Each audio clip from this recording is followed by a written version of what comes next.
Hello everyone, and welcome back to Old Man Stories. I'm aware that many of you use these videos to fall asleep, so before you doze off, I thought it would be a fun idea if each of you could leave a comment letting me know which part of the world you're listening from. Also, give a like and subscribe to the channel if you're enjoying the episodes. Okay, let's get comfortable, relax, and begin. I know how this is going to sound. I didn't see the thing with my own eyes. I was a kid, I was at school, and I walked into the aftermath. But that day is burned into my head so clearly I can still smell the laundry detergent and feel the rough edge of the screen door handle in my palm. It was the day something I still want to call a bug walked up our back steps in Brooklyn and sat down like it lived there. Our backyard wasn't some big yard. It was a Brooklyn yard. A thin strip of concrete with a rectangle of patchy grass you had to fight for every summer. A chain-link fence on both sides so close you heard every word from the neighbor's yard. Plastic chairs that faded by the end of July. And a little porch with steps up to a screen door. The clothesline ran from the rail to a bracket on the garage. And my mother would hang shirts with those wooden clothespins that left marks on the shoulders if you forgot them too long. If you were out there, you smelled detergent, that light bleach smell from the whites, and sometimes the neighbor's charcoal. It was late summer, the kind of afternoon where everything felt slow and sticky. My mother was on that porch with a basket by her feet, and my little sister, S, was in the yard because that's where she was most of the time. I'm telling you what they told me later that same day, when their voices still shook and their eyes kept flicking to the screen door like it could push open by itself. S was around kindergarten age. I was 7 or 8. At that age, you think your mom can handle anything. Burned pans, stubborn locks, mean customers, all of it. That day, for the first time, I saw her scared of something in our own backyard. S said it grew out of the ground. Those were her words. Not walked in from the alley or hopped the fence. She said 1 second there was just the patch of grass where the clovers never took, the bald spot, and the next second there was something standing there, tall enough to be wrong, like a person-sized grasshopper. She screamed and ran up the steps, and my mother was already turning because she heard the cry in that way mothers do when the tone is different. She looked up and, according to her, thought it was some giant toy or a prank for a split second until it moved. S called it a giant bug. My mom called it a praying mantis, only because there wasn't anything else that fit. The triangle head, the long elbows, the way the front arms were folded up like it was thinking. She kept repeating the same detail to me, like she couldn't get past it. The eyes. She said the eyes were red, not glow-in-the-dark red, not Christmas light red, but that flat blood red, with little black dots in the middle, that didn't look right on a bug face. Every time she said it, she would touch her own forehead, like she was trying to point at where she saw them, as if that made it more real. What got S screaming wasn't just the size, it was where it went. They both said it stepped up, like it had weight. Nothing fluttery, no skittering. It climbed the steps to the porch, those creaky wooden steps we all knew by sound. And it didn't make the steps squeak. It was there, and then it was at the top, and then it did the most human wrong thing. It sat down in the plastic chair next to the screen door, not on the back of it like a bird or a cat, sat in the seat, with its long legs folded at angles that made S cover her face. It turned its head and just stared at the door mesh. That was the part my mother kept coming back to.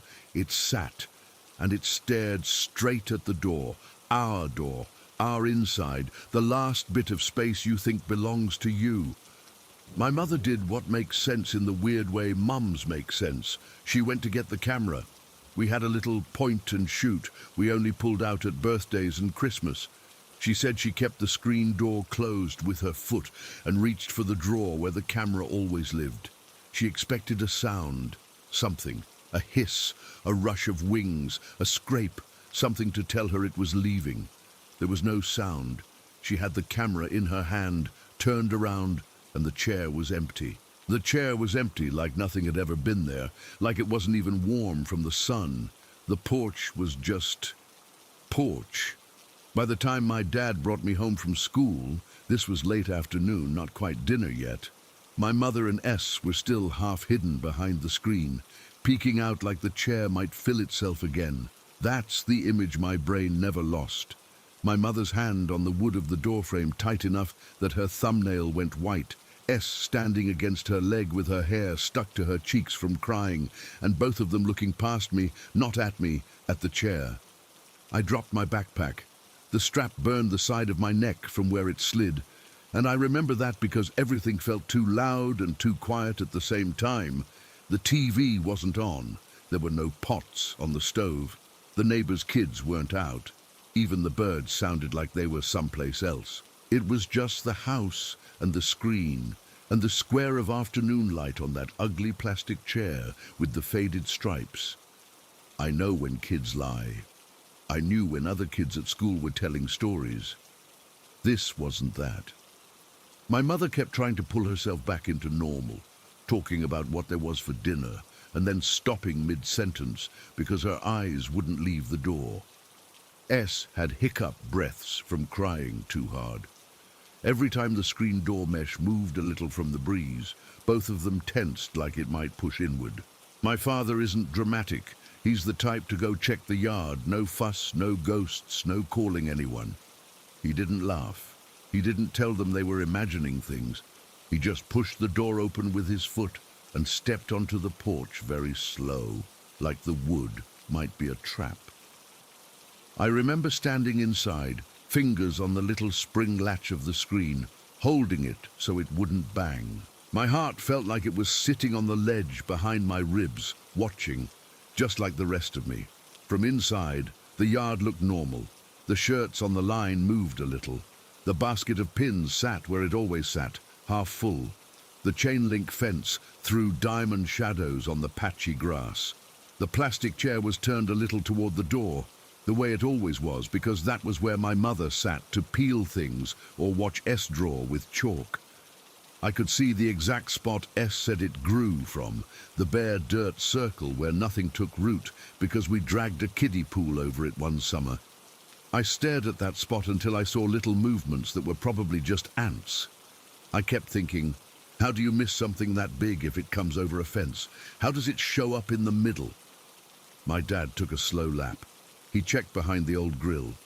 He bent down to look under the plastic table. He pushed the board that leaned against the fence for the neighbor's cat to use as a ramp. He even checked inside the laundry basket, like a 2 to 3 foot bug could fold itself and hide among towels. He was calm, but every step looked careful, like his feet didn't want to commit to the ground. Inside, my mother and S kept telling me the same part. The way the eyes looked, the way the elbows bent, the way it put itself down in the chair and sat like a person who's still deciding whether to knock. S said it tilted its head once, and my mother nodded and said yes, it did that. She said the black dots in the red eyes didn't move the way pupils move when you look around. That detail sticks with me because it was so weirdly specific. That's not a thing you pull from a movie if you're making something up. That's something you say because your brain keeps trying to understand what it saw, and that's all it can grab onto.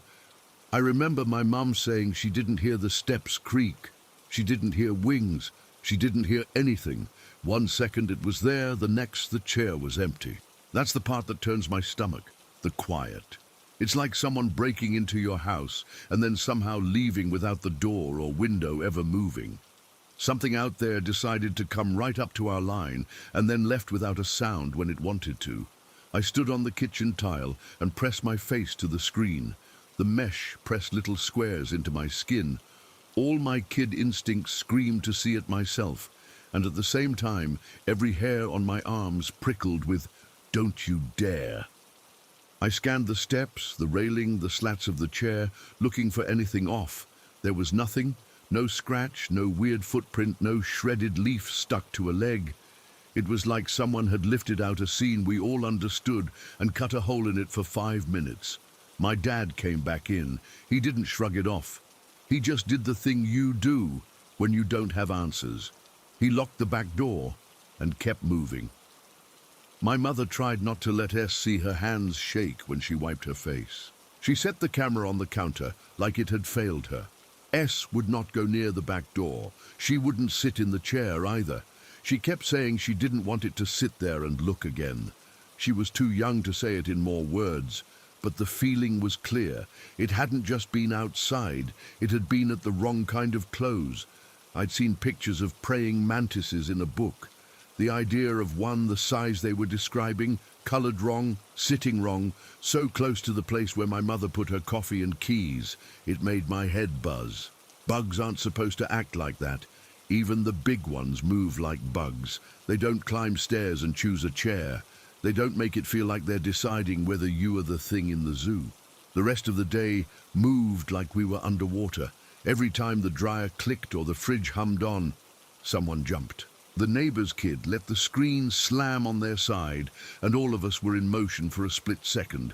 And then we laughed, because it was human, it was normal, and we needed that sound. But the back door stayed locked. There was a new rule no one said out loud. Nobody sits on the porch alone. If someone had to take laundry off the line, 2 people went. S wouldn't look through the mesh. She kept to the hallway and came only when my mother called her into the kitchen from the front room.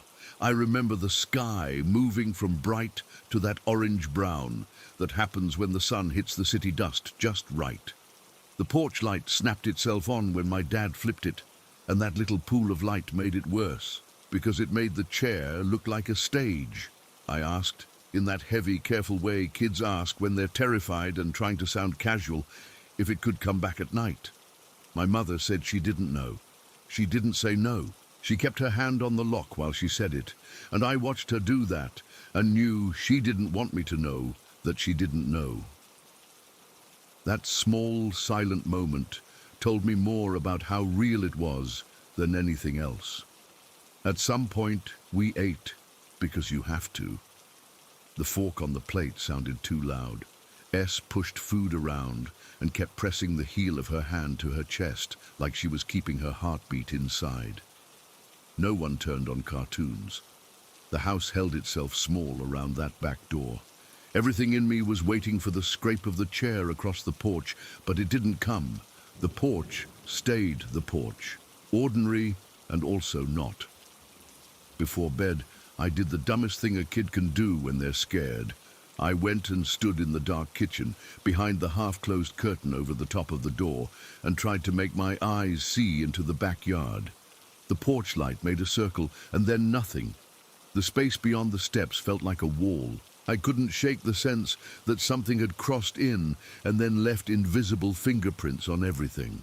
I stared at the seat of the chair for what felt like an hour, like if I just watched long enough the shape of it would appear again, the wrong angles, the head tilt. I had to pull myself away by force, fingers sliding off the counter edge, because part of me expected the mesh to suddenly be face to face with that head. I slept badly. Every shift of the building, every car passing, every neighbor's cough in the hall turned into the sound I didn't hear earlier, the one that never came when it should have. Wings. My back hurt from how tight I curled myself. And I kept thinking of my mother's wrist when she reached for the camera, and how, if she had kept her eyes on it, she would have watched it leave. Or maybe not leave, if leaving meant anything when you don't hear it. You can tell yourself it was a trick of light, a shadow that looked like a head. You can tell yourself a kid cried wolf and made a mother imagine something. You can tell yourself a big bird hopped onto a chair and the brain filled in the rest. I've tried those things. They don't sit right. It's not the size that ruins those explanations. It's the way they both agreed on the same wrong details without sitting down to decide them. And the way my mother's fear sat in her shoulders for the rest of the day. She came from people who killed roaches with a shoe and kept cooking. This rearranged her. Years later, S still can't look at a picture of a mantis without her breath getting shallow. And when she tries to explain why to someone who wasn't there, she has to stop halfway through because she never quite left that chair on the porch. But even if I leave the later years out of it and stick to that one day, like I've done here, there's enough in the way the house felt to keep me up sometimes.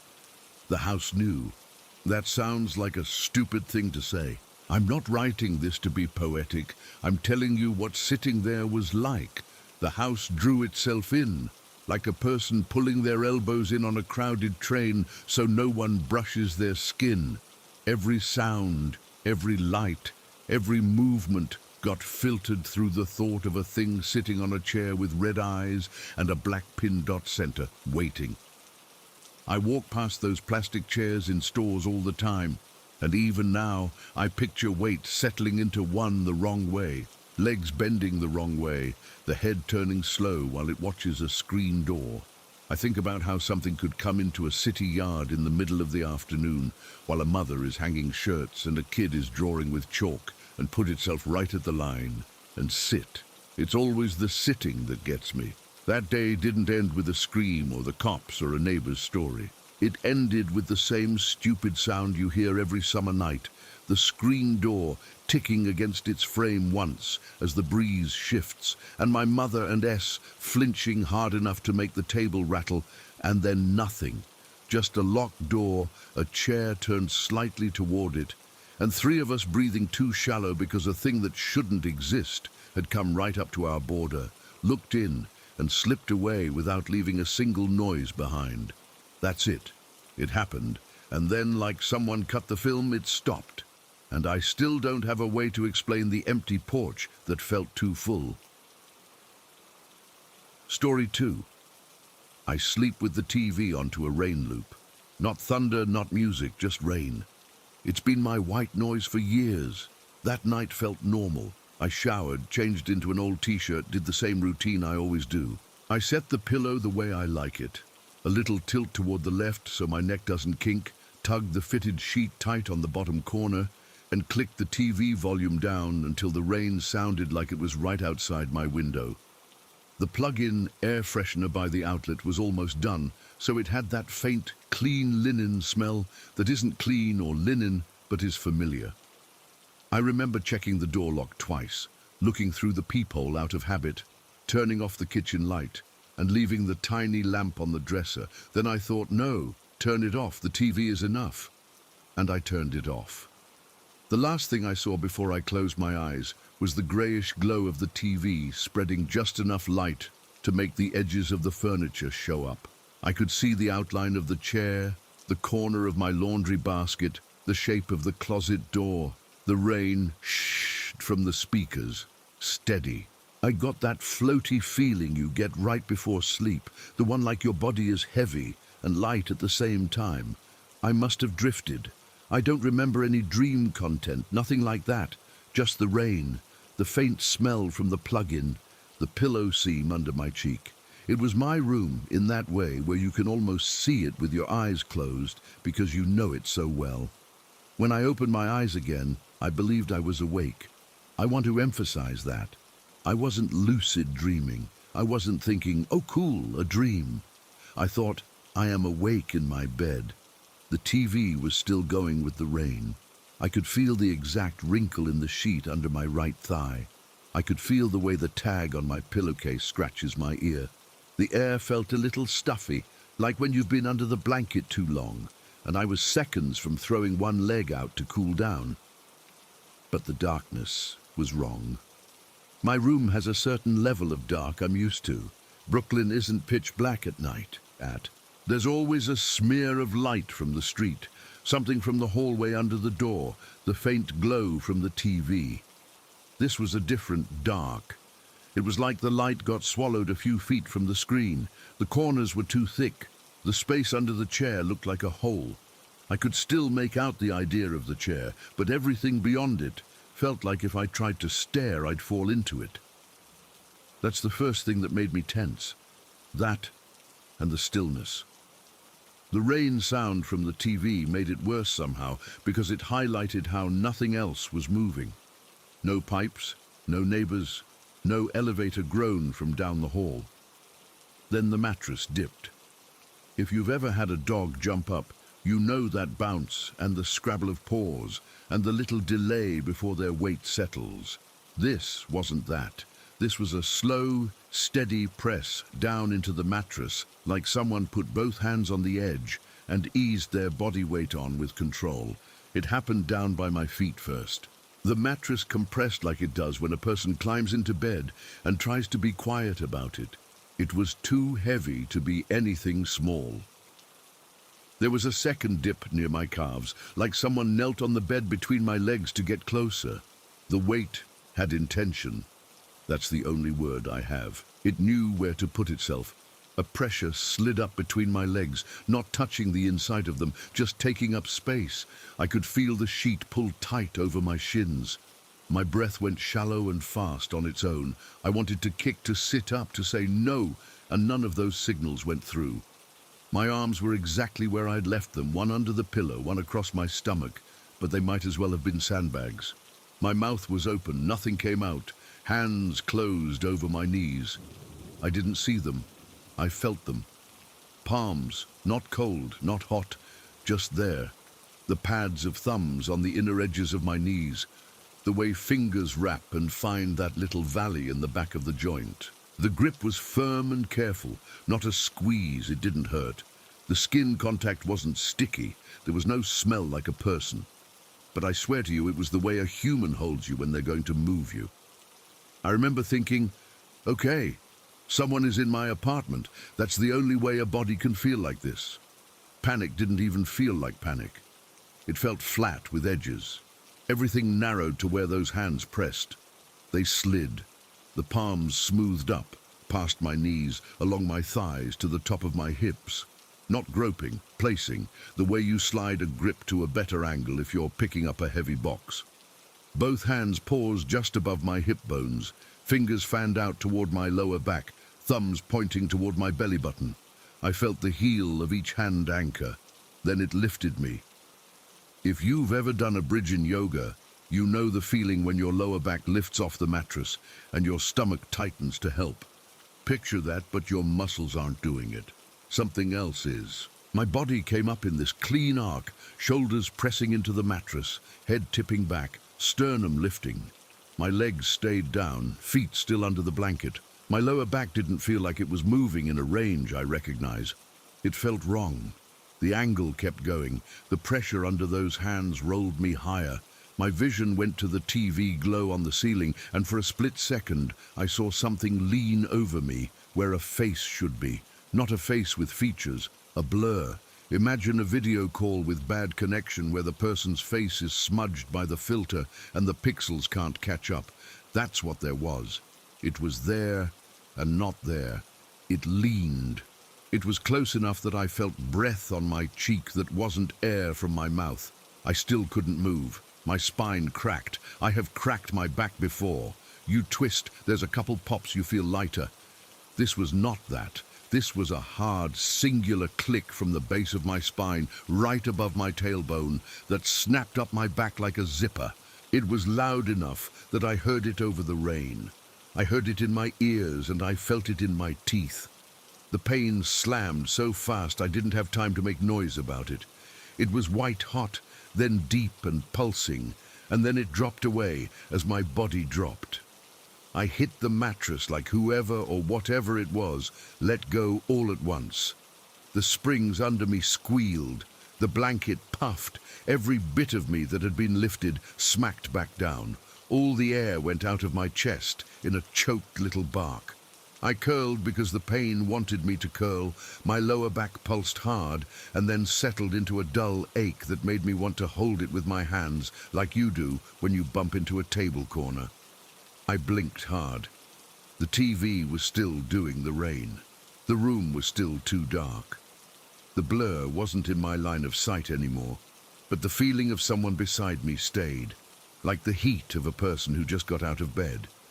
I told my mouth to say, "Who are you?" Nothing. My jaw shook like I was freezing, and my throat decided it was made of sand. This is the part where I thought, sleep paralysis. This is it. This is what people describe. Except my body had moved. I had been moved. I don't know how long I lay there waiting to see if the mattress would dip again. My heart pounded so hard I could feel it in my gums. I counted breaths because I couldn't think of anything else to do. I focused on stupid details to convince myself I was awake. The way the tag on the pillowcase scratched, the exact smell from the plug-in, the faint, sweet rot smell from the trash bag in the kitchen I hadn't taken out, the scratch on my ankle where I shaved too fast. I could wiggle my fingers. I could dig the nails of my right hand into the sheet a little and feel the fabric resist. The rest of me felt like it belonged to someone else. Finally, I rolled enough to face the TV. The picture had gone to that dark screen where it asks if you're still watching after a certain number of hours. The little text in the corner glowed. The rain still played because I had set the loop to keep going even on that screen. Something about seeing that stupid message like always made the panic loosen a notch. I was awake. I was in my bed. Something had just happened that doesn't fit anywhere in my brain. I thought I would jump up and turn on the light. I didn't. I was so tired it felt like someone had wrung me out. The ache in my lower back had settled into this heavy, throbbing thing that made my legs throb in sympathy. You know when your body is in pain and you get that weird sleepy nausea? That. I lay there trying to decide if rolling out of bed would make it worse. The idea of standing felt like an event. I set my hand on my lower back to see if it felt hot or swollen. It felt like skin. No bump, no weird temperature change, just sore. I must have fallen asleep again, which sounds crazy, but that's how it went. It wasn't a calm sleep. It was like passing out. No dreams, just a blank place. Morning light made the room normal again, and I hated how normal it looked. The TV had timed out completely and gone black. The plug-in smell was weaker. Street sounds came in. Someone on the block was yelling to someone else, and a truck hissed to a stop. I tested my back by lifting my shoulders an inch and had to bite my lip. Sharp pain shot across my lower spine and wrapped around into my hips like a belt pulled too tight. I tried to sit up slow, pressing a hand into the mattress to help, and it still made little sparks in my nerves. I sat there on the edge of the bed with my feet on the rug and took inventory like I do when I'm sick. Head, okay. Arms, okay. Lower back, bad. Legs, shaky. Stomach, sour. Chest, tight. I looked for marks. I don't know why. I pulled my shirt up and twisted in the mirror by the closet to try and see the small of my back. It's hard to see your own lower back well without taking a photo. I didn't find bruises. There were maybe faint red lines at the top of my hips that could have been from the elastic of my shorts.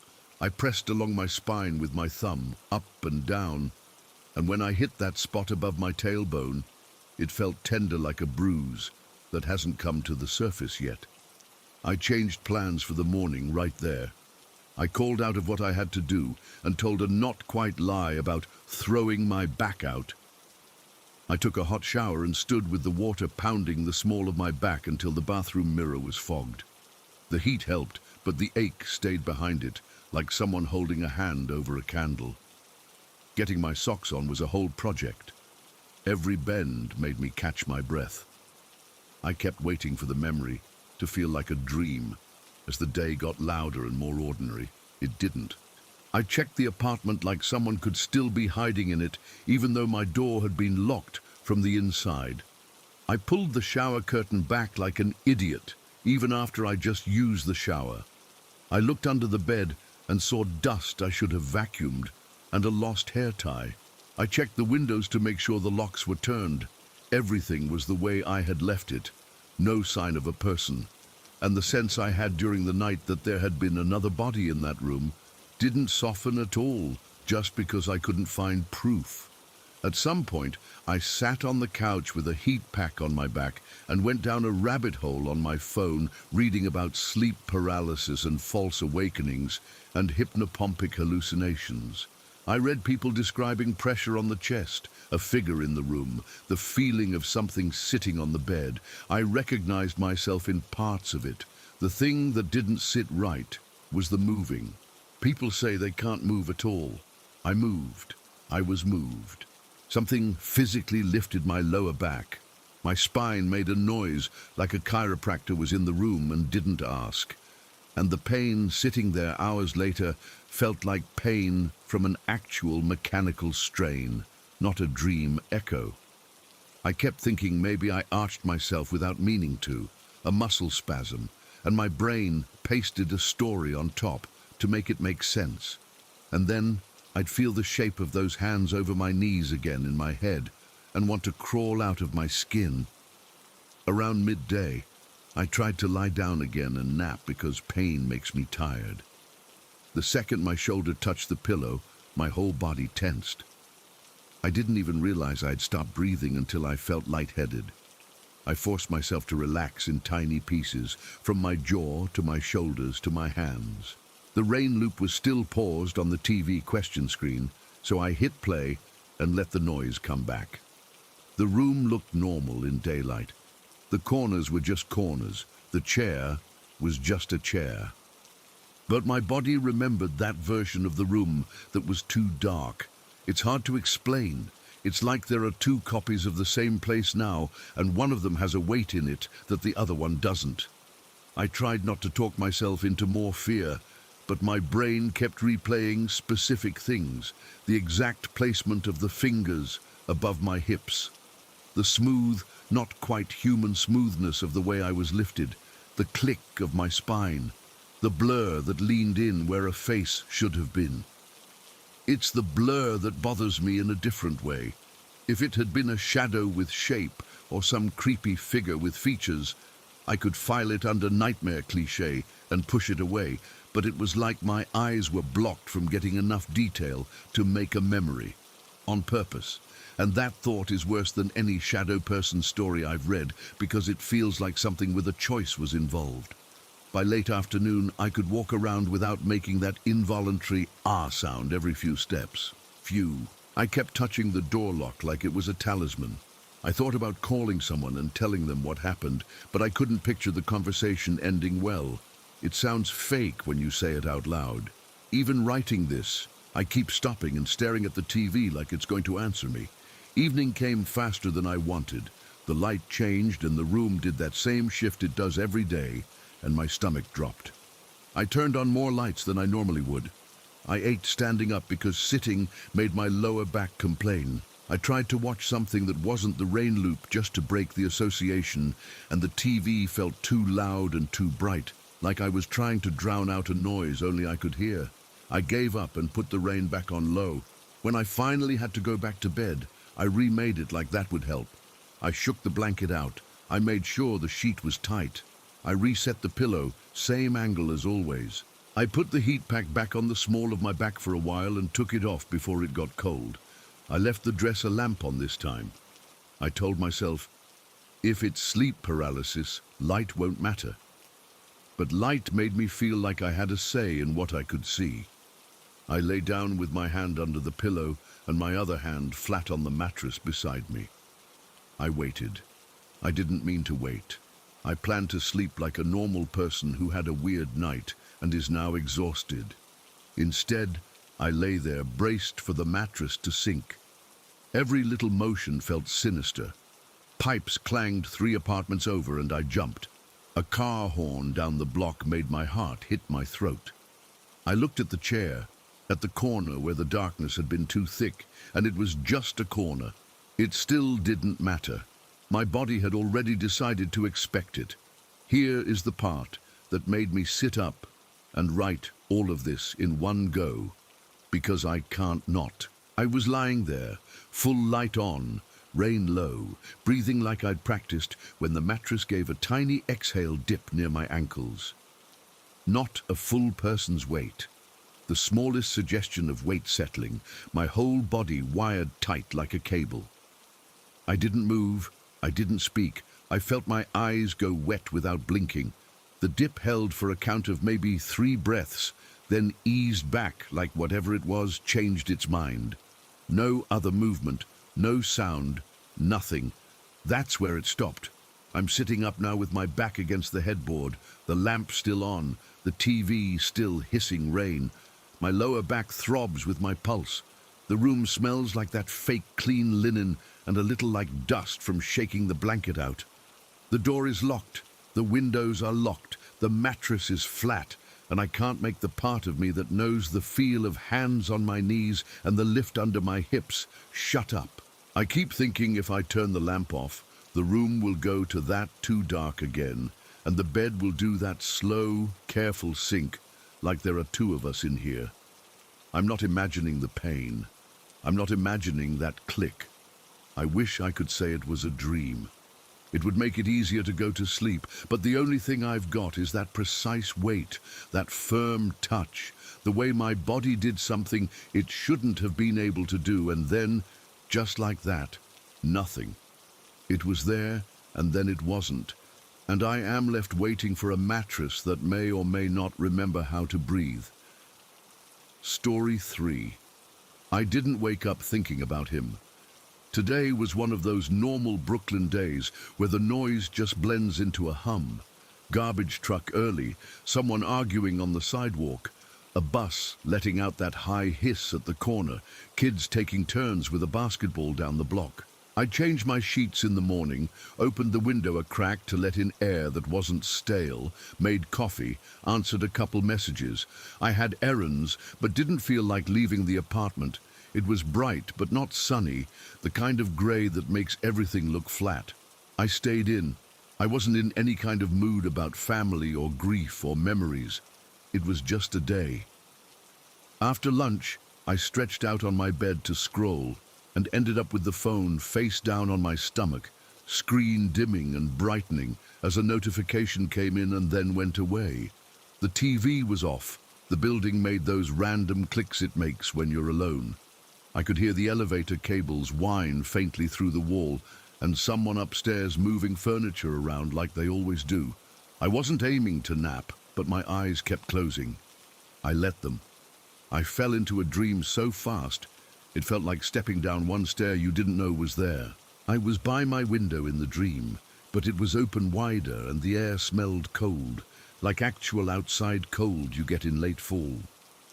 I was looking down at my block, and it was empty in that impossible way. No cars, no people, just the streetlight on, and a puddle by the curb shining like a mirror, and there were 3 deer walking right down the middle of the street.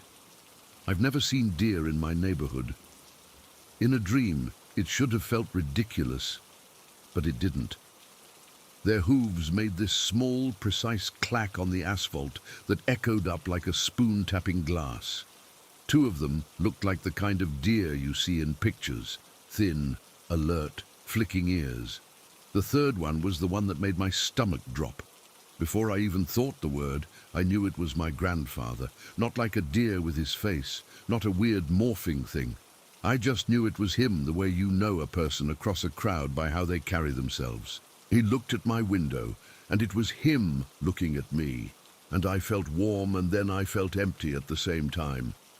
The 3 of them stopped right under my fire escape. The deer that was him lifted its head higher like it was smelling the window. No fear. The other 2 drifted off toward the corner and stood there like they were giving space, which is such a strange thing to say about deer, but that's exactly how it felt in the dream. He stepped up, and this is where dream logic stopped being logic and just was. Hooves on metal, a little scrape, a quiet weight on the sill, and then he was inside my room. He didn't turn into anything else. He was a deer, and also himself at the same time. He walked with calm like he had been here before, like this wasn't weird. He came straight to my bed and lay down on top of the comforter by my legs, the way a big dog lays down heavy and decides that spot is good. I reached out without thinking. My hand slid over the top of his head, and the fur was warm and short and a little greasy, not soft like you'd expect, and I felt this flat ridge of bone under the skin where an antler would grow if he had one. And I started to cry while I was petting him, because there was no part of me that felt like I was dreaming in that moment.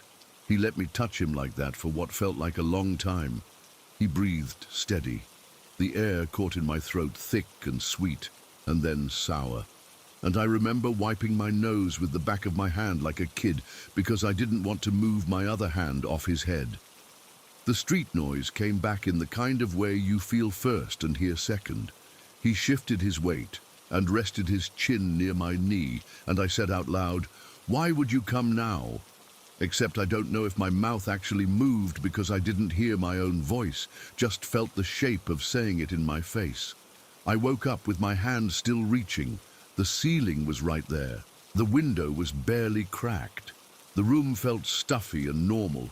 My hand smelled like nothing, not animal, not outside. I had this weird print from the seam of the comforter across my wrist that made it look like a crease you get when you sleep on your arm. My heart was failing at picking a speed. It would go fast, then slow, then fast again. I sat up and had to put both feet on the floor to stop the room from rolling. I put my face in my hands, and it was wet.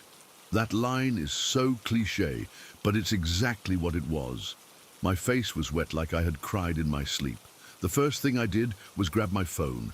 I didn't even think about it, just opened the family chat and typed, "I don't get why he would visit me. He left when I was little." I stared at those words sitting there in the chat box, and I felt stupid and raw, and also exactly right. I didn't hit send for a minute because the thought of opening that door made my chest feel hollow. Then I hit send anyway. The 3 dots didn't pop up. No one was looking at their phone. It was just out there. Me sitting on my bed in daylight with my palm still remembering how that fur felt. I tried to shake it off by moving. I took plates to the sink. I rinsed a cup. The apartment looked too bright and too flat all at once. My hands wouldn't stop shaking. I opened the window more and stuck my head out like I needed proof the outside was the outside. The block was the block. A couple walking a dog. Somebody cursing at double-parked cars. Out of habit, I checked the fire escape, like there could be a hoof print. There wasn't. The metal was just metal with the same rust scabs around the bolts. I told myself to lie down for a few minutes so my body would stop acting like it had run a race. I wasn't planning to dream anything else. I thought I'd just close my eyes and not think. It was still daylight. The room had that warm edge it gets in late afternoon. I felt the cool spot on the pillow and then that drop again, the bottom falling out of a wake. I was holding a letter in the next dream. There was no build-up. It was just there in my hands, like it had been handed to me, and I'd forgotten the hand. The paper was thick, a little yellow, not new. The envelope had my name on it in writing that wasn't mine. I knew his handwriting from old cards we still had. He printed letters sharp and a little angled to the right. The G looked like it had been drawn twice. The E's were always the same size. It was that writing. I opened the envelope and there was one line on the paper, centered like someone was trying to be fancy. "Of course I'm proud of you." Why wouldn't I? Seeing that sentence produced this weird double thing in me. Relief hit first, like a blanket dropped on my shoulders. It was exactly the thing I didn't know I wanted to hear. It felt like a breath going in after you've been holding it too long. Then right on top of that came pain that was way too big for a sentence that short. It was the exact pain of being told something in the wrong place, the wrong time, by the wrong version of the right person. I read the line again, and the words didn't feel like words anymore. They felt like weight, and then the paper wasn't in my hands. And I was covering my face with my hands, and I was back in my room staring at the ceiling and making this noise I didn't know my throat could make. I checked the bed like an idiot for an envelope. I got up and checked the floor. I knew it was a dream, but I checked anyway because the way my fingers remembered the paper didn't match waking up empty. The apartment was quiet in that thick way it gets if you've been crying alone. I wiped my face with the sheet because the skin above my lip was wet again. I went to the sink and splashed water just to break the feeling. The water felt wrong, too cold, not cold enough, both. I should have gotten out of the house right then. I knew the walls would start bending around me if I stayed. I grabbed my keys and almost went to get a coffee just to be near people, but I put the keys down. I didn't trust myself not to make the whole world tilt if I stepped outside. Instead, I paced from the door to window, until I was dizzy, then sat on the couch and stared at the dark TV. Within minutes, my body pulled me down again. It didn't matter what I told it. It was like some other process had the wheel. I was in a Starbucks in the dream, and it was one I know, not far from me. The hum of the fridges, the hiss of the milk steamer, the scrape of a chair on the tile. That sound cut right through me because it was so normal. I could smell burnt espresso and sugary syrup, warmed pastries. It was busy in an evening way, everyone talking low, the staff doing that autopilot dance behind the counter. I was standing by the pickup area, watching cups get lined up with names on them in black marker. I turned because the door opened and a man walked in, and it was my grandfather. I'm telling you, the precision of the recognition is what killed me. The tilt of his head, the way he kept his shoulders set, the hairline at his temple, the way his hands hung at his sides like he was ready to do something with them. He had the same coat I remember from a photo, the kind of brown that's more tan than brown. He stepped into the line and I was already moving toward him, and the whole thing started to collapse. Because you know when you think you're recognizing someone and it's a stranger, your brain fixes it fast, snaps it back into reality. This didn't snap back. It stayed him until I was a foot away. And then I could feel with everything in me that it wasn't him, even though it still looked exactly like him. It was like standing at the edge of a cliff and realizing the ground isn't ground. I went sideways. I didn't faint, I didn't scream. My legs just didn't understand how to be legs for a second. I ended up on the floor with my cheek on cold tile and the sound of someone tamping espresso echoing in my ear and tears punching out of my face without permission. Nobody in the Starbucks reacted. That's the part that made me want to crawl out of my skin. People kept ordering, the staff kept moving. No one saw me, even though I was right there on the floor watching the shoes of the person who wasn't him turn and walk to the counter. I said out loud, "No, no, no," and my mouth didn't make sound. The person who looked like him didn't look back. I woke up like someone had shot me straight up. I was on my couch, heart blasting, hands shaking with this fine tremor like I'd had too much coffee. The TV was still black. My cheeks were wet again and the skin under my nose was raw. I bent forward and pressed my hands into my eyes until I saw sparks, because the feeling that I had just looked at him, and it wasn't him, was too big for my body. I didn't know where to put it. I sat there hugging myself like I was cold. It was evening by then, for real. The light in my apartment had gone yellow. I got up and turned on the lamp because the shadows were starting to look like people standing just out of sight, which is a ridiculous thing to say, but that's what my brain does when it's spiraling. I grabbed my phone like a lifeline and opened the calendar app. The date came up and I stared at it. His day was close. The exact day made my stomach cave in. It wasn't today, but it was close enough that I didn't have to pretend it didn't matter. I put the phone face down hard on the table, like it had done something to me. Half out of defiance and half out of stubborn habit, I went to make tea. The kettle sounded too loud. The gas clicked, whooshed, settled. My hands were still off. I had to focus, not to drop the mug. I carried it back to the couch and didn't drink it. It sat on the table and went from hot to that weird lukewarm in the space of a few minutes. My throat felt too narrow to swallow. I should have left the apartment then and walked around the block, breathed air, grounded myself. Instead, I lay down on my side with the throw pillow under my head and told myself I would just watch the lamp for a while and not close my eyes. My eyes closed immediately. My body took the invitation like it had been waiting. I was on a bus in the next dream. I wasn't riding it. I was watching it pull up and stop. The doors folded open and the driver turned his head, and it was him again. Not kind of, not in the way you trick yourself from a distance. It was him.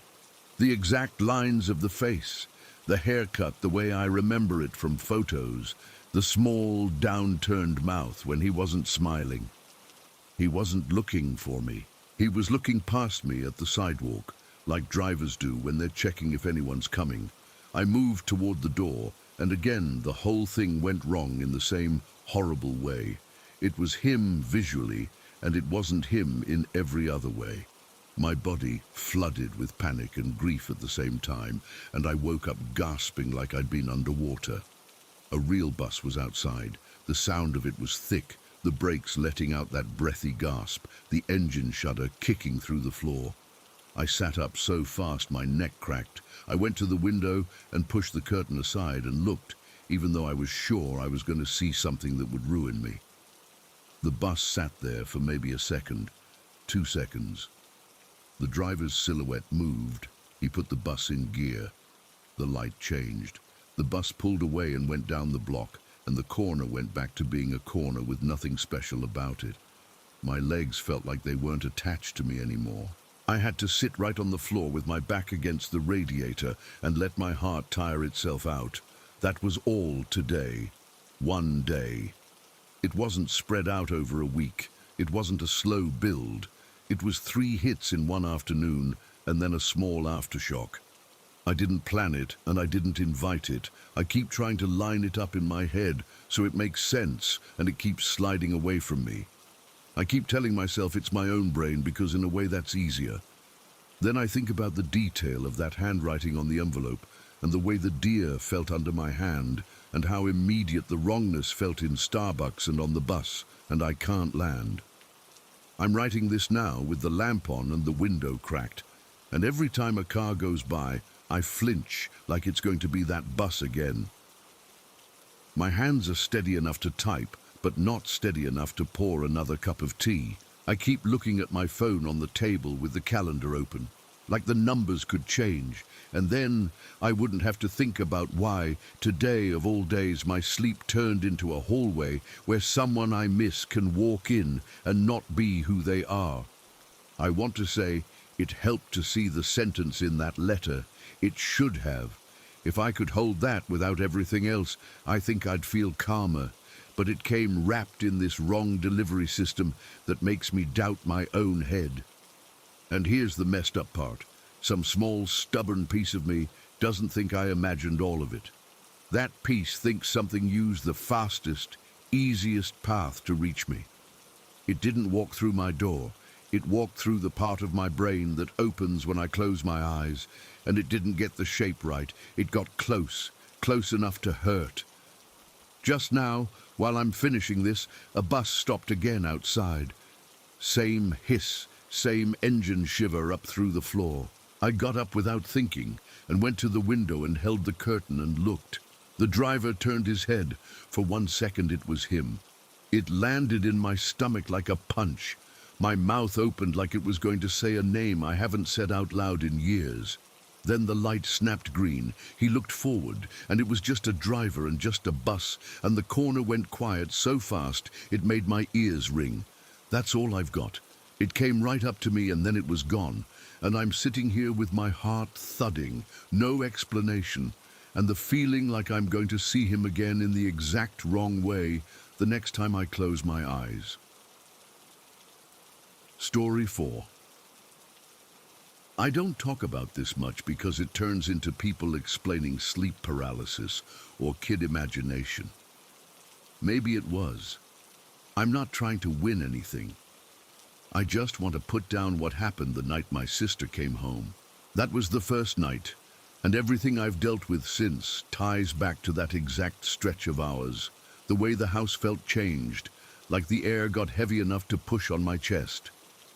That night sits in my head whole, like a video I can still play. We lived on an island, hot and salty all the time.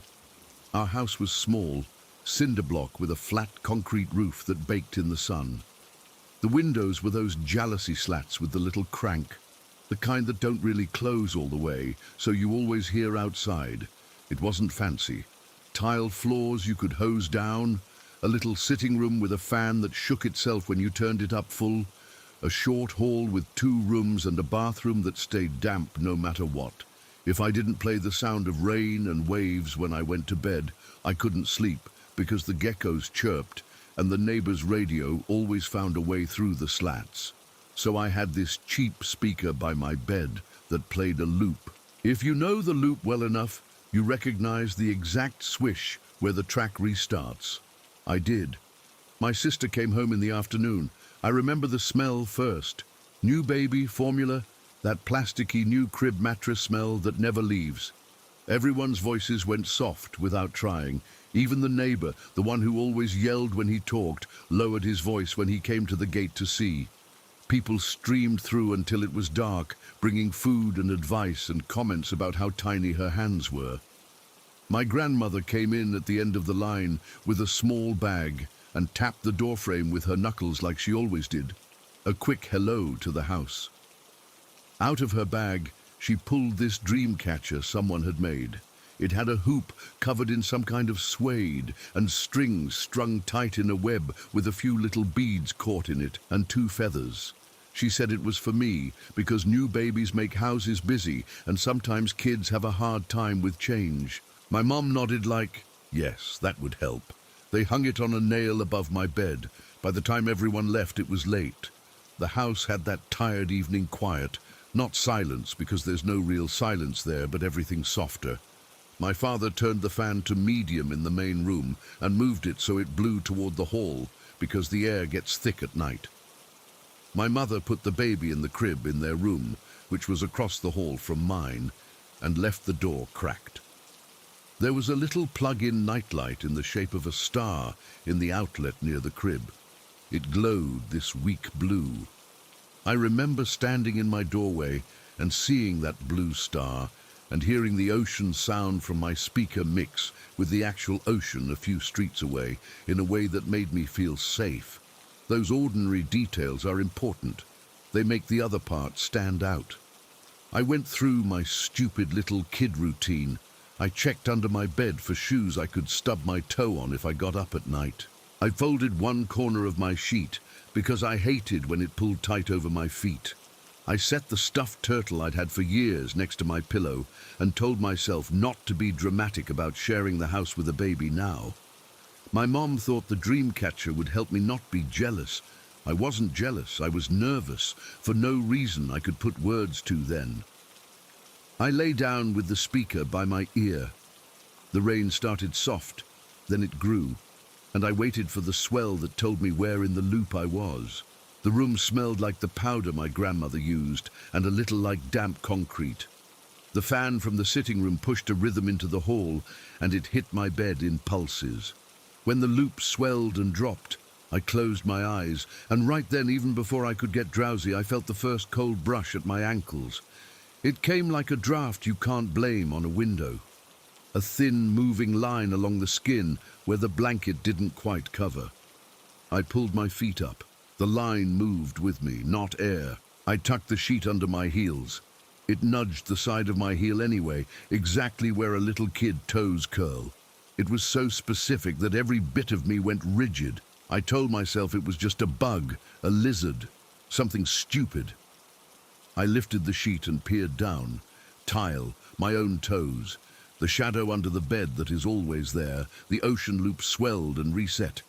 When I lay my head back, the space under my bed made a new noise. Not a voice, a skitter, fast, light, like several small things changing direction at the same time. The hair on my arm stood up so fast I felt it in my scalp. The only light in my room was the spill from the hall and that weak blue star from across the way. It made the underbed look like a thick line too dark in the middle. I didn't want to stick my hand down there to check. I told myself, go to sleep and stop it. I pushed the speaker closer to my ear so the waves would cover the sound. I felt the bites when I started to drift. Not bites that break skin, nips. Like teeth testing, one at my left ankle bone, then right above my Achilles on the right leg, then fast on the top of my foot, like raindrops made hard. It didn't hurt the way a bite should. It was pressure, points, too many at once. I jerked my legs up to my chest, and the sheet snapped against my shin, my whole body locked. I waited for it to happen again. Nothing. I waited until my muscles shook and then put my legs down slow. The second my foot touched the mattress, a nip landed on the side of my big toe, and I gasped without meaning to. The gasp made me hear how quiet the house was, other than my speaker and the fan. The baby wasn't making a sound. That might be the thing that really threw me. The baby should have noise. Stillness from a baby is the worst kind of noise. I slid out of bed to go look at my sister. My foot hit the tile, and it was colder than it should have been. I took 2 steps to the hall and leaned into my parents' room. The blue star put a little light on the crib bars and made everything look washed out. Under the crib, there was a dark bar that should have been shadow, but the way it moved told me it wasn't only shadow. You know how you can tell when something moves in a shape a shadow shouldn't? It rippled, like many small hands under a curtain. I heard a rustle behind me, and my head snapped around so fast my neck clicked. The dream catcher hung over my bed, still. No movement there.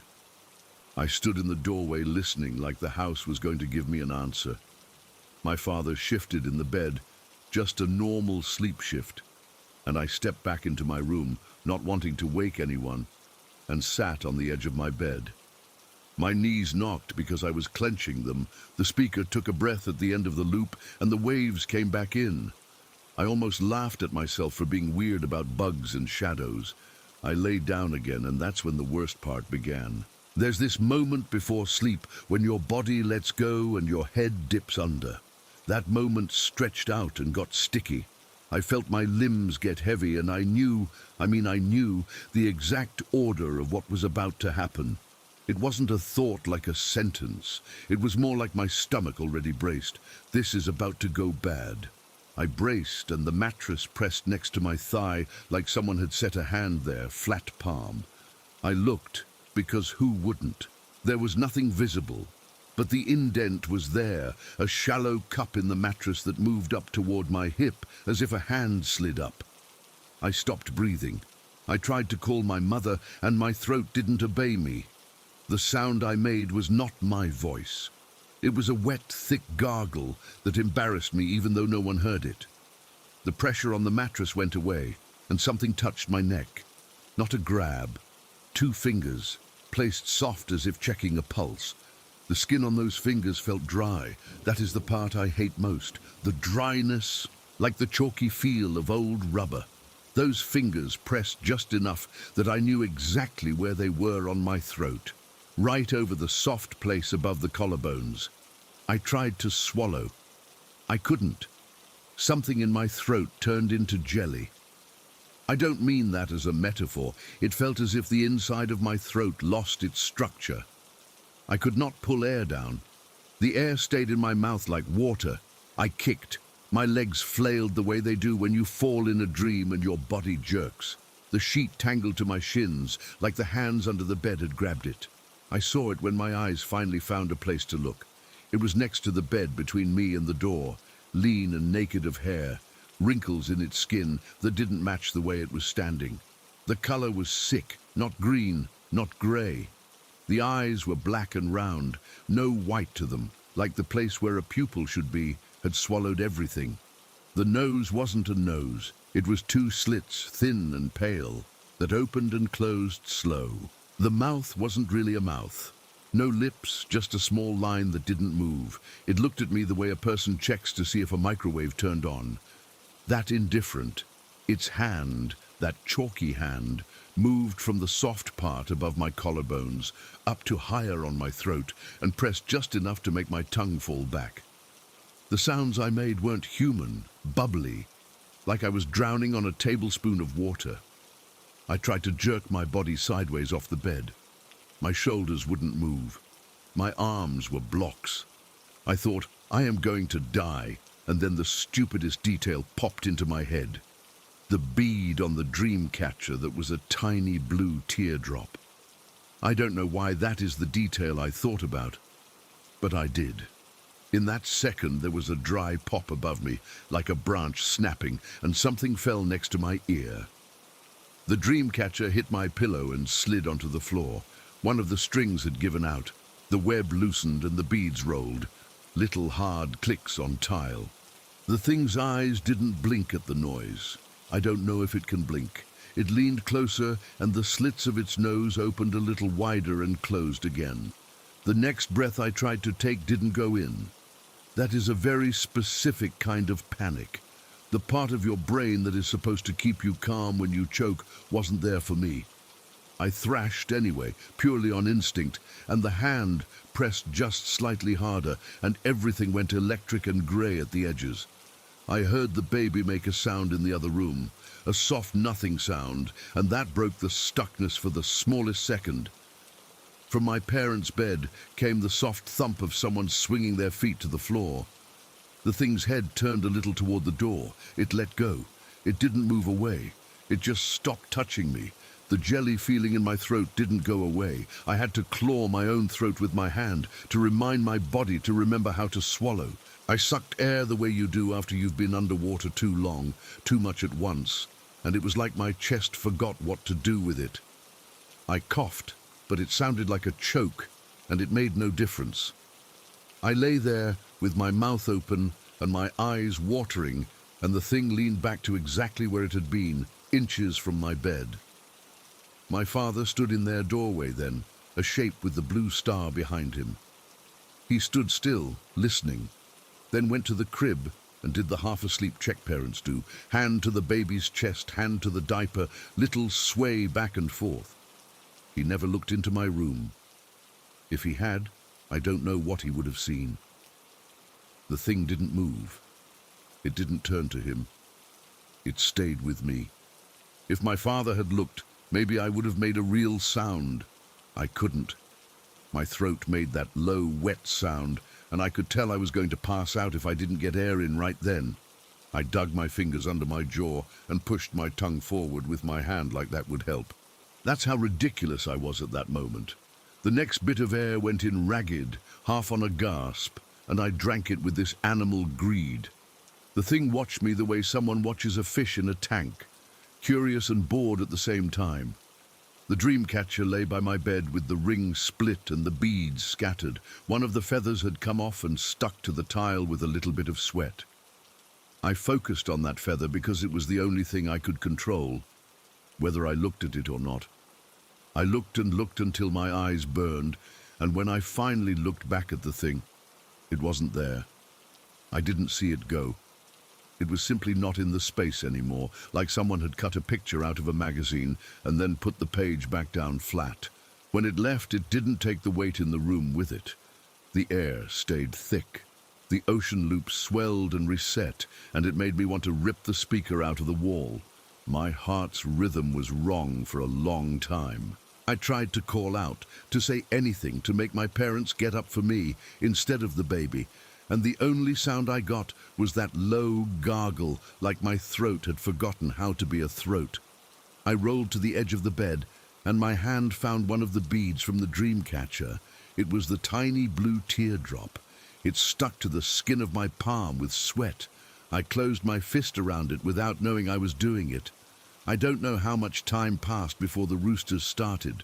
The roosters in our neighborhood were always impatient. An hour before real dawn, they'd start. When the first one crowed, I realized I had been lying there holding my own throat with one hand and the little bead in the other, staring at the place where the thing had been and waiting for it to come back. The baby fussed for a second and then went quiet again. My mother sighed in her sleep. My father did the little snore with the whistle at the end. The dream catcher's hoop lay against my pillow, bent. The webbing looked sad, loose, like it had given up. Eventually light bled into the hall and turned the blue star into nothing. The fan kept doing its weak sweep. I sat up slow, and the skin on my throat stung where my own nails had scratched. The first real swallow I managed hurt. There was a moment, and it was just a moment, where everything felt normal, the way mornings do after a bad night. The second after that moment, my throat tightened again just from the memory. That's all. It didn't come back. It didn't slam anything or make a grand exit. It was there, and then it wasn't, and I was left holding a cheap bead and listening to the ocean loop reach the end and start over like it always did, like the house hadn't noticed the difference. If all of this is some broken sleep thing my brain does, fine. It doesn't change that I can still feel the dry touch on my neck if I let myself remember, and that the sound my throat made wasn't a sound I knew I could make. That first night did something to the way I waited for sleep. Even now, writing this, the back of my tongue feels thick. I keep swallowing to check that air goes in. The part that stays with me most isn't the face or the eyes. It's the way I knew the steps before they happened. Like a script I was too small to opt out of. It started, it played out, it cut off. And I'm left with that ridiculous blue bead on my desk as proof that something snapped right over my head and fell. And a night that ended because the sky got light, not because anything fixed itself. Story 5. I was around 6, old enough to know when I was being brushed off and young enough to think hiding under a blanket could fix anything. This happened in Traverse City, Michigan, in the kind of fall storm that makes every tree sound like it's trying to climb through your window. It sticks in my head like one continuous stretch from evening into the next morning. I can still smell the wet leaves and the way our house got that damp wood smell when the rain pushed against it long enough. Our place back then was a single-story house with a short hallway. Living room at the front, my room off the hall, then the bathroom, and my brother's room after. The carpet was that brownish stuff that hides everything, sort of rough, and if you dragged your sock on it, it snapped little shocks into your toes. We had those thin curtains that never fully kept out the light from the street, so even at night there was this orange wash from the city through the fabric. The windows were old wood frames that complained when you slid them. When it stormed, they rattled in their tracks in this soft, tired way. It started with the storm and the movie. My brother wanted to watch a horror movie with a family friend. I remember them arguing about which one to put on and shushing each other like anyone was going to complain. The TV was one of those heavy box ones that built a low hum into the room. They had a bowl of popcorn on the coffee table that smelled like butter and burned pieces and that fake theater salt. I was told to go to bed, which, fine, but the living room was loud. The movie music bled through my wall in these sharp little stabs, even when they turned it down. You know how those soundtracks are, a lot of strings that creep and then stab.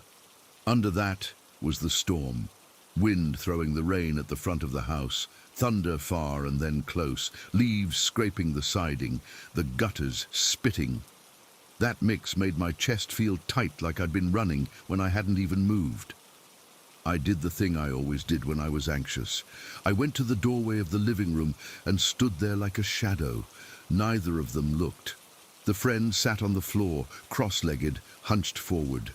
My brother sat half-turned, one knee up, eyes glued to the TV. He had that posture that means he's into it and no one else exists. He was a few years older, a don't bother me older, not the protective kind. I asked if he could come lie down with me just till I fell asleep. He didn't even look away from the screen. "No," he said, not mean, just blank. "Go." I stood there a second longer, like maybe he'd change his mind, but he didn't. I backed down the hall, trying to step where the floor wouldn't creak. My bare feet picked up the cold from the linoleum near the kitchen and brought it with me into my room. My bed was a twin with a lumpy mattress and a comforter with little green triangles that were supposed to be trees. The fitted sheet had a small tear in one corner where the elastic poked out. The pillow had that weird, hard seam that leaves a line on your face if you sleep on it wrong. I remember those dumb details because they were the last normal things before the weird part. I pulled the curtains together by squeezing them with the little plastic ring clip. It didn't help. The orange streetlight still got through and made a shape on the wall that looked like fingers when the branches moved. The thunder rolled and popped again. The movie did that distant scream that is more breath than sound. I climbed into bed and pulled the comforter over my head, even though it was too hot for that. I could smell the fabric, the powder my mom used on laundry, my own sweat starting up from the heat in there. My breath bounced back into my face and made my nose itch. Under the blanket, you hear your own heartbeat louder. It gets into your ears. I kept trying to time my breaths to it, and that just made me more aware of breathing, which made me feel like I was doing it wrong. I told myself I'd count to 10, and then put my head out for air. 1, 2, 3. I didn't get to 10 because the mattress moved. There's a certain kind of weight when someone sits on a bed that you don't confuse with anything else. It's not like a cat. It doesn't bounce. It settles, slow and certain. The other side of my twin dipped, a careful dip, as if someone put a knee down and then shifted. The blanket lifted a tiny bit where it fell over my shoulder, just a tug, like air moving as a body displaces it. I was so relieved I almost cried out. The relief came before the thought. My body decided I wasn't alone, and all the fear emptied out like someone pulled the plug. I was sure it was my brother. He had changed his mind. He came. I slid my hand along the sheet toward where the dip was, keeping the blanket over my head, because there's that kid logic that if you look, you ruin it. My fingers brushed warm, not skin, just the heat from a body through the comforter. I scooted a little toward it. The weight moved away a little.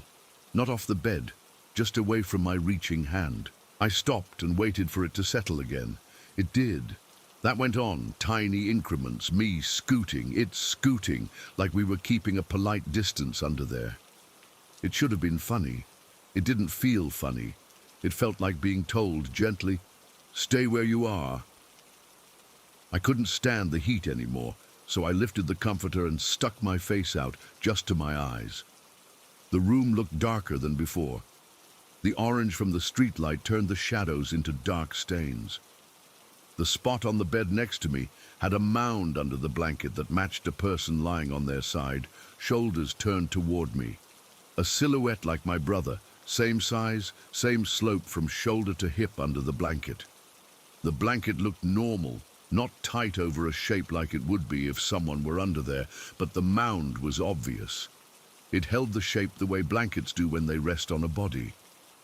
I whispered, "Hey," before I thought better of it. The mound didn't move. I ducked back under and decided to crawl closer, proper, like body to body. I got a knee under me and started to edge forward an inch at a time, my hand going ahead to find the warmth.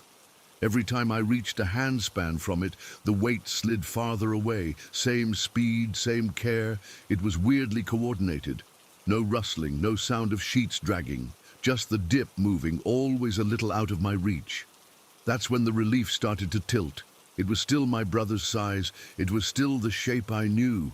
But the movement was too controlled. If my brother was messing with me, he'd laugh, or at least make a joke. He would whisper "boo" or something and try to scare me for real. This felt like someone making an effort to keep a distance without upsetting me. I stopped moving and lay still.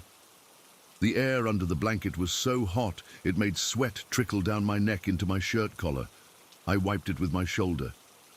I adjusted the blanket an inch so I could breathe cooler air from the edge. The thunder rolled again and made the glass hum a little. From the living room, through the wall, the movie threw another sharp music sting and a sudden burst of voices. My chest squeezed. I almost called my brother's name out loud. Before I could, a voice came from right next to my ear. "Sleep," it whispered. "Don't come closer." It was my brother's voice. I need to be really clear here. Not kind of like it. Not the way a phone recording sounds a little off. It sounded exactly like him, the same rasp at the end of words when he was trying to be quiet, the same way he swallowed mid-sentence sometimes. But there was something wrong in how gentle it was. He was not a gentle whisperer. He was a hiss-at-you kind of whisperer, an impatient shh. This voice had a soft edge, like it was trying to be kind for my sake, like it didn't want me to be scared. The words were in a rhythm that wasn't his. Too careful, like a person repeating a sentence they practiced. Every hair on my arms lifted. The relief didn't totally leave. That's the part that messes with my head. I listened. I did what it said like a little kid who needs orders. I lay flat. I pulled the blanket up to my chin. I stopped reaching. My heart slowed one notch. The bed dip stayed where it was, not touching me, but close enough that if I stretched my leg just a little, my foot would have bumped it. I didn't. I closed my eyes and tried to feel the weight instead of thinking about it. It didn't shift again. I fell asleep. It is embarrassing to admit that, but I did. I was 6. A voice that sounded like my brother told me to sleep and promised, without saying it, that I wasn't alone. The storm kept going. The movie bled through the wall less as they turned it down, or the movie got quiet later, I don't know. I woke up one time in the night to pee, and the other side of the bed felt flat and cool when my hand slid to it. No heat, no weight. I didn't think about it. I shuffled to the bathroom, cold tile on my feet, the toilet seat startling me because it was colder than I expected. The way the little nightlight in the hall made the baseboard heater look like a dark snake along the wall. I went back, got in, didn't reach again, slept until morning. In the morning, the house smelled like wet coats and cereal. The storm had moved on, just damp air left, and that noisy stillness you get after a big weather night. My brother was in the kitchen, hair sticking up in the back, pouring cereal like he hadn't slept enough. The family friend was on the couch under a blanket, an arm thrown over his face to block the light. I padded in with my blanket around my shoulders like a cape. The cereal clinked into the bowl, and he tapped the box to shake the last pieces loose. I said, "Thanks for coming in last night." I said it small, like I didn't want to make it a thing. He frowned at the cereal bowl like it had insulted him. For what? For lying with me. He looked up with that older brother, you stupid face. I didn't. We watched until late. I slept out here. He jerked his chin toward the friend on the couch and grabbed the milk from the fridge. You were supposed to be asleep anyway. That made my stomach go cold and hot in waves. I laughed automatically because that is what little kids do when they are surprised and trying not to look like an idiot. No, I mean before, when you told me to sleep. He shook his head and poured milk. He didn't even look like he thought I was lying. He looked irritated to still be talking about it. He took a bite and crunched loud with his mouth open on purpose because he knew it grossed me out. That's when the edge of the counter felt too hard under my hand and the kitchen felt too bright. That voice had been right next to my ear. That weight had been a body next to mine. He lifted his spoon like a shield without even realizing it and said, "I went to bed hours later." I walked back down the hall because I didn't know where else to look. My room looked exactly like it always did in the morning. The comforter lumped where my body had been. The torn corner of the fitted sheet had come loose and showed the bare mattress. The curtains had turned from orange to pale gray because the sun was behind clouds. I stood there and tried to see a dent in the mattress where the other body had been and couldn't. I put my hand flat on the spot I remembered, like a person would, and it was just a cool patch of fabric. I pulled the blanket back and there was nothing to see, just my bed like any bed. There's no twist here. There's no footprint under the bed or claw marks on the wall. No one threw the door open and caught someone in my room. It was a storm night, a scary movie, a kid who didn't want to be alone, and a thing that got into my bed that was exactly the size of my brother and sounded like him and told me to sleep gently and not to come closer and not. That's the whole thing. The part that locks it in place for me is how real the weight was. If you've ever had someone climb into a small bed with you, you know the exact give of the mattress, the way the sheet pulls, the way your own body shifts to make room. It did all of that. And the way the voice was just a hair off, sweet where his would have been annoyed. That's the part that makes my neck prickle when I think about it. I've told this to people and watched them file it under weird dream before I finish the sentence. Maybe it was. Maybe the storm and the movie and being 6 wired my brain so tight that it made something up that matched what I wanted and kept me from having a full-on panic. But then morning came, and my brother said he wasn't there. The friend on the couch swore he fell asleep out there after they finished whatever they watched. And he is the kind of person who would have bragged about sneaking in to mess with me. He didn't. The tiny details are the ones that won't let go of me. The way the blanket lifted a hair, the second the mattress dipped, like air being pushed aside by a body. The heat through the comforter that you can't fake unless there's a person under it. The softness in the voice that didn't belong to my brother, but used his sound anyway, like someone trying to match a voice they'd only heard through a wall, and the way it moved away from my touch in this careful, almost polite way. Not jumpy, not afraid, just set on keeping that small space between us. I think about how easily I listened. The voice told me to sleep and not to come closer, and I obeyed. I was happy someone was there, and I let it be enough. There was no fight, no "who are you?" If it had wanted to scare me, it could have. If it had wanted to do anything else, it could have. It didn't. It lay there until I slept, and then it left. When I picture it now, I don't picture a face. I picture a shape that fits inside the outline of my brother, and a voice wearing his tone like a jacket. Sometimes I tell myself it was him and he forgot, because that would be easier. But I can still hear the way he said, "I didn't," in the morning, bored and annoyed, cereal crunch echoing it, and it doesn't fit. That day, after the cereal, after the silly morning shows on TV, after the storm finally left the street clean and shiny, I went back to my room alone and sat on the edge of the bed.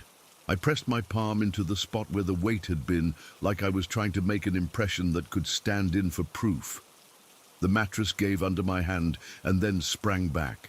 That was the end of it. Nothing else happened. There wasn't a second whisper or a flash of something in the corner. It just stopped. One night, one whisper, one shape, and then it was gone. I walked back to the kitchen. The TV had a game on now. My brother yelled at it. The friend chewed gum and flicked through a comic. The house smelled like damp wool. All the normal stuff came back like someone unpaused it, and the piece of me that had relaxed at the voice last night curled into a ball and stayed quiet. I still don't have a way to explain why the bed remembered a person who wasn't there, and why a voice that wasn't his used his exact sound to tell me to sleep. I just know it happened. And then it ended like a cutscene, sharp, leaving me standing there in the doorway of my own room with my hand on a cool sheet, no answers, and a feeling like I had barely missed touching someone I wasn't supposed to. Story 6. I don't know when weird little stuff turned into something I couldn't ignore, but I can tell you the exact day it stopped being a joke. It was one of those Brooklyn days that start slow. The block was loud already. Delivery trucks fighting for parking, the upstairs neighbor dragging a chair across their floor like they were remodeling, some kid's music turned up too high and getting the lyrics wrong. It felt normal. My fiancée made coffee and left the mug by the sink and put a grey lighter on the bedroom nightstand like always. That lighter has its own spot on a little ceramic tray where we keep keys, chapstick, the tiny screwdriver you always need once a year. Seeing it there meant we were starting the day. I remember the way the apartment smelled, stale smoke from the night before, fake vanilla from a candle we forgot to blow out right away, and a little bit of cat litter, even though we don't have a cat. Just the smell that moves through these old buildings. The air wasn't heavy. The radiator ticked randomly, even though it was too warm for it to be on.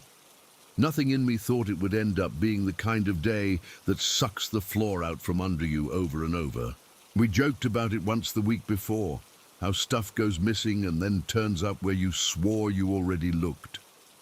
House elves, glitch, ghost with a petty streak. All the lazy explanations people throw out so they don't have to think about it. It was a joke until that morning when I went to grab the lighter from the tray to relight the candle, and it wasn't there. I looked at the tray. I looked under the tray like the molded edge could somehow hide a lighter. I checked the bed in case it rolled. The sheet was cool from where we'd made the bed. No lighter. I called out to my fiancé to bring me the lighter from the kitchen because we keep one by the stove too. He said the grey one was by the bed because he left it there.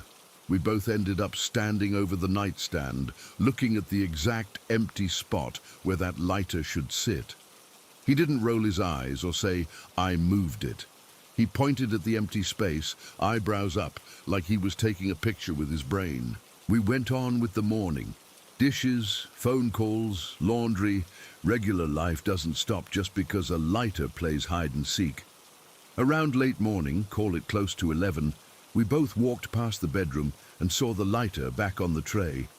Not like it had been dropped there, like it had never left. The label was turned the way I turn it without thinking. There was no big reveal, no, "Oh, I must have missed it." It was just there. We froze a second and then both decided to act normal, because acting normal makes you feel like you have control. My sister came over around 1 in the afternoon. She had a tote bag and the same look she always has when she's not sure what kind of energy she's walking into. She doesn't live far, so it's always casual. She kicked her shoes off by the door and sat on the bed while I folded laundry, and my fiancé messed with lunch in the kitchen. The TV played some dumb clip video we ended up not watching. We started telling her about the lighter thing and the other little stuff that keeps jumping around the house, and she did that noise that means, "Yeah, okay." But she was listening. There was a little glass jar on the bed near her knee, the one we keep our dab in. Short, clear metal lid that makes a tiny zip sound when you twist it. It catches the light. It was right there on the grey comforter that shows every crumb. I'm naming these details because they are locked in my head. Jar, lid, grey blanket, the crease it sat in. I picked up a folded towel, turned to drop it into the basket, turned back, and the jar was gone. Gone. No roll, no clink of glass falling, no bounce. 1 second it felt careless for it to be on the bed, and the next there was only blanket. My sister saw it too. Her face did the thing where your mouth opens but you don't say anything. We threw the comforter back and checked the sheets, the floor, the crack between the bed and the wall. I got on my knees and ran my hand along the dust line where the baseboard meets the floor. Nothing. We lifted the mattress because maybe it slid down the side. Nothing. We shook the blanket hard, expecting it to pop out from somewhere you don't think about and bounce onto the floor. It didn't. We checked the nightstand drawer even though we both saw it on the blanket. We checked the bag of the laundry I'd just folded, like I had absent-mindedly scooped it into a pocket. The jar was not in the room. It wasn't anywhere we looked in the apartment. It didn't make a sound leaving. We were standing right there. That was the first time my stomach did that slow, illegal turn it does when you get bad news. Not a jump scare, and I am not in charge here feeling. We tried to get our day back after that. Everyone tells you not to feed this stuff, not to talk about it too much, not to give it energy. That sentence makes me mad, but I hear myself saying it anyway. We didn't want to feed it. My fiancé cooked eggs and toast because lunch had gotten complicated. The pan oil made that light pop. The whole apartment smelled like butter. My sister was telling a story about someone at her job, and we were halfway listening. The wine bottles were just decoration, 3 cheap glass bottles painted white with twine around the neck, sitting on the little half wall that pretends to be a divider between the kitchen and the living area. They've been there so long they collect dust you only notice when you're bored. I felt the vibration before I heard it, just a tiny tremble through the counter into my elbows. My sister felt it too because she looked at me. The bottles shivered, all 3 in sync. It was a quick shake, like someone had flicked the wood under them. The first thing you think is subway rumble, but the subway doesn't make our pots shift, and this wasn't a rumble. They leaned back a fraction of an inch, and then, without anyone near them, hopped off. There's no other way to say it. They made a little chink at the base like glass does on wood, and then tilted forward and fell. I prepared myself for the smash. I flinched and pulled my shoulders up, and then nothing broke. They hit the kitchen floor and made this dull, heavy thud, like they were rubber. No crack, no glass skittering, no spray of shards. They landed upright on the tile, then teetered and rolled toward the toe kick of the cabinets and stopped. My sister said holy. She didn't finish the word. We both stood there like idiots, staring at the clean, unbroken bottles, listening for someone above us or below us to do something that would explain it. The fan on the stove hood went on by itself, off itself, just one click up and down like a person's hand had brushed it. My fiancé turned from the stove with the spatula in his hand, raised like that could help. Nobody touched anything for a solid minute, because I didn't want to give the room the satisfaction of seeing us jumpy. We cleaned up with our mouths, doing that fake normal talk you do when you're convincing yourself it's fine. Egg on plates, bottles back on the wall. We lasted maybe an hour like that. My sister tried to laugh about it. She couldn't. She kept glancing at the bedroom like the jar would roll out of the bed skirt. It didn't. The lighter sat on the tray like a smug little piece of plastic. By late afternoon, my fiancé put his wallet in the catch-all bowl by the door. He slapped it in there loud on purpose because we'd already said out loud, "Let's keep track of stuff today." The bowl is a cheap ceramic thing with a chip on the rim. Coins, earbuds, lint, all that. The wallet was placed there. I saw it. Black leather, a little worn at the fold. The corner of a card peeking out because he never pushes it all the way down. That's an image you don't mix up. By early evening, I was exhausted from pretending to be calm. We were all on edge, and my shoulders were up near my ears. My sister sat on the couch, scrolling in this unfocused way you do when your brain won't settle. My fiancé went to the kitchen to put water on for pasta. The smell of gas, and then that click, whoosh of the burner, the kind of normal sound that should make you feel better. I stretched out on the bed just for a minute, with my eyes closed because my head hurt like I'd been frowning for hours. The room was dim the way it gets before sunset.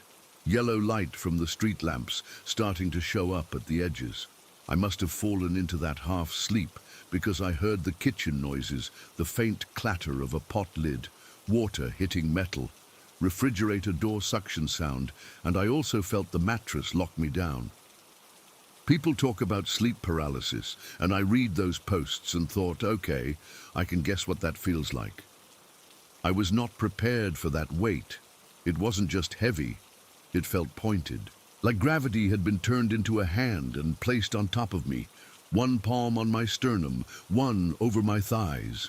My arms were where I left them, one under the pillow and one across my stomach, and neither one would lift. My mouth opened and no sound came out. I tried to say my fiancé's name to get him to come in, and my throat didn't work. I tried to roll off the bed, and nothing moved. That's the scariest part. Your body functioning, except for the one part you really need. There was a shape on the floor near the bed. I didn't want to look at it, which made me look at it more. It sat cross-legged like a person who grew up sitting on the floor. Back straight, hands on thighs. I couldn't see features. It wasn't like a full black mass. It was like it was made out of the dim. It faced forward, not toward me, not toward the door, just forward like it was waiting for something that didn't have anything to do with me. Calling it him popped into my head for no good reason, and now I'm stuck with that. He was there. He existed in the space the way furniture exists, not like a shadow trick. He didn't flicker. He didn't move. If eyes were involved, I didn't see them. My skin knew I wasn't alone, and it wasn't my fiancé on the floor. I shut my eyes because I couldn't stand it, then opened them to see if I could force anything different. Nothing changed. I tried to speak again, and it felt like my voice was stuck right at the soft part of my throat. I got out air that had no sound. I thought, he's in the kitchen, he's right there, just walk in, just walk in. I held my breath like the kind of idiot who holds their breath when they pass a cemetery. My chest burned from not breathing and from trying to be quiet. Like if I made a sound, the thing on the floor would turn its head. I counted breathless heartbeats until they hurt. The second my fiancé stepped into the doorway, everything let go.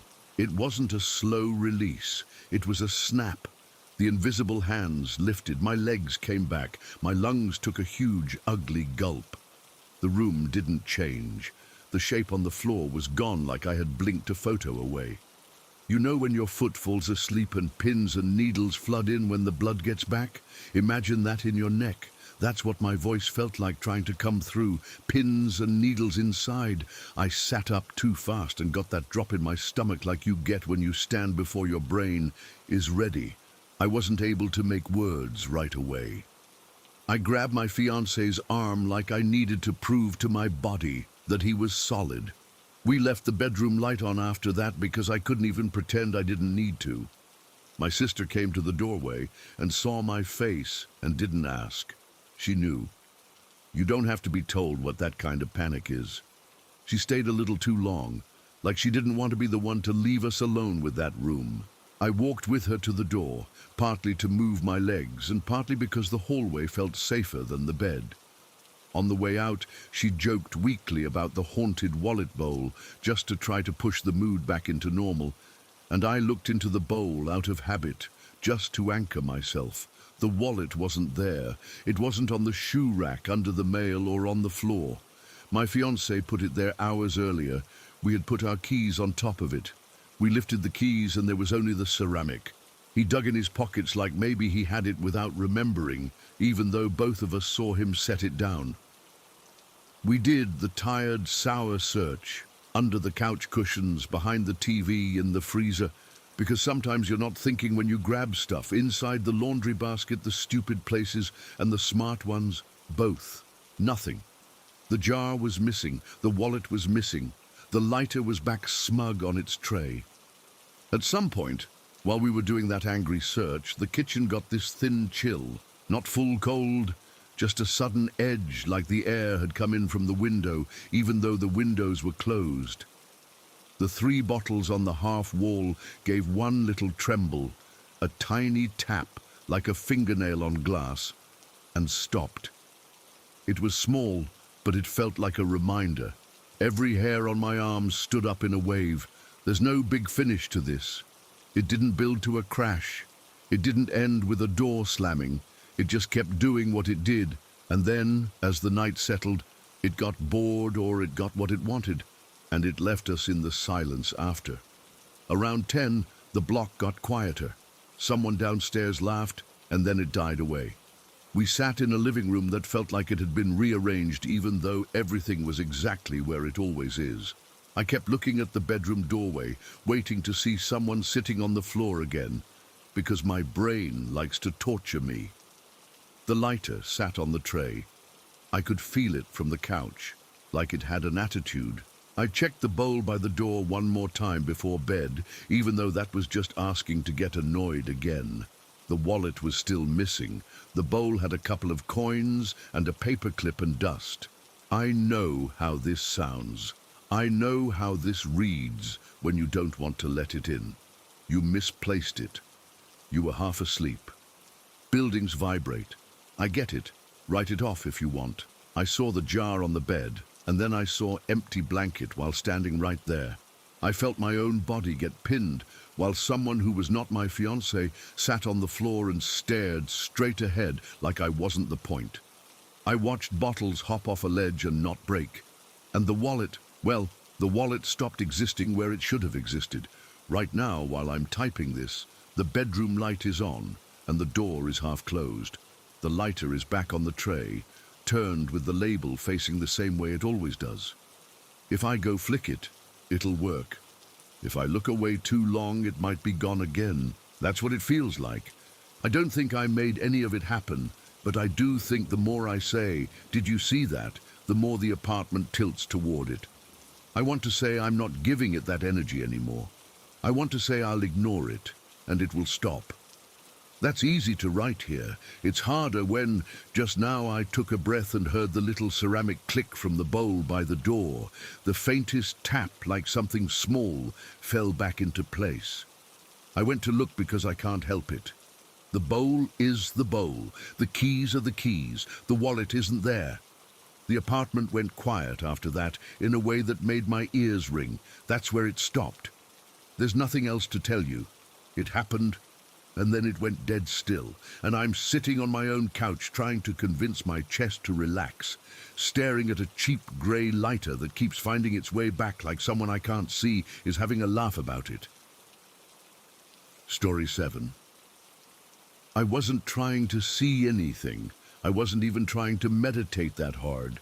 I'd had one of those long Brooklyn days where the noise just bounces around your skull. Sirens, a truck idling forever, the upstairs neighbor dropping something heavy every hour like clockwork. I did my normal end-of-day routine without thinking about it. Washed the dishes, left one glass by the sink because it was streaky and I would do it in the morning. Brushed my teeth, checked the lock twice like always. The apartment smelled like the fake linen plug-in, and whatever my neighbor cooked with turmeric that creeps under the door when the hallway fan is off. I cracked the window an inch because the radiator was doing that random tick even though it wasn't cold, and I turned off the big light. I left the small lamp on the dresser. It made that little circle of yellow that doesn't reach the corners. Everything was normal. I put my phone on Do Not Disturb, filled my water bottle halfway, and pulled the comforter up. I've been messing with meditation for a while. Nothing fancy. Breathe in for 4, out for 6. I've played the Gateway tapes on and off for months. Mostly, it just helps me drop the day. I'm not out there about it. I like noise that isn't my thoughts when I'm trying to sleep. That night I didn't even put headphones in. I just let the quiet be whatever it was and counted my breaths until my shoulders loosened. What kicked it off wasn't a dream. It wasn't drifting into a dream. It was more like dropping, but with my eyes closed. I'm used to seeing little specks behind my eyelids, pressure dots, that grainy static. Sometimes a blob that swims around if I move my eyes. This wasn't that. A line showed up in the black, clean, steady, like you'd get on an old-school equalizer.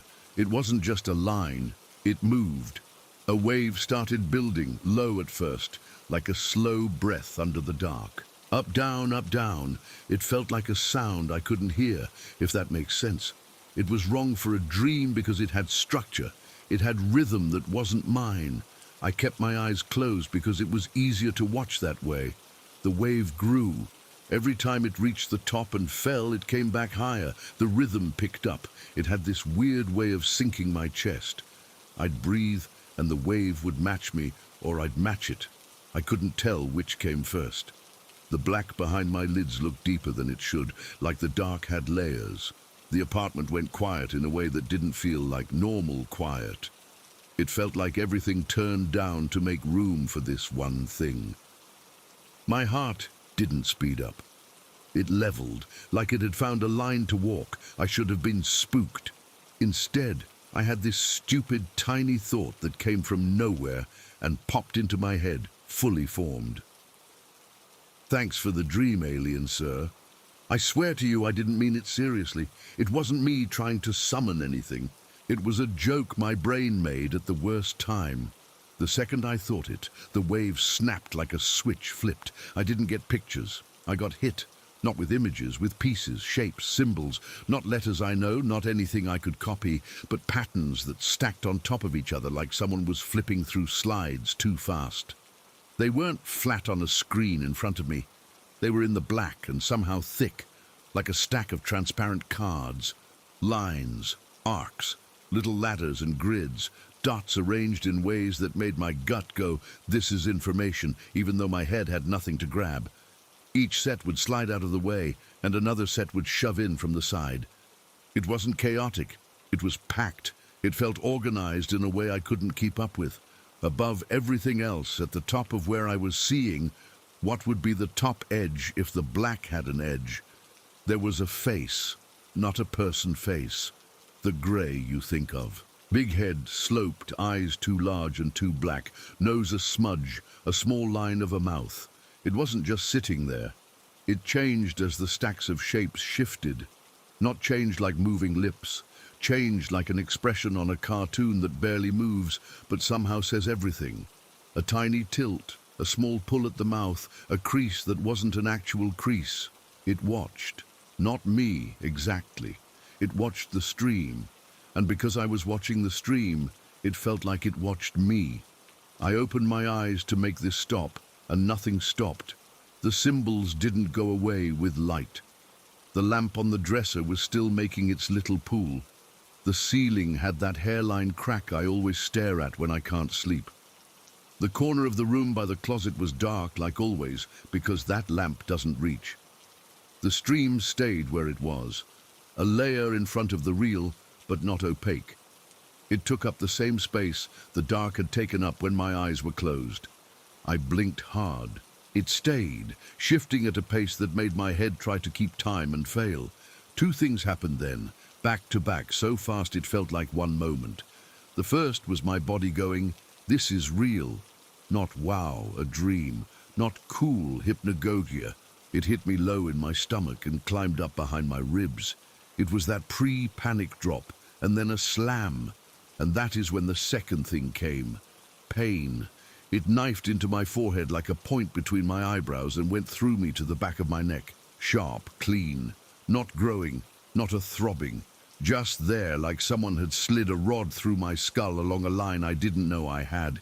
It made a noise in my head. I don't know how else to say that. I heard it without hearing it, a pressure pop that cracked down my spine and set off sparks behind my eyes. I half sat up without deciding to. My hand went to the bridge of my nose and pressed because human reflex says, push it out. I sucked air in like I was trying to make more space in my head. The stream didn't stop for the pain. It kept dumping itself at me, like someone had waited for me to say the wrong thing and took the chance. I had the most disgusting thought. This is a download. I don't like that word. It sounds like a meme. But that's what it felt like. Someone dumping boxes into a space and hoping some of it would land where they wanted in the split second the door was open. The face at the top of it all watched me notice. It didn't look angry. It didn't look kind. The closest I can get is amused, not a big grin, not anything that would photograph. A shift that said, oh, okay. You see, I felt stupid immediately. I thought, thanks, out of some weird politeness reflex, and the mouth line did a twitch that read like a laugh, like I'd made a kid joke at a serious table and been indulged. The pain got worse in a second and then was over the line of what I could sit still for. It shuddered into the base of my skull on the right like an ice pick and set my scalp buzzing. I threw the blanket off and stood up fast, and the room swam once, like the floor had lifted an inch, and then remembered to be a floor again. My knees were weak, like after a run. I grabbed the dresser with two hands and held the wood until my knuckles went white. The lampshade tilted because I hit it with my shoulder. The ceiling crack was in my face, and so were the symbols, sliding, stacking, organized chaos I couldn't read. I said a real word out loud then, not a smart one, just no. It came out small and harsh, and the sound of my voice made something about the pain flare. I stumbled to the bathroom, because deep down I'm a person who thinks cold water fixes things. The hallway was cooler than the bedroom. The tiles in the bathroom stole heat from my feet. I turned the faucet on, and the water was lukewarm for a second, and then cold in a way that hurt the bones of my fingers. I splashed my face and water ran into my mouth and down my chin and onto my shirt, and I didn't care. I grabbed the bottle of ibuprofen from under the sink without looking and shook it too hard so a few extra tablets bounced out and clacked across the porcelain. I took two. I didn't check the dosage. I swallowed without water out of impatience and choked and then drank from the tap like an animal. It didn't make the pain leave. It did give me something to do. That sounds dumb, but it mattered. The symbols were still there while I did all this, faded a fraction because the bathroom light was bright, and I had to focus my eyes to avoid tripping over the bath mat, but they only faded. They didn't go. The face stayed in its place and watched. That tiny shift at the mouth line again, like I was dull entertainment, and it wasn't unkind about it. It reminded me of the way a person watches a toddler struggle with a jar lid. Affectionate, a little distant. I remember the exact sound my refrigerator made from the other room. The motor kicked on while I was hunched over the sink, and it was this low, steady hum that usually I don't hear unless it goes off and leaves a hole. The hum mixed with the internal noise in my head that the pain was making, and they beat against each other like two notes too close together. I felt immediately nauseous. I stood there holding the edge of the sink until the nausea passed, breathing slow and counting, breathing out longer than I breathed in, because that's what they tell you to do when you feel like you might pass out. I don't know how long the stream kept dumping in. Time turned stretchy. I checked the clock on the stove once when I stepped into the kitchen to turn the hall light off, because the glare made my head worse. The numbers meant nothing. The digits were just shapes. If I had to guess, I'd say it was a half hour from when the wave started to when the stream shuttered off. That guess is worth nothing. It could have been 5 minutes. It could have been an hour. I know I sat on the edge of the bed with my feet on the rug and my back hunched like a person who has done too much yard work and is paying for it. I held the water bottle on my forehead because the plastic had gone cold from the AC, and it felt good to press it there. I breathed like a metronome to keep from spiraling. The face stayed, and then, mid-shift, as casual as a blink, everything went blank. It didn't fade, it cut. 1 second there was a stack of symbols sliding off to the side, and the amused, almost face at the top. The next second, there was my room. Lamplight, crack in the ceiling, a piece of lint on the baseboard that I never see until I sit low like that. The quiet that came after was not normal quiet. It was too clean. The line in my head that had been humming switched off, and the sudden lack of pressure was so abrupt that I almost fell forward. My forehead still hurt, like it had been pressed for a long time by something with a small surface area. The back of my neck felt raw, inside the meat. The ibuprofen finally did something, turned the pain down from sharp to blunt. I sat there for a long time waiting for it to come back. Every time a car passed outside and their headlights sliced across the ceiling, I flinched. Nothing came. The wave didn't return. The black behind my eyelids was back to dots and floaters when I tested it. It felt almost insulting, like someone had opened a door into my room, shoved 1,000 file folders into the doorway, smiled when I said thank you, and then closed it like it was nothing. Like it could reopen any time if it wanted, and I had no say in when. I'm not a person who cries easy, but my eyes watered anyway. Not a sob, a stress leak. My hands shook enough that when I picked the water bottle up again, the bottom smacked the nightstand louder than it should have.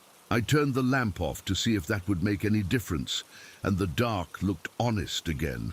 Plus the hallway light line under the door, plus the little red dot of the power strip under the dresser.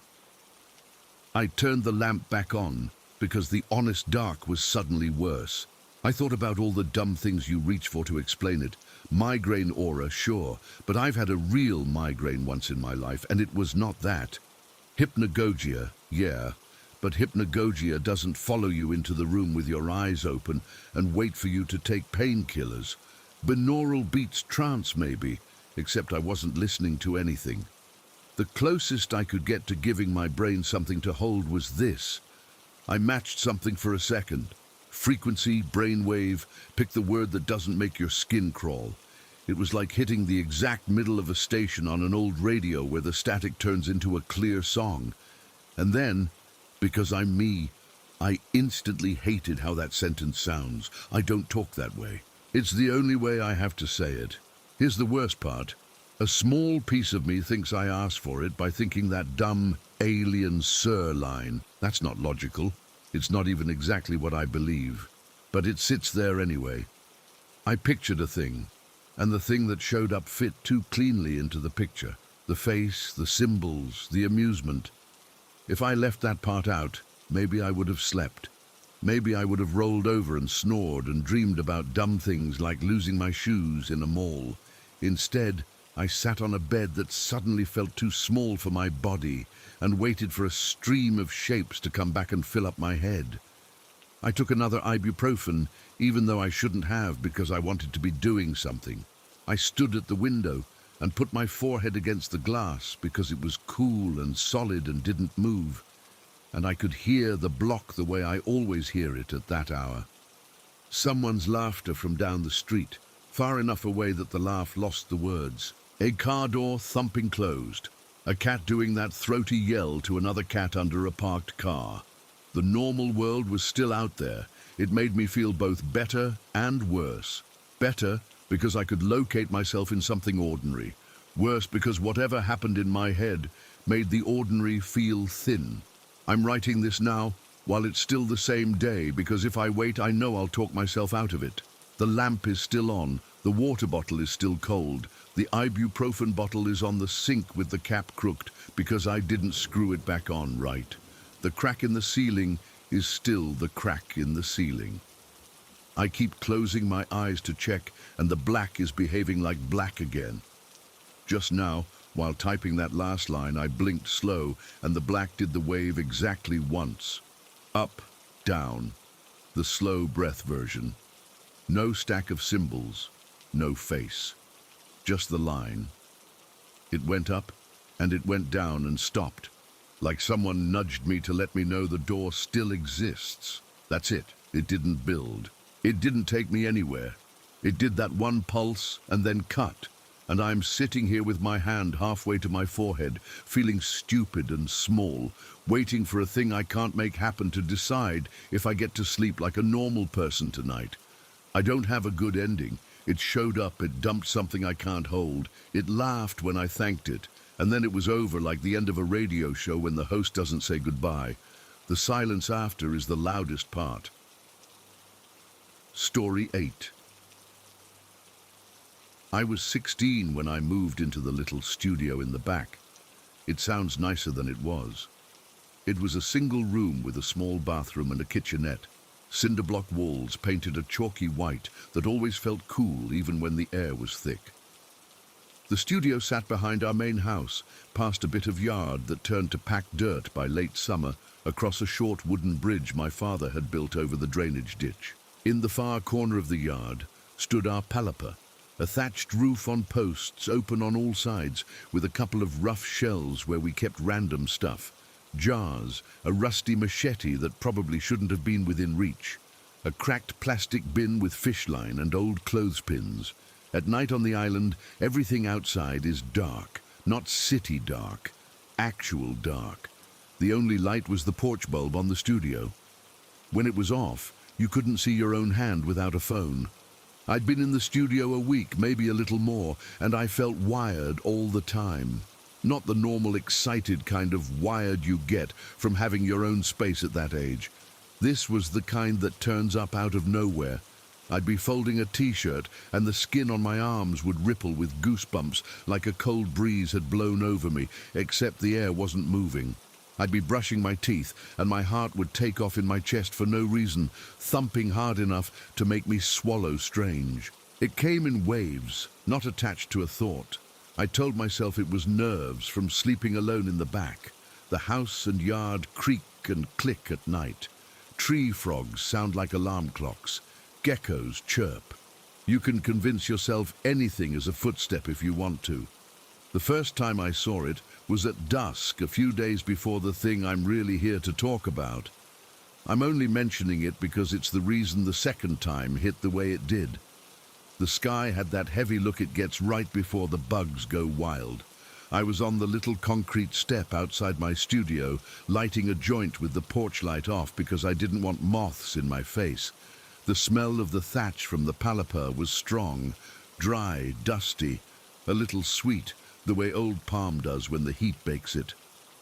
I was leaning against the doorframe, one foot against the step, thinking about nothing, and my eyes slid to the palapa just to check the yard the way you do. There was a shape in the center of it.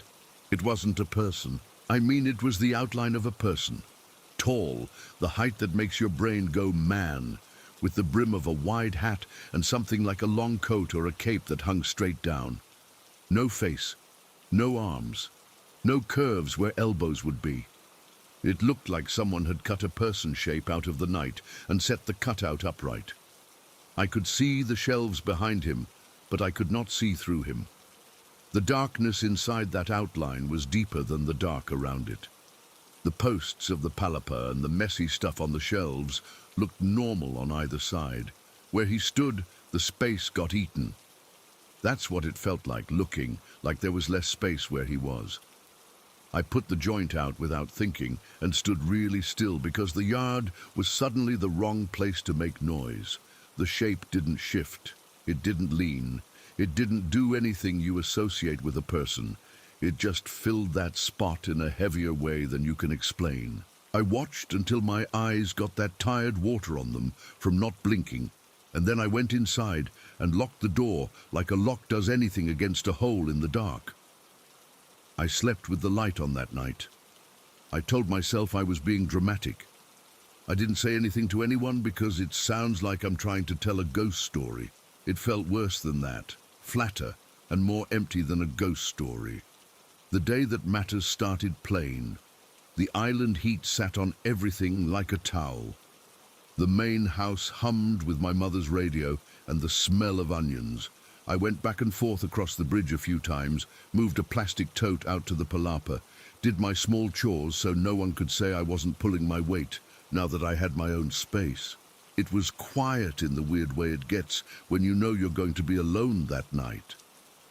I tried not to think about the palapa. I tried to make the studio feel like mine, reset the bed, shook out the sheet, set my book on the little table in a way that said I was coming back to it later. When the sun drops there, it's fast. 1 minute yellow, then everything grays out. Then it's like someone turned down a dimmer you didn't know you had.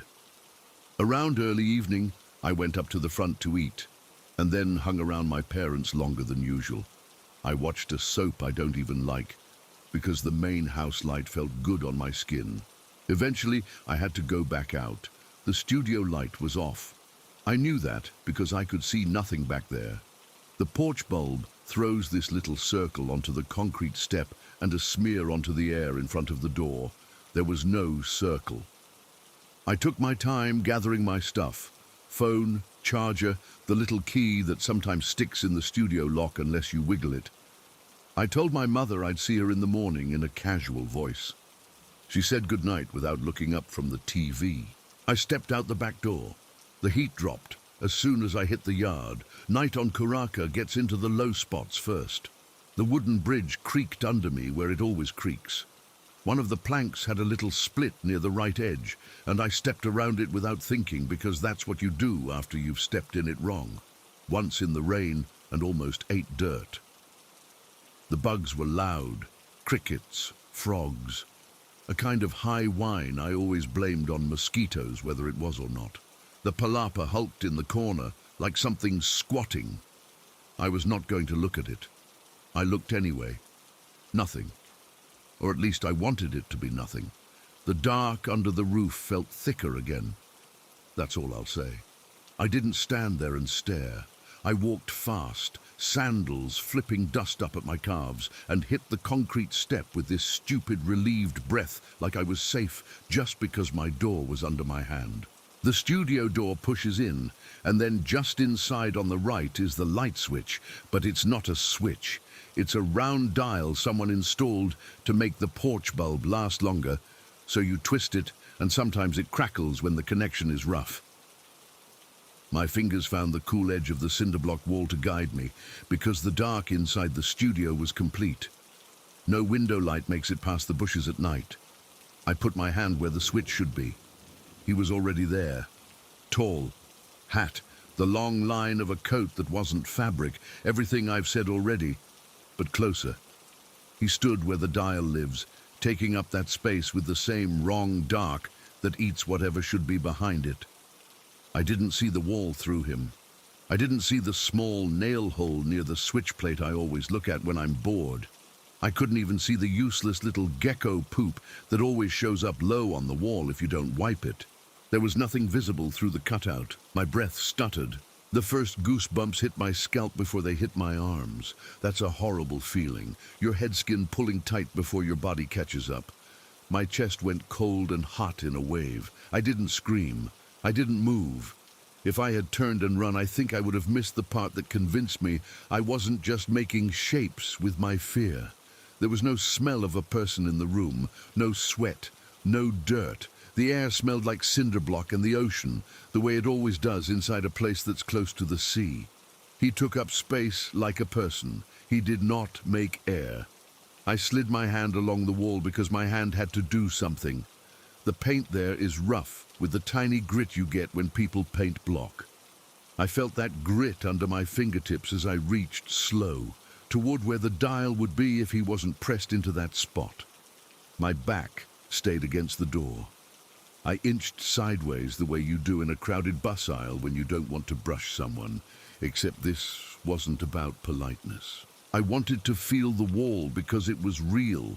I wanted to keep my shoulder pressed to a thing that existed. The cool from the cinder block bled through my shirt.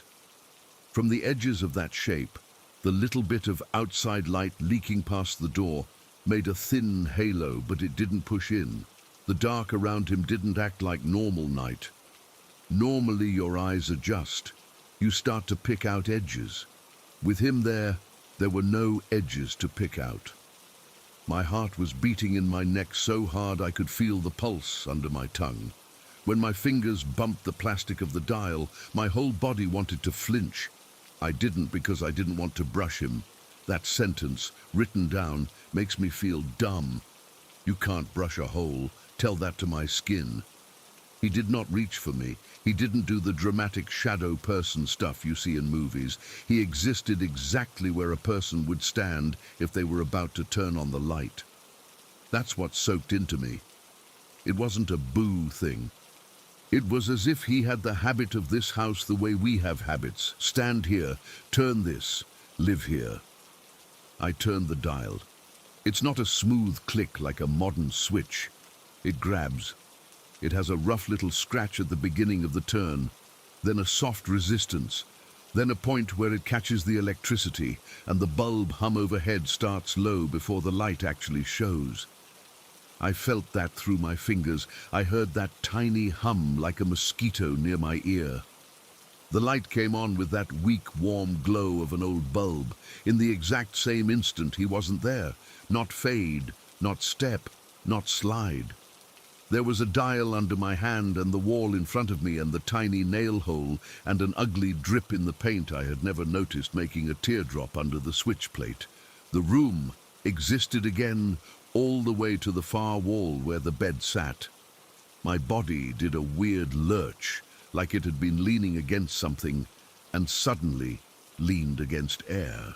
I staggered forward one step because of that lurch and almost put my chest where his chest would have been if he had still been there. My shoulder hit the wall near the corner. The hum of the bulb rose for a second and then steadied. The room looked plain. The bed, the little table with a chipped mug on it, the sandals I'd kicked under the chair with one strap turned wrong. Everything exactly how it should be. Outside, the yard noise kept doing what it does. Frogs sang. The bugs went on. The scrape of a palm frond dragged somewhere above. Normal world kept going. I couldn't hear my own breath for a second over the blood in my head. My legs got the shakes then. Not a dramatic fall to the floor shake. The kind that makes your knees feel hollow. I backed to the door and put my hand on the metal handle, cool, steady, and held it like a person holds a rail that isn't going anywhere. I stood there until the shakes dropped to a shiver I could manage. My mouth tasted like I had been holding a coin under my tongue. I turned the dial off with a spin, just once, to see if darkness would pull him back. The instant pop of dark made me swallow hard. Nothing else popped. I turned the light back on so fast the bulb didn't even get a chance to cool. I know how this reads. Dark figure, hat, coat. People will say hat man and move on. There was no feeling like a person. There was no stare, no malevolence, no story. He was an absence, shaped like a man standing where the switch was. And the first time I saw him in the palapa, he was an absence shaped like a man standing where a person might stand to look straight at the house. That pattern is what burns. He wasn't hiding, he wasn't creeping, he was just in the positions you and I take without thinking in a place we live. I forced myself to step back out onto the little porch because I had to know if the palapa still had that heavy center. I stood in the doorway with the light spilling past me and tried to see. The thatch made a dark umbrella shape against a sky that had gone fully black. If he was there, I couldn't tell with the porch bulb on. The light from behind me made a big spill that ruined my night vision. I didn't turn it off to check. My brain did the math: light off, yard dark, palapa heavy, and I didn't need more. I closed the door and locked it, and the click was so small compared to what had just happened that it made me laugh a little, stupid and tight.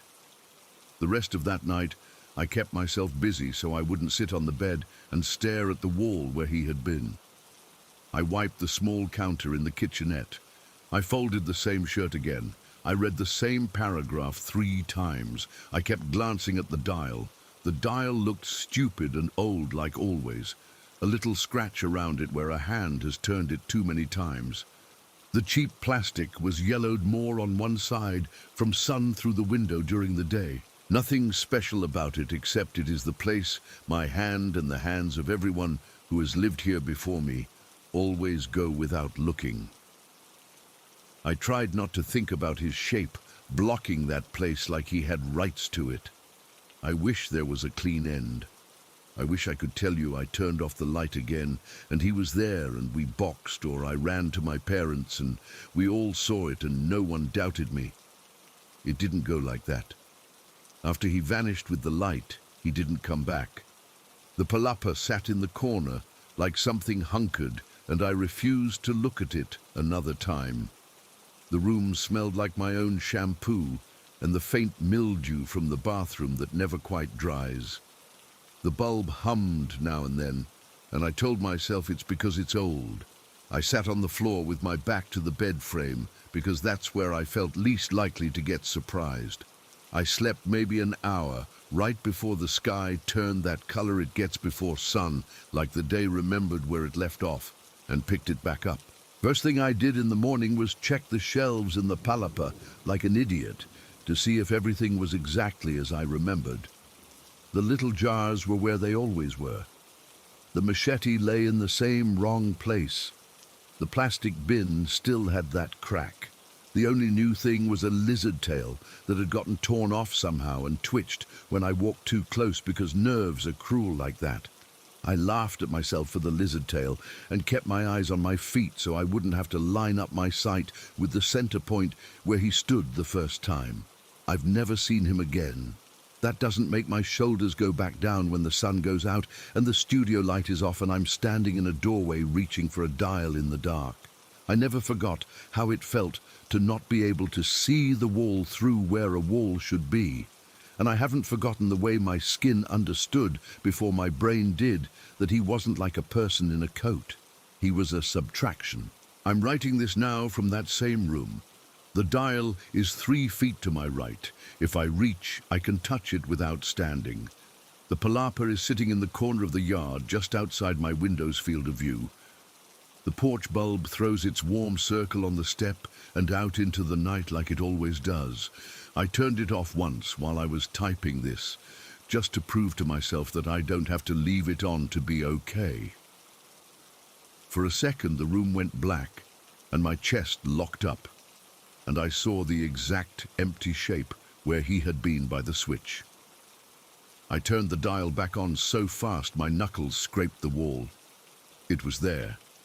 And then it wasn't, and I'm stuck here with the stupid old light humming and my own hand on a plastic circle trying to act like flipping it makes any difference if whatever that was decides it wants the spot again. Story 9. We called it Buck's Palace because that's what the older kids called it when they took us up there the first time. No one knew a real story for the name. There was no buck head on the wall or anything like that. It was an old house on a hill with a ridiculous wraparound porch and a view of the lake that made you understand why someone would have loved it once. Big, square, heavy with paint that had gone chalky, roofline that sagged a little in the middle. If you stood on the porch and looked out, the water sat below like a huge dark plate, and the opposite shoreline was just tree line with one gap where the sky sat lower. You could get there by a dirt pull-off a smaller road, then a track through scrub and tall grass that slapped your jeans and left burrs all over your socks. I had a habit of brushing them off in the car and then feeling them later stuck to the carpet under my feet. I'd been up there enough times to know how it sounded when it settled. A place like that talks. Boards tick, nails make little clicks, window frames complain when the temperature drops. I knew where the porch boards were soft and where they'd pitch you if you forgot and stepped dead center. I knew the smell too, damp wood, old leaves that had blown in and rotted in a corner near the doorway. The faint metallic breath old houses have, like rusted nails and dust. There were beer bottle caps in the corner by the entrance and a spray-painted bucks on the inside wall, which made the place feel like it knew its own nickname. That's the level of familiarity I'm talking about. It wasn't a scary place for me. It was like a lookout you could pretend was yours for an evening. That day was overcast but steady. No wind, no build of thunder. The lake looked flat and grey, not a ripple in the cove, geese lined up near the reeds doing nothing. It was quiet without being dead, just that buffer sound of a big place holding its breath. Emma and I took a bottle of wine because we thought we were being romantic, or at least efficient. It was one of those reds that cost less than a pizza, screw top, something with a bird on the label. We brought plastic cups because we didn't trust the steps not to trip us if we tried to climb with a glass in hand. We parked down by the trees where the pull-off dips and walked up the path, moving through waist-high grass with little seeds heavy enough to bend the stalks. On the way up, I did that dumb thing I always do, counting the number of steps in the broken place on the porch so I wouldn't hit the rotten section. 3 from the left near the corner post and you're good. I could smell the lake more up there, that wet stone smell plus fish. The porch railing was mostly intact on the lakeside, and you could lean your forearms on it and not worry you'd drop into the bushes. That's where we sat. If you turned your head, you could see into one room through a big picture window, the glass wavy the way old glass is. And then the next window was the same size a few feet down, and a third after that. Inside, it was empty of furniture and full of junk left behind by whoever came up before us. Beer cases, cigarette packs, a half-burned candle stuck to a brick like someone had tried to make a mood and then got bored. The floor inside was covered with a fine dust you could see when the light came at the right angle, tracked with raccoon feet and bird scratch marks near the fireplace. We sat with our backs against the siding and the bottle between us, and it was calm. The kind of calm that makes you talk softer without realizing. We didn't say much. I don't make a habit of giving credit to the air, but even the bugs seemed to decide to leave us alone for a minute. The lake was a big blank eye. I remember the way the plastic cup flexed in my hand, because the cheap ones always flex when your fingers warm them up. I remember running my thumb along a splinter on the porch board near my thigh and thinking I'd rub it off before we left so I wouldn't catch my jeans on it next time. The sound came from inside the house, behind the first big window. Not a footstep, not a shift. A small clink, clean, like a piece of metal hitting wood. If you've ever dropped a nut or a washer on an old floor, you know that ping with just a breath of vibration after. It was too sharp to be anything old house does by itself. It wasn't wind, because there was no wind. It wasn't an animal. Animals make drag and scrabble. They knock things and then you hear the skitter. This was a single sound with nothing attached to it. We turned our heads at the same time. You can tell when two people are trying to be cool about a noise by how synchronized the look is. We stared through the glass. There wasn't much to look at, just that open room and the rectangle of the next doorway and a piece of old pipe leaning against a wall.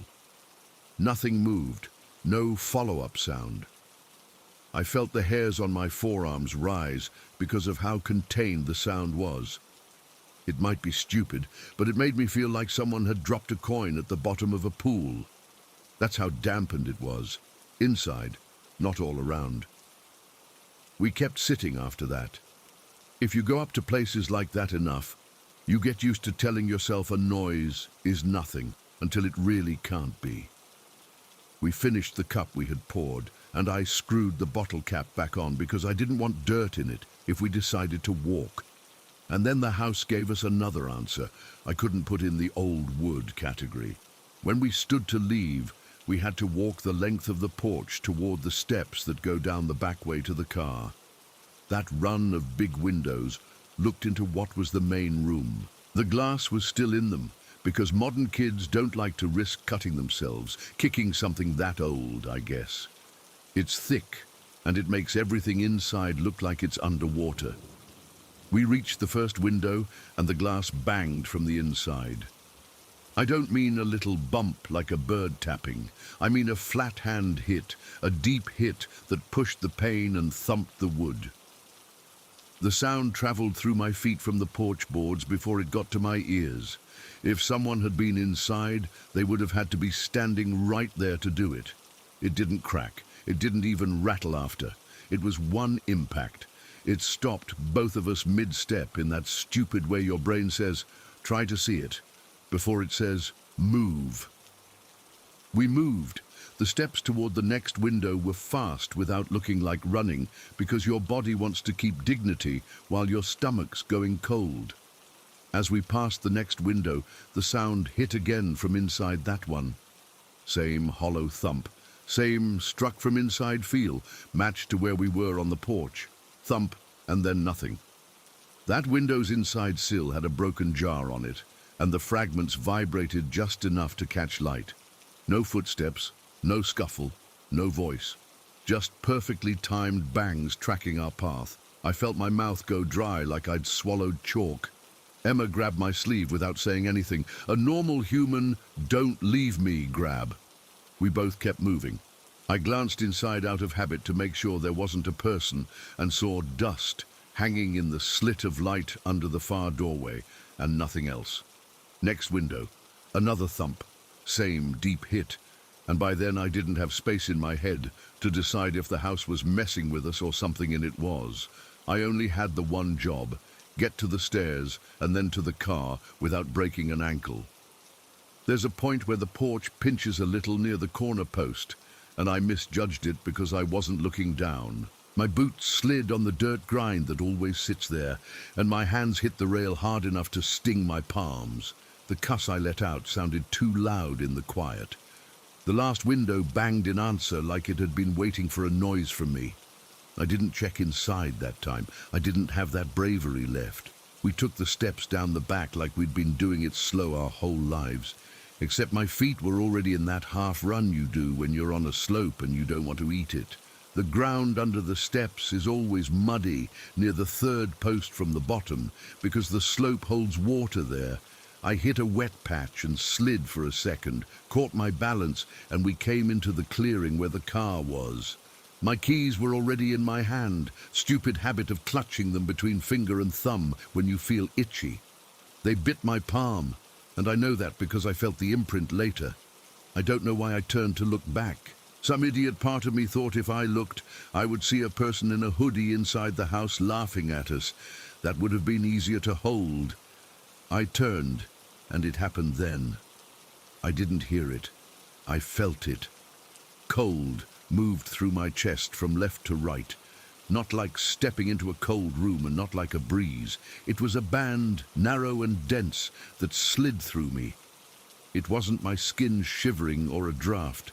It went through ribs, through heart, through whatever sits right behind your sternum and carries your breath, and it kept going out the other side. It didn't linger. It didn't swirl. It went through me like it had somewhere to be. With it came this rush of feeling that didn't belong to me. I know how that sounds, but I don't have a better phrase. A burst of joy hit first, the exact kind you get right before you laugh too hard, the top of the breath part, so pure it made my mouth want to smile. It ran straight into fear that wasn't mine, not the oh shit fear of tripping on a step. A bigger thing that felt like standing on a high edge. And then there was a lift I've only felt a few times in my life. Like when something happens that makes beating hearts in a room rise together. I know that description is corny, but that's what it was. A condensed crowd feeling. None of it came from a memory. It was like someone poured it through me. Those feelings were too big to be inside one person all at once. That's how I knew they weren't mine. They didn't fit. They shoved my own stuff out for a breath and filled the space. My voice shut off. It didn't even occur to me to make a sound. It was like someone had put their hand over my mouth from the inside. My arms went heavy. I stood with my key in my hand and the car door handle under my palm and felt tears flip my eyes wet without the rest of my face moving. It wasn't sadness. It was the pressure of too much of more than one thing at once. Emma was saying my name. I felt the shape of it, not the sound. The cold left the same way it came. There was no after chill, no breath fog. The air around us felt the same as it had. That was the part that messed with my head. If cold air had washed over us, I could have told myself the hill does a thing with wind, or the lake breathes wrong there. But it was just me, held for a second like a wire for someone else's power, and then empty again. I got in the car and my knee bounced like I'd had too much coffee, not because I told it to, just out of leftover charge. I sat with my hands on the wheel and watched my knuckles over the dark of the steering wheel and noticed they were pale. And that looked wrong, in a way I can't make useful. The house sat where it always sits. The porch did not change. The window glass did not show a face. I didn't see a shadow move in the doorway. The sky pressed down with the same even grey. The car smelled like old coffee and the faint sour of gym bag. The whole world refused to match what had just gone through me. We left. I don't remember backing out so much as like the ground slid under us until the path found the road. The bottle of wine knocked against the seatbelt clicker because I hadn't secured it, and that tiny sound made me jump like a shot. I don't love that about myself. I'm not a jumpy person, but I was then. Emma kept looking at me and then at the house, and then down at her hands, like she needed her gaze to land somewhere that didn't throw it back. We didn't talk most of the drive. The radio was off because the news would have been too normal and music would have been worse. I kept replaying it in my head to see if I could find a thing I'd missed that makes it a trick my body played on me. Sometimes your own fear shocks you. You feel it like a physical hit. But this wasn't fear first. It was that other crazy mix first. If I were alone, maybe I'd say I could have faked it to myself. But the windows thumped to our steps before that, and I don't know how to fold that into a story I can throw away. I'm not trying to sell you on anything. I'm putting down exactly what happened that one day. We went up to a place I knew well. We sat on a porch that should have felt like a better version of reality because the air and the view do that. They make you feel like you've got a secret spot.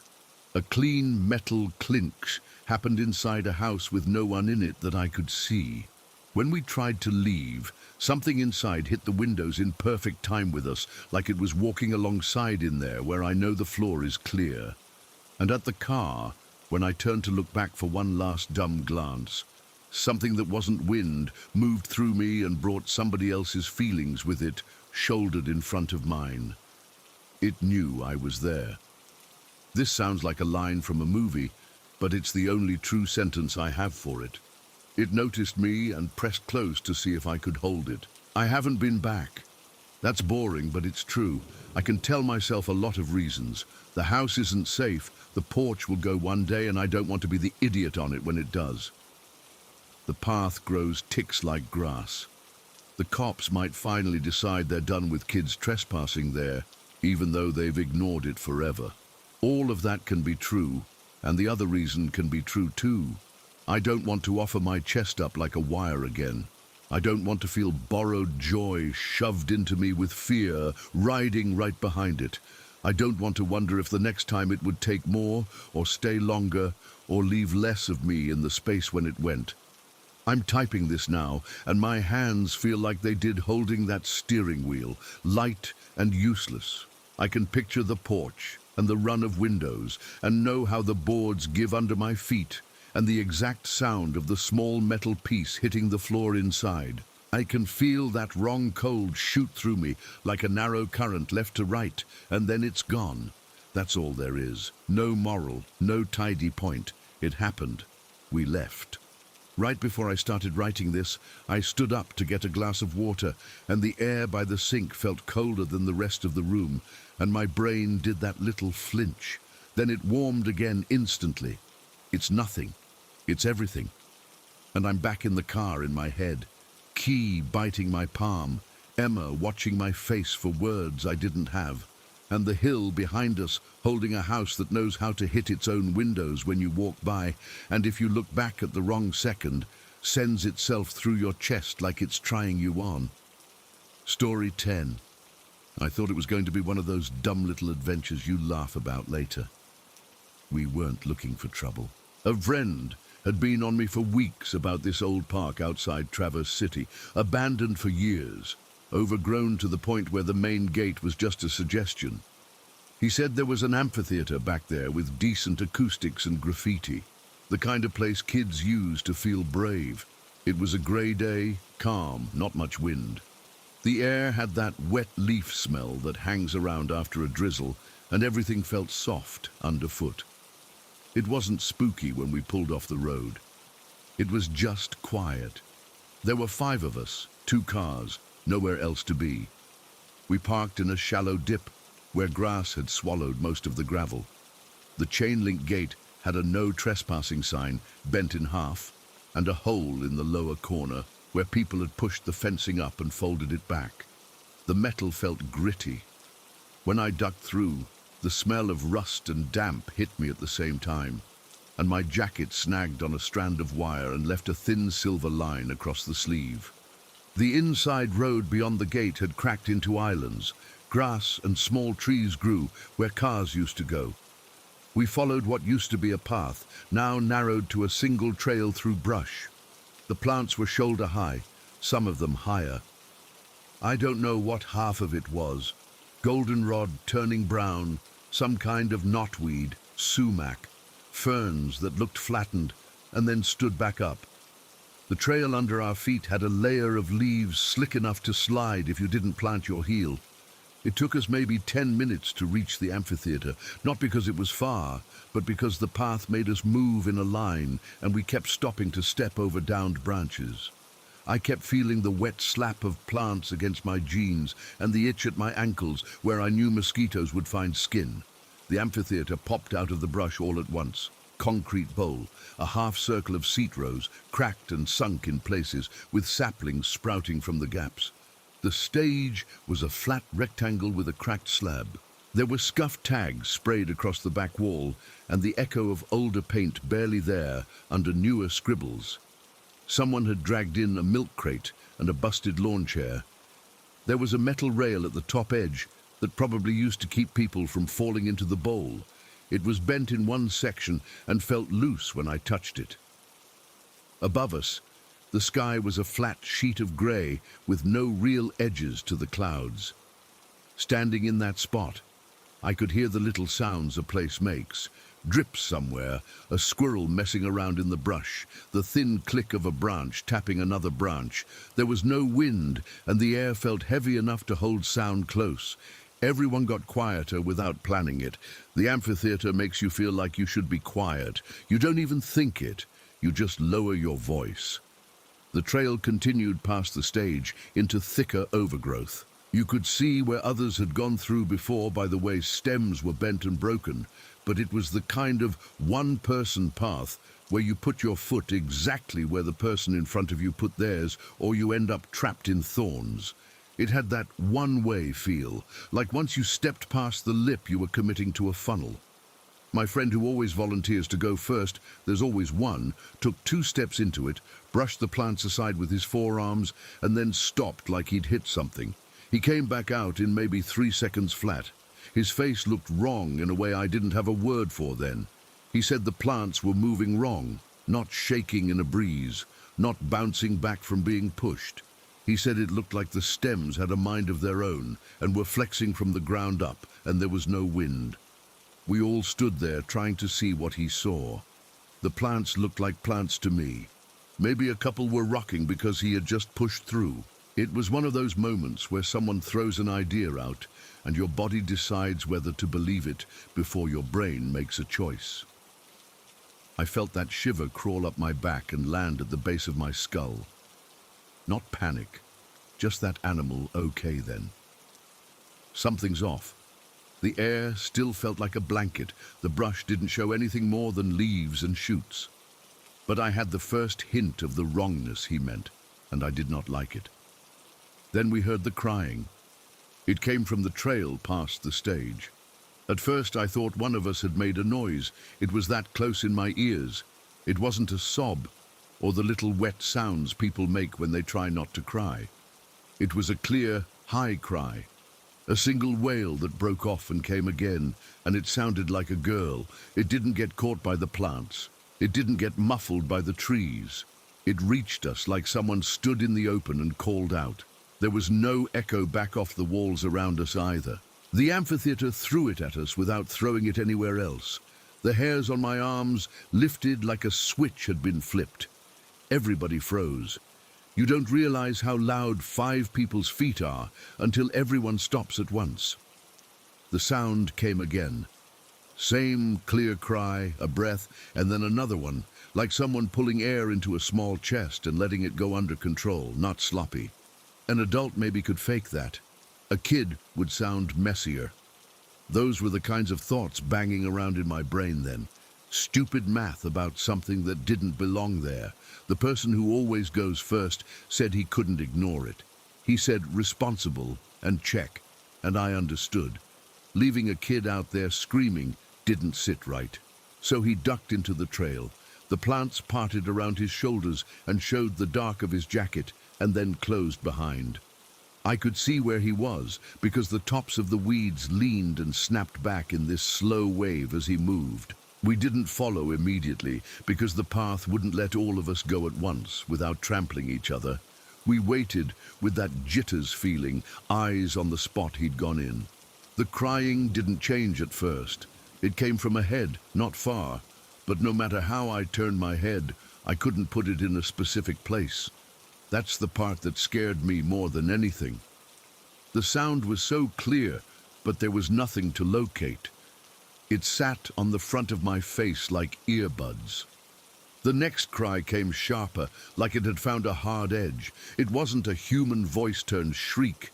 It sat in a pitch that felt almost too clean. My shoulders went up. My back got tight. You know that feeling you get when you realize a noise is not out where you thought it was? That. He came back without a shout. There was no warning.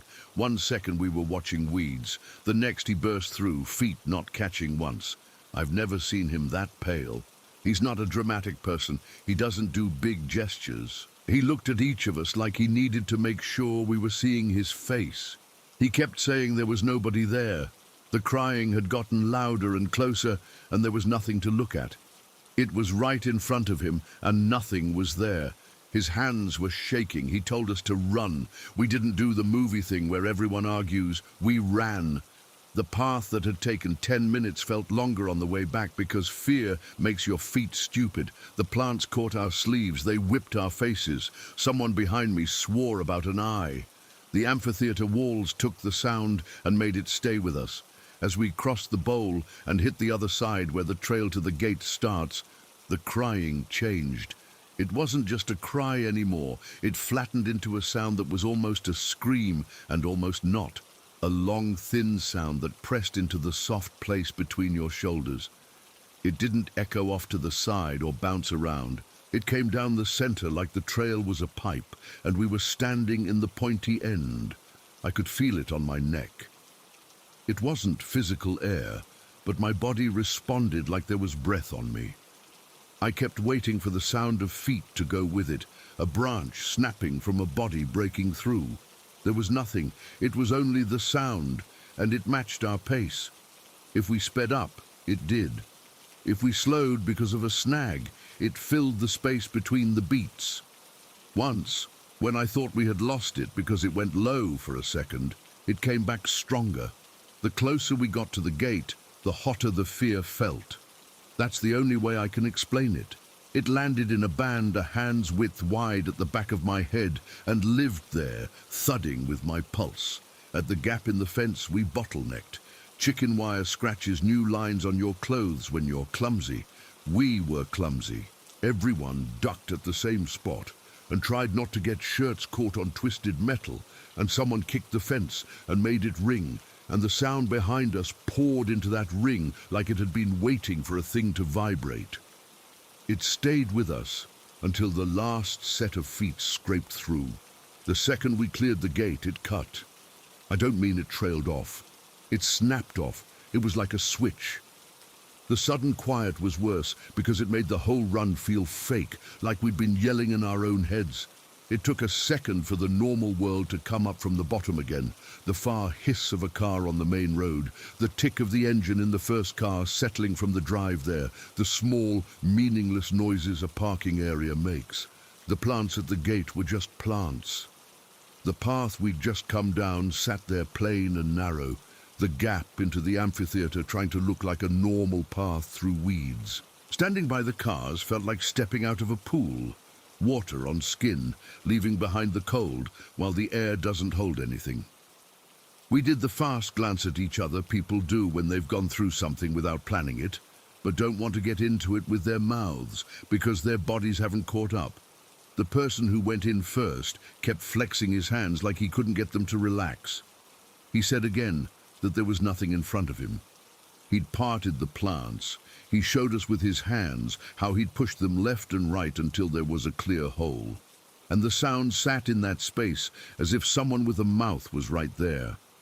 He said it had the texture of a voice, not a recording, a throat.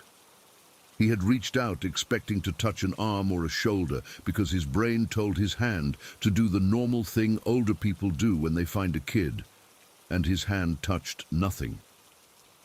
He said he felt watched in a way he didn't know how to say, not watched from trees, watched from right up in his face. It made him sick to his stomach, and that's when he turned around. I stood there with my keys biting into my palm and kept looking back at the gate like I was going to see a person come through it. Crying turned to real sound, real body, problem to solve. Nothing came. The brush didn't move except for the normal plant sway caused by us banging through. My arms were shaking like I'd been doing push-ups. It wasn't a visual fear. It was in the hearing part of my head, behind my ears, like my own body had become a speaker for a voice that had nowhere else to go. We didn't hang around to prove anything to ourselves. We got in our cars, and the slam of the doors felt wrong in that quiet and right at the same time, like dropping the lid on something.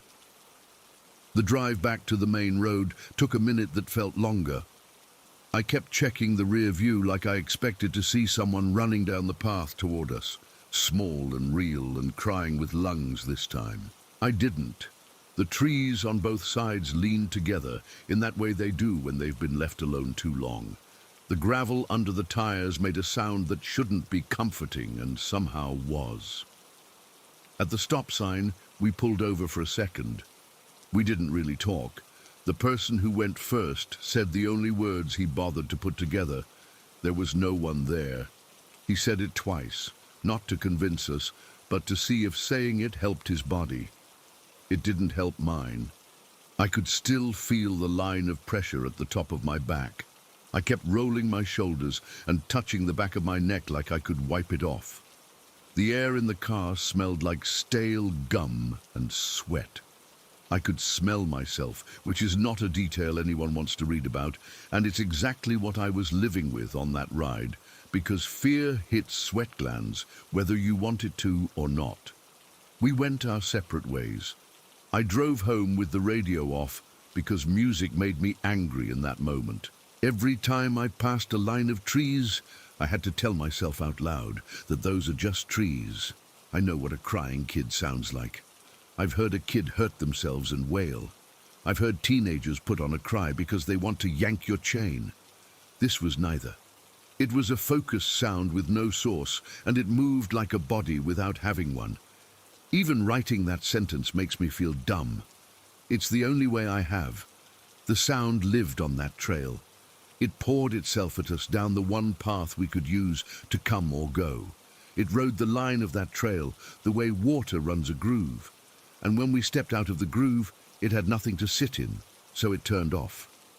If you're reading this, looking for an explanation, I don't have one. I don't have a good campfire ending or a reveal. We didn't find a speaker hidden in the brush. No prankster with a Bluetooth rig jumped out. There weren't fresh footprints leading to a hollow or a treehouse. We checked just enough to be sure we weren't idiots and got away from it because we didn't feel like being brave a second longer than we had to be. I keep circling the same questions. What cries without lungs? How does a sound sit on a path like it belongs there? And why did it feel like the second we acknowledged it, it came straight at us? I'm writing this the same night. My jacket still has the thin silver scrape on the sleeve from the fence. When I sit still, the back of my neck remembers the exact spot the sound pushed. I keep turning my head left and right like I can shake it loose. The run back to the cars plays in a loop. The part that keeps coming back isn't even the loudest cry. It's the way the first clean sound hung there like a test, and how normal my brain felt right up until that clean sound existed where it shouldn't. There's nothing else to add. It started. It got too close. It shut off at the fence like somebody pulled a plug. I can't make that make sense. I keep waiting to hear it again, and the fact that I don't is somehow worse. Story 11. I didn't book the cabin with any plan beyond getting a few quiet days by water with my family. I found it through one of those rental sites by filtering for lake, sleeps for, pets okay, and cheap if you don't mind old. It looked harmless in the photos. Wood walls, big kitchen table, a narrow bedroom, a loft with a twin mattress for a kid, a wrap of porch. The listing bragged about an antique sideboard in the kitchen, like that was a selling point. I didn't think anything about it. We drove up, unloaded the car in 2 trips, and the place smelled like wood cleaner and damp leaves the way lake cabins all tend to on the first day. It should have been forgettable. This is about our last night there. By then, we'd done the lazy lake stuff. Coffee that tastes too good because you drink it on a porch. Skipping rocks badly with a kid who thinks every rock is perfect. Stepping on a pine cone wrong and pretending you didn't. Tracking beach sand into the kitchen and pretending it will come out of the rug later. The little mundane pieces that make you sleep harder at night. The day had been bright, and then dull, and then bright again. The water sat glassy in the morning and choppy in the late afternoon when a breeze can't make up its mind. We grilled boring food and let the kid fall asleep too early on a sofa with their mouth open. Inside, it looked the way cabins always do when families occupy them for a few days. Half-folded blankets on chairs, socks balled by the door, a stack of library books that no one actually read. The kitchen table was old and solid, a slab that still had dents from someone else's cutlery. On the wall beside it sat that antique sideboard, which turned out to be a hutch with a glass top and a 2-door cabinet underneath. The latch on the cabinet doors was brass and tired. It had a little nub you had to lift to release the hook inside, and you could feel the resistance through your thumb. I know this because I opened it a dozen times to put board games in and take them out. The latch made a tiny metallic click each time. The doors stuck and then let go, and when they closed, the hook slid into place with that dry scrape old metal doze. That detail matters because of something I didn't let myself think about until that night. Years ago, long before I had a family, long before I needed booster seats and sunscreen for a whole group, I ended up at a lake place with friends. It was after I got back from being overseas, and everybody was too careful around me. So I let them take me wherever, as long as it meant I didn't have to answer questions. We were around a kitchen table with a cheap Bic lighter, sitting on a pack of cigarettes near a friend's elbow. It was one of those bright color lighters they sell by the bin at gas stations.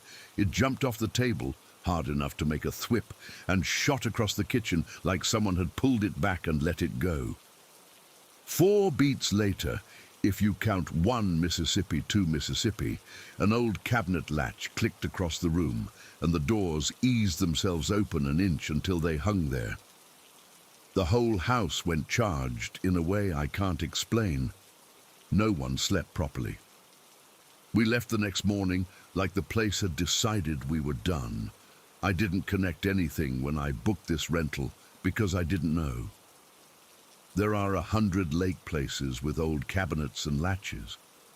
It wasn't until our last night, standing in that kitchen cleaning up, that my stomach did the math in a way my brain tried not to. Same style under my fingers, same scrape of metal, same way the air felt in the kitchen, cooler in there than the rest of the house at night, a little hollow like the room held its breath. We tucked the kid into the little loft bed with way too many stuffed animals, turned on the small fan to move the mosquito-filled air, and left the door cracked so we could hear any shuffling. The smaller one had a travel crib at the foot of our bed, a mesh rectangle that you hear creak whenever the baby rolls. My partner and I moved around each other like people who've packed in the dark a lot. Toothbrushes, last sips of water, a short dumb debate about whether to leave the porch light on for one more smoke and then not go out anyway. I dropped my shorts at the end of our bed like always. On the blanket near my feet, keys and wallet already out because I've learned. My partner had lined things up earlier, shirts folded onto the back of the chair by the door, next day's clothes ready to grab. We don't get fancy at lake houses. We aim for speed. The room had that mix of smells you only get away from a city. Damp wood, clean detergent from someone else's laundry, something a little sweet from the old rug, like spilled beer 100 weekends ago. Sometime around 10, mosquitoes kept zinging the screened window with that high pitch, and the water outside made a soft slap on the bottom of the dock. I slid down in the mattress to that place where you're almost asleep, but still hearing little things. The baby sighing in the travel crib, a small pop from the wood in the corner, a car far off on the county road. I was ready to go under, the kind of tired where your thoughts have no edges. That's when I heard it, a soft drop at the foot of the bed. It sounded exactly like fabric losing its grip on a blanket and hitting old wood. The gentle thump of cloth meeting floor. I pictured my shorts sliding off the end. It barely pinged the part of my brain that cares. Maybe a phone fell out of a pocket. Maybe a sock took a ride. Nothing you get up for. Then the mattress sank a little at the end near my ankles, not a sway from me shifting. A real dip, the way a person sitting down right at the edge changes the pressure. Springs made that faint sound old springs make when they're asked to do it one more time than they want. The weight wasn't heavy enough to be an adult, not light enough to be nothing. In that first second, the nice normal explanation clicked. A kid climbed up. Any parent knows that exact feeling of a careful little body trying to distribute weight so they don't wake you. I lifted my head, because that is what you do. My partner did too at the same time. I didn't say anything because we had a sleeping baby, and the quiet in the cabin felt brittle. I reached my foot out under the blanket to nudge whatever was there, expecting to bump a small knee or elbow. My foot met air. The dip was there. There was no knee. My partner's breath changed in that way you know when someone beside you stops being asleep. Later, out of the room, she explained it plain. Something touched the side of the bed near her hip, like fingers sliding up along the mattress edge, feeling for a place to grab, and then laid a hand flat against her thigh over the blanket, just enough pressure to be a clear touch. Not cold, not warm, not a press that meant to hurt, a hand that knew exactly where a person would be. We didn't have later right away. We had the quiet, the dip, my partner's sharp inhale, the baby in the travel crib making one quick sleepy grunt and going still again, and that old, horrible cabin thought rising in my head like a light flicking on. I saw a Bic lighter in my mind hitting wood. I heard a small click from a brass latch that wasn't this one and was exactly this one. I threw my hand toward the lamp and hit the switch hard. The room jumped to light too fast, the kind of fast that makes your eyes water and gives everything double outlines for a second. There was no one at the end of the bed. There was the quilt sloped in a gentle hill where it had settled over empty air and nothing else. The floorboards showed their usual dark lines from a century of feet and a lazy coat of varnish. No little footsteps had made dust sit differently. The travel crib stood where we set it, and the baby's mouth hung open in that perfect deep sleep way, one fist pushed against their cheek, fingers open like a starfish. In the loft, the older kid did not stir. I could hear that specific kid's sleep sound of a big breath and a push of air out the lips. Every alarm bell in me was going, and nothing in the room looked wrong enough to deserve it. I got up and checked the kids anyway, even though I could see our room from our bed. My body needed to move. My partner saw me move and slid her hand off her thigh, like her skin didn't want to lose the weight of the hand that wasn't there. I went up 4 narrow steps to the loft and looked at a small person sprawled and kicked half out of a blanket. I tucked a foot back under covers because I'm still a parent even when my stomach is in a knot.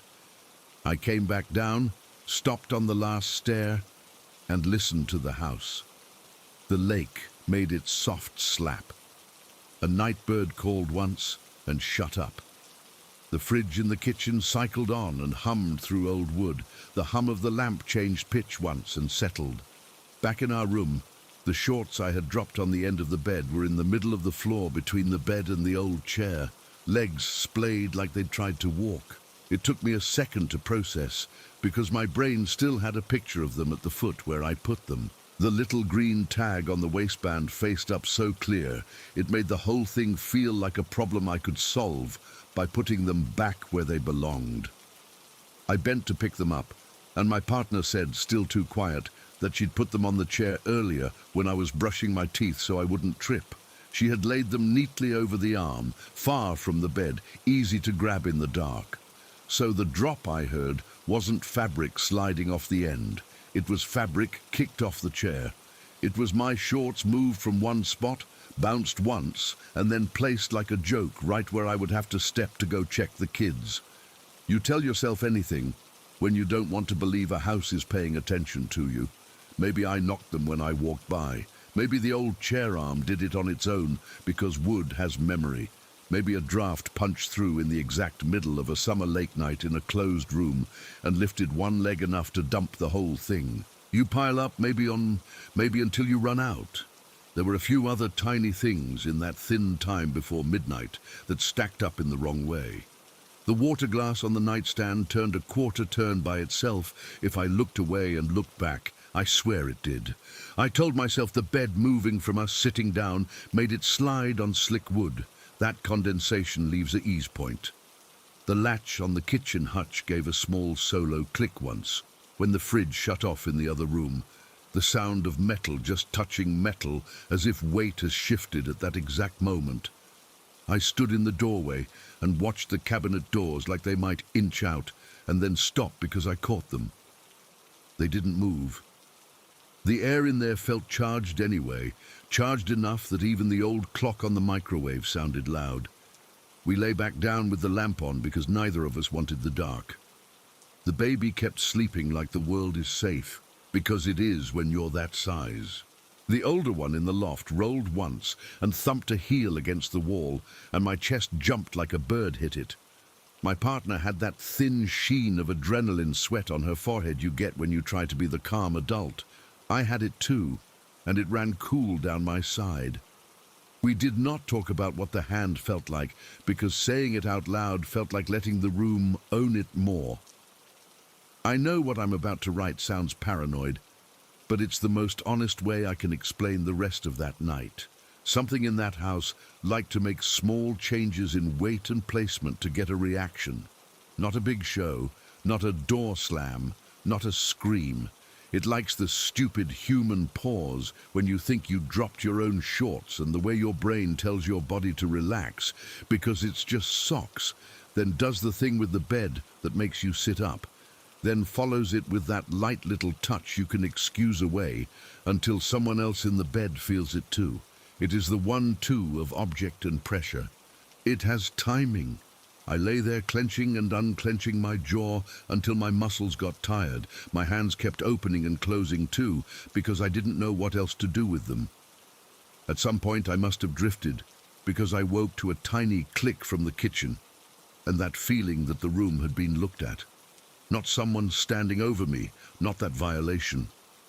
More like a kid standing in a doorway, thinking about whether to run in. The lamp threw light across the doorway, a little stripe at the edge.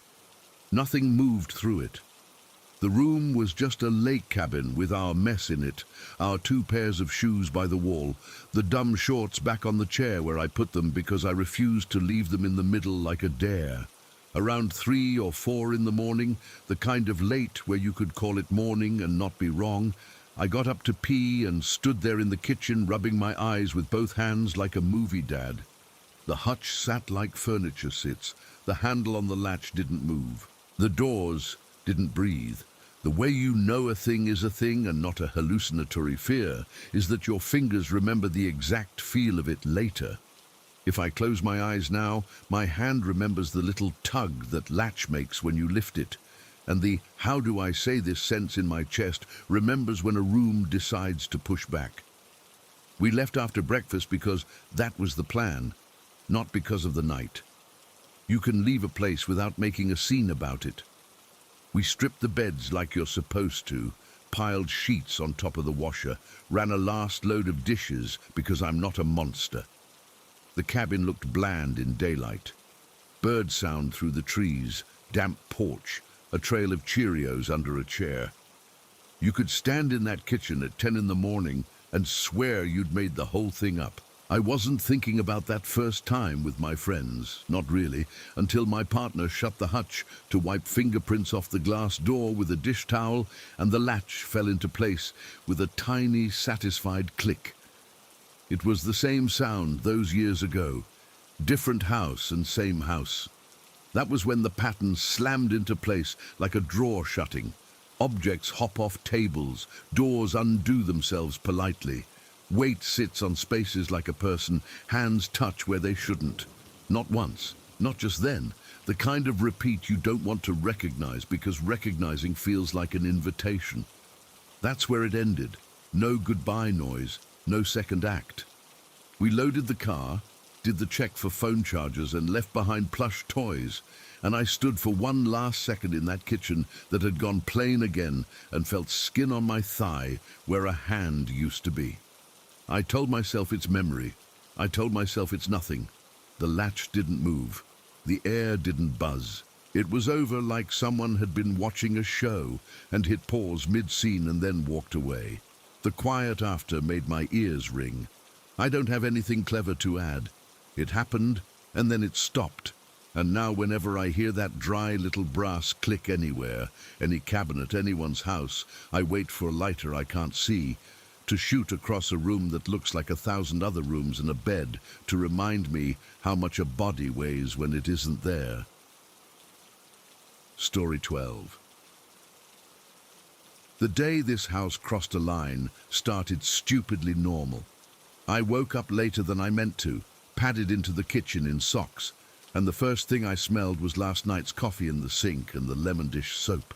My father was already up, flipping through mail at the table, pencil behind his ear like there was going to be a quiz. The place has that old Brooklyn mix of weathered wood and new fixes, painted steps out front with a short porch, a skinny little stoop, and inside a narrow hall that feeds into a living room and then up a tight staircase.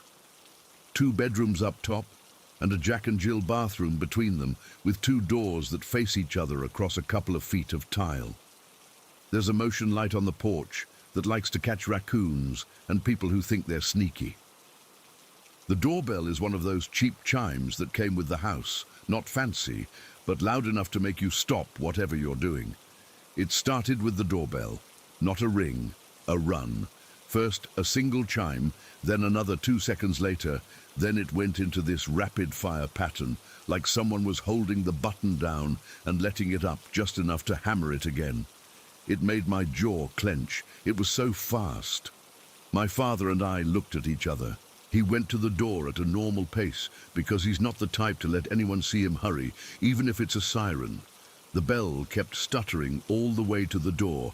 Bap, bap, bap. No pause. Then cut off mid-ring at the exact second he flipped the lock and pulled the door open. Nothing. Not even a kid tearing off down the sidewalk laughing. Street quiet. Morning light flat. The motion light had clicked on with the bell and was throwing that cold white down onto the porch boards. It made the stoop look like a stage and left the sidewalk in grey. He leaned out to look left and right. He made that noise in his throat he makes when he doesn't like a thing, but also can't make it go away. He shut the door. We both agreed, without saying it, that maybe the button sticks. Maybe. That word became a coat we would try to wear the whole day. I don't know what title to give what came next, because it would sound dramatic. The house started behaving like a kid in a grocery store, testing, touching, seeing how far it could go before we stopped it. I noticed it first in the bathroom up top. Our Jack and Jill isn't some cute Pinterest setup. It's a practical old house add-on. 2 bedrooms, 1 bath between, 2 doors with those old-style bronze knobs and latches that need a firm twist to catch. I went in to brush my teeth, closed the door behind me out of habit, and the other door, the one to the second bedroom, eased open on its own with a soft bump as it hit the stopper. I stared at it for a second, toothbrush in my mouth, mint burning, and told myself air pressure is a thing. Fine. I pushed that one closed until the latch clicked. I stood there with my hand on it a second to be sure. The one behind me then did the same soft open and stopped against the wall. No window open, no fan on. I did this dumb dance for a full minute. Close this, close that. Each time, the opposite door found a way to undo my work, not swinging wide like a bad hinge, but easing. The little click of the latch letting go shouldn't have been possible if the latch was catching. I ran my finger under the knob, checked the strike plate. It's not loose. I swapped sides, doing it from the other room to see if my eyes were tricking me. Same behavior. It felt like a kid pushing a door from the other side with the softest pressure just to see me react. I told myself to stop feeding it and moved on with my day. Laundry, a call I kept short because I didn't want to explain the banging that wasn't banging in the background. A sweep of the floors because the stairs collect grit in the corners where your foot lands on the turn. Somewhere around midday, I felt baseline off. Not sick, just like the air was out of tune by a hair. The house has its own smell that's usually comforting. Old wood, dish soap, whatever my father is cooking. This time onions got left in a pan and the ghost of them hung around. Today, it had a colder edge under it. I chalked it up to thinking too much about doors. Early afternoon, I stretched out on my bed for a nap I never take. Sun was coming at a soft angle through the blinds. That warm stripe landed across my desk and made the dust floaters obvious. I wasn't asleep yet. That matters. I was in that half place where your shoulders finally drop and you get the idea that maybe you'll give up and let yourself drift. The breath hit my ear. I don't mean a breeze, not a draft.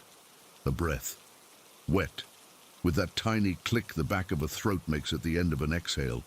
Right at the shell of my ear, as if someone leaned in on my blind side, put their mouth a 1/4 inch away, and gave me everything in their lungs.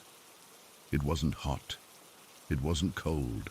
It was pressure and sound, and that tiny slickness that made my skin crawl from my jaw to my scalp and down my neck all at once, like someone dumped ice along my spine. I threw myself sideways out of bed without thinking. My shoulder hit the hardwood and bounced. The pillow fell off with my momentum and landed on my face. My heart was breaking its own rules, trying to beat a new way. I sat on the floor, breathing like an idiot, wide awake, alone in my room, a blister of adrenaline popping in my chest. I checked the window, closed. I checked the vent. It hums sometimes when the building heat cycles, but it wasn't on. I stood in the doorway to the hall and felt stupid and small and angry at a house. My father called up the stairs to see if I was all right. I said yes in a tone that contained no truth. He asked if I wanted anything from the bodega. I said no, and he went, because that is how life keeps going, even when something just breathed directly into your ear.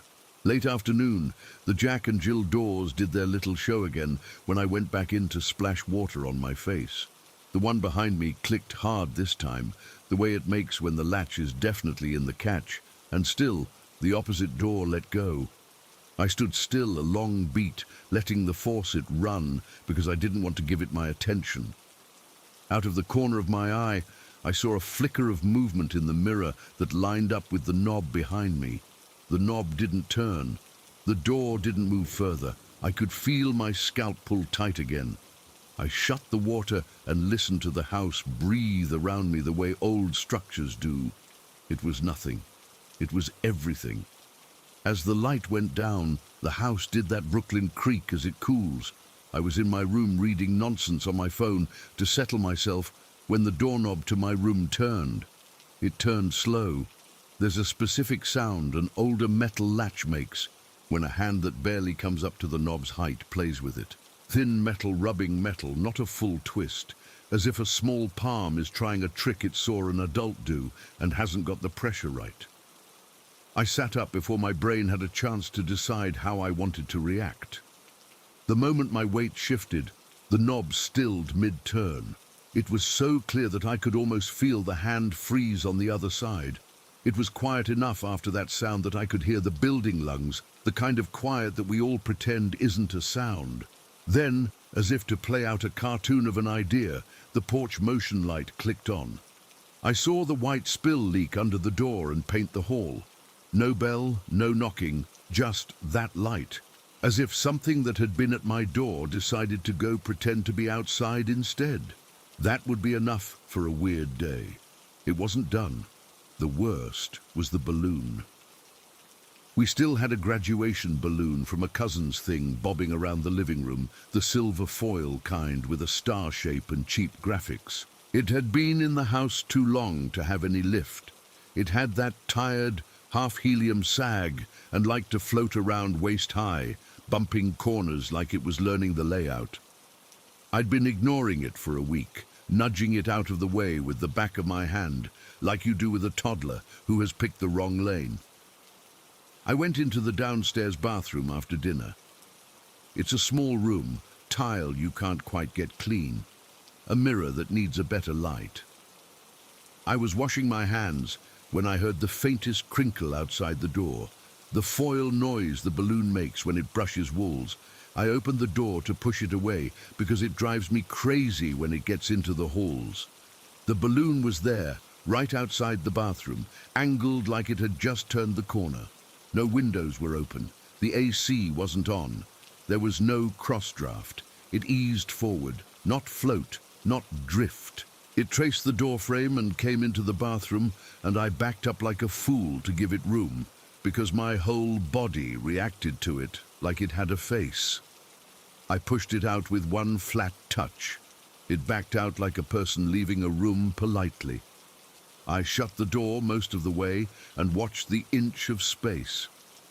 The ribbon dragged across the threshold and the balloon followed again, this time hugging the left side of the frame like it was avoiding the little shelf we keep extra soap on. I told myself it was air I couldn't feel. I pushed it again, a harder sweep this time, and it went, only to arc around the door and come back, slower, as if it had figured out a better path. It did this 3 times. 4. By the 5th time, I was breathing hard and sweating in a stupid bathroom with a stupid balloon and felt like I was being teased.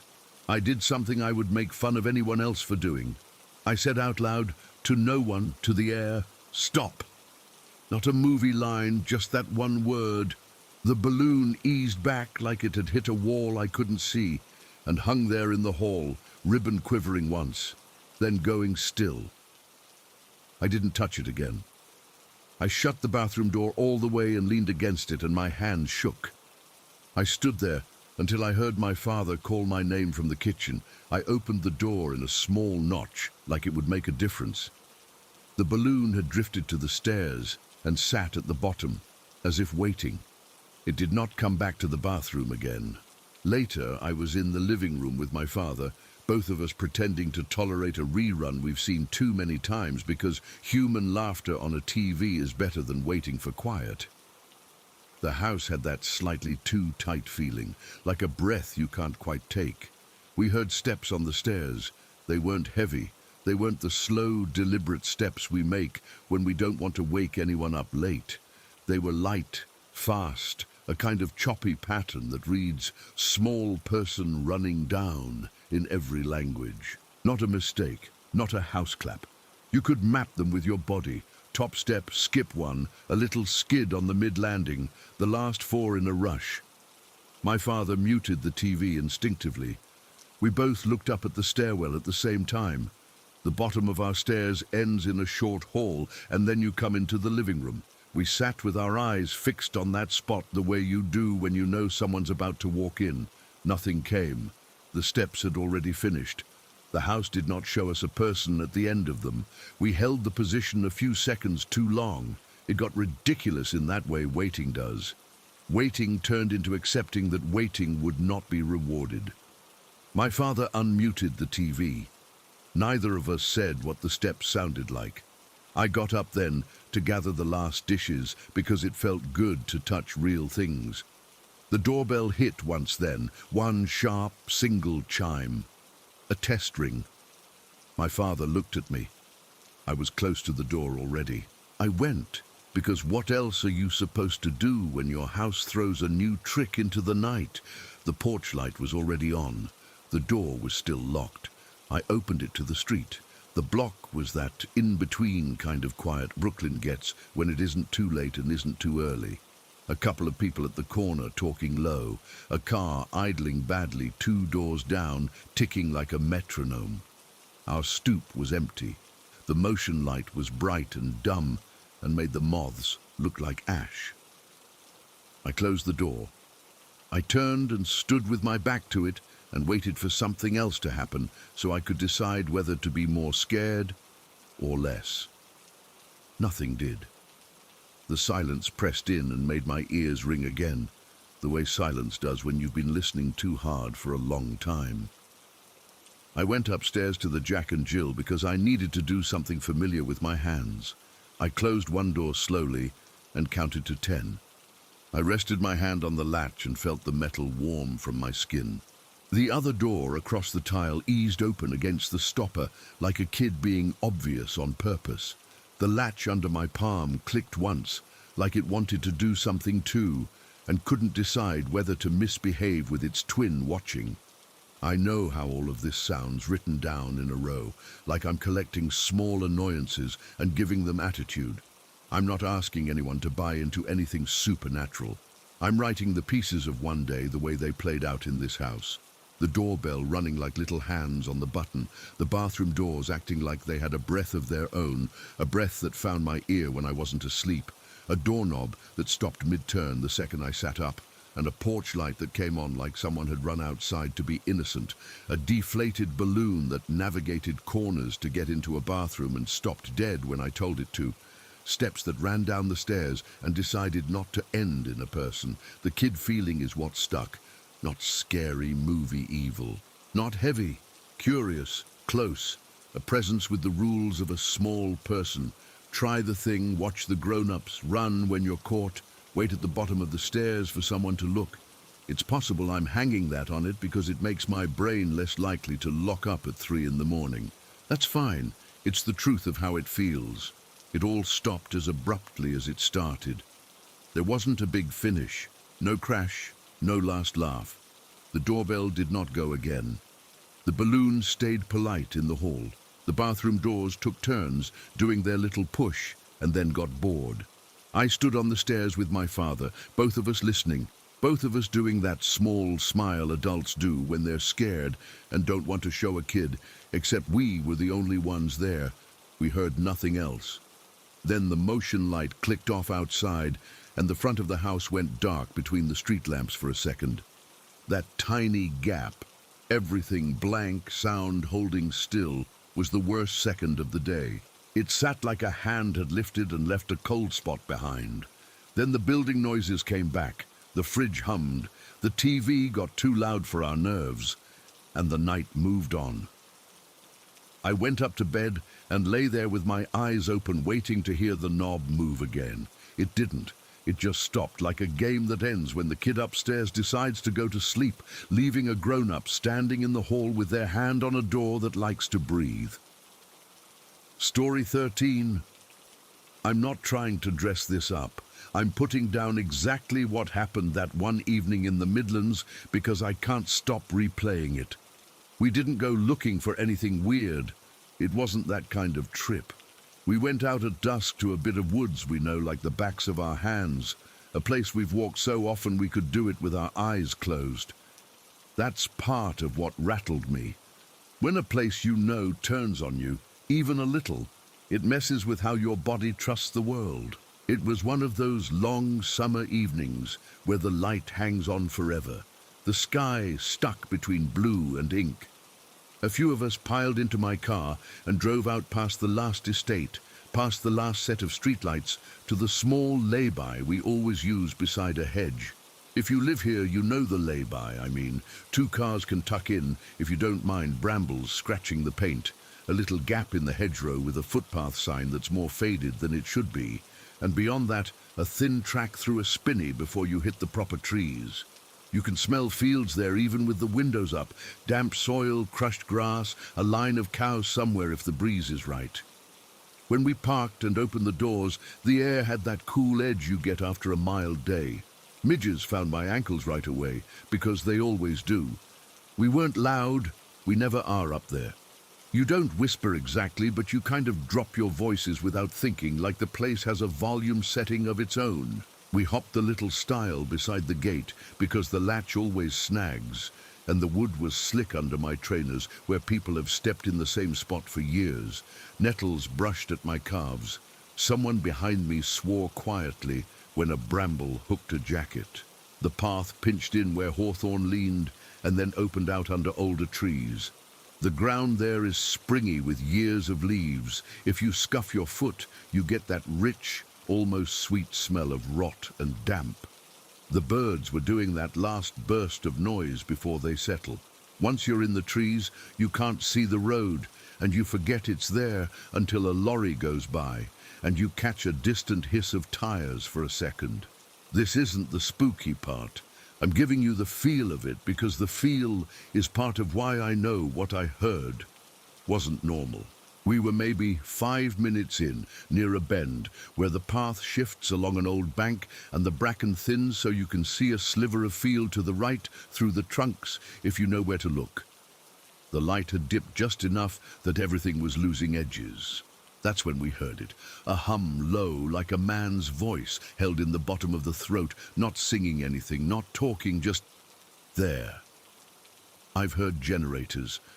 I've heard a substation far off when the air is weird and throws sound. This wasn't that. This sat a few meters to our left in the undergrowth, too close and too contained to be machine.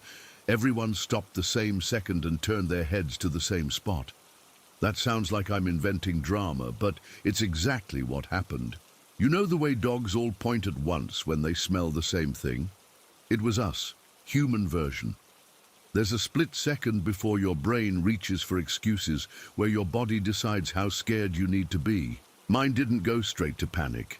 It did that cold draw down the spine, like all the little hairs wanted to stand up and didn't have room. The sound didn't get louder. It didn't move. It didn't come with any rustle.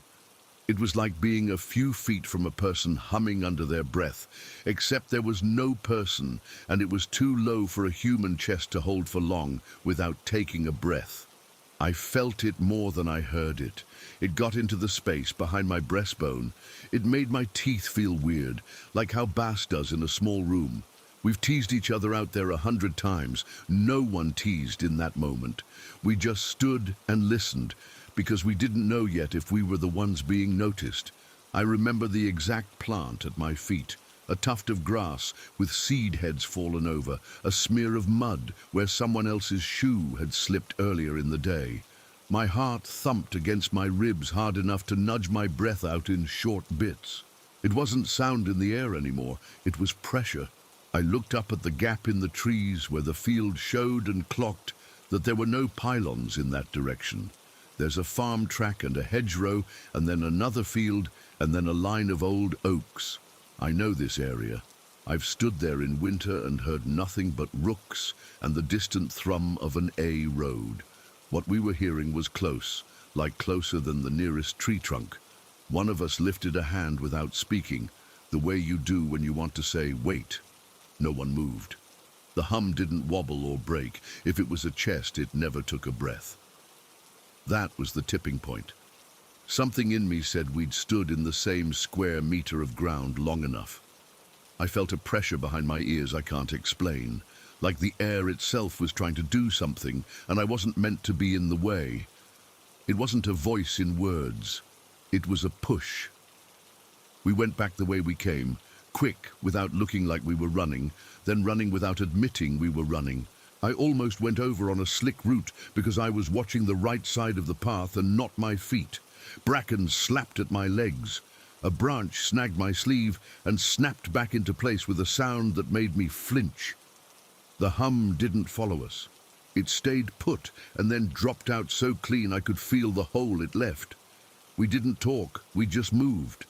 We came out of the cover at the little kissing gate by the first field, and I could feel every beat of my heart in my throat. The lay-by felt a mile away, even though it's not.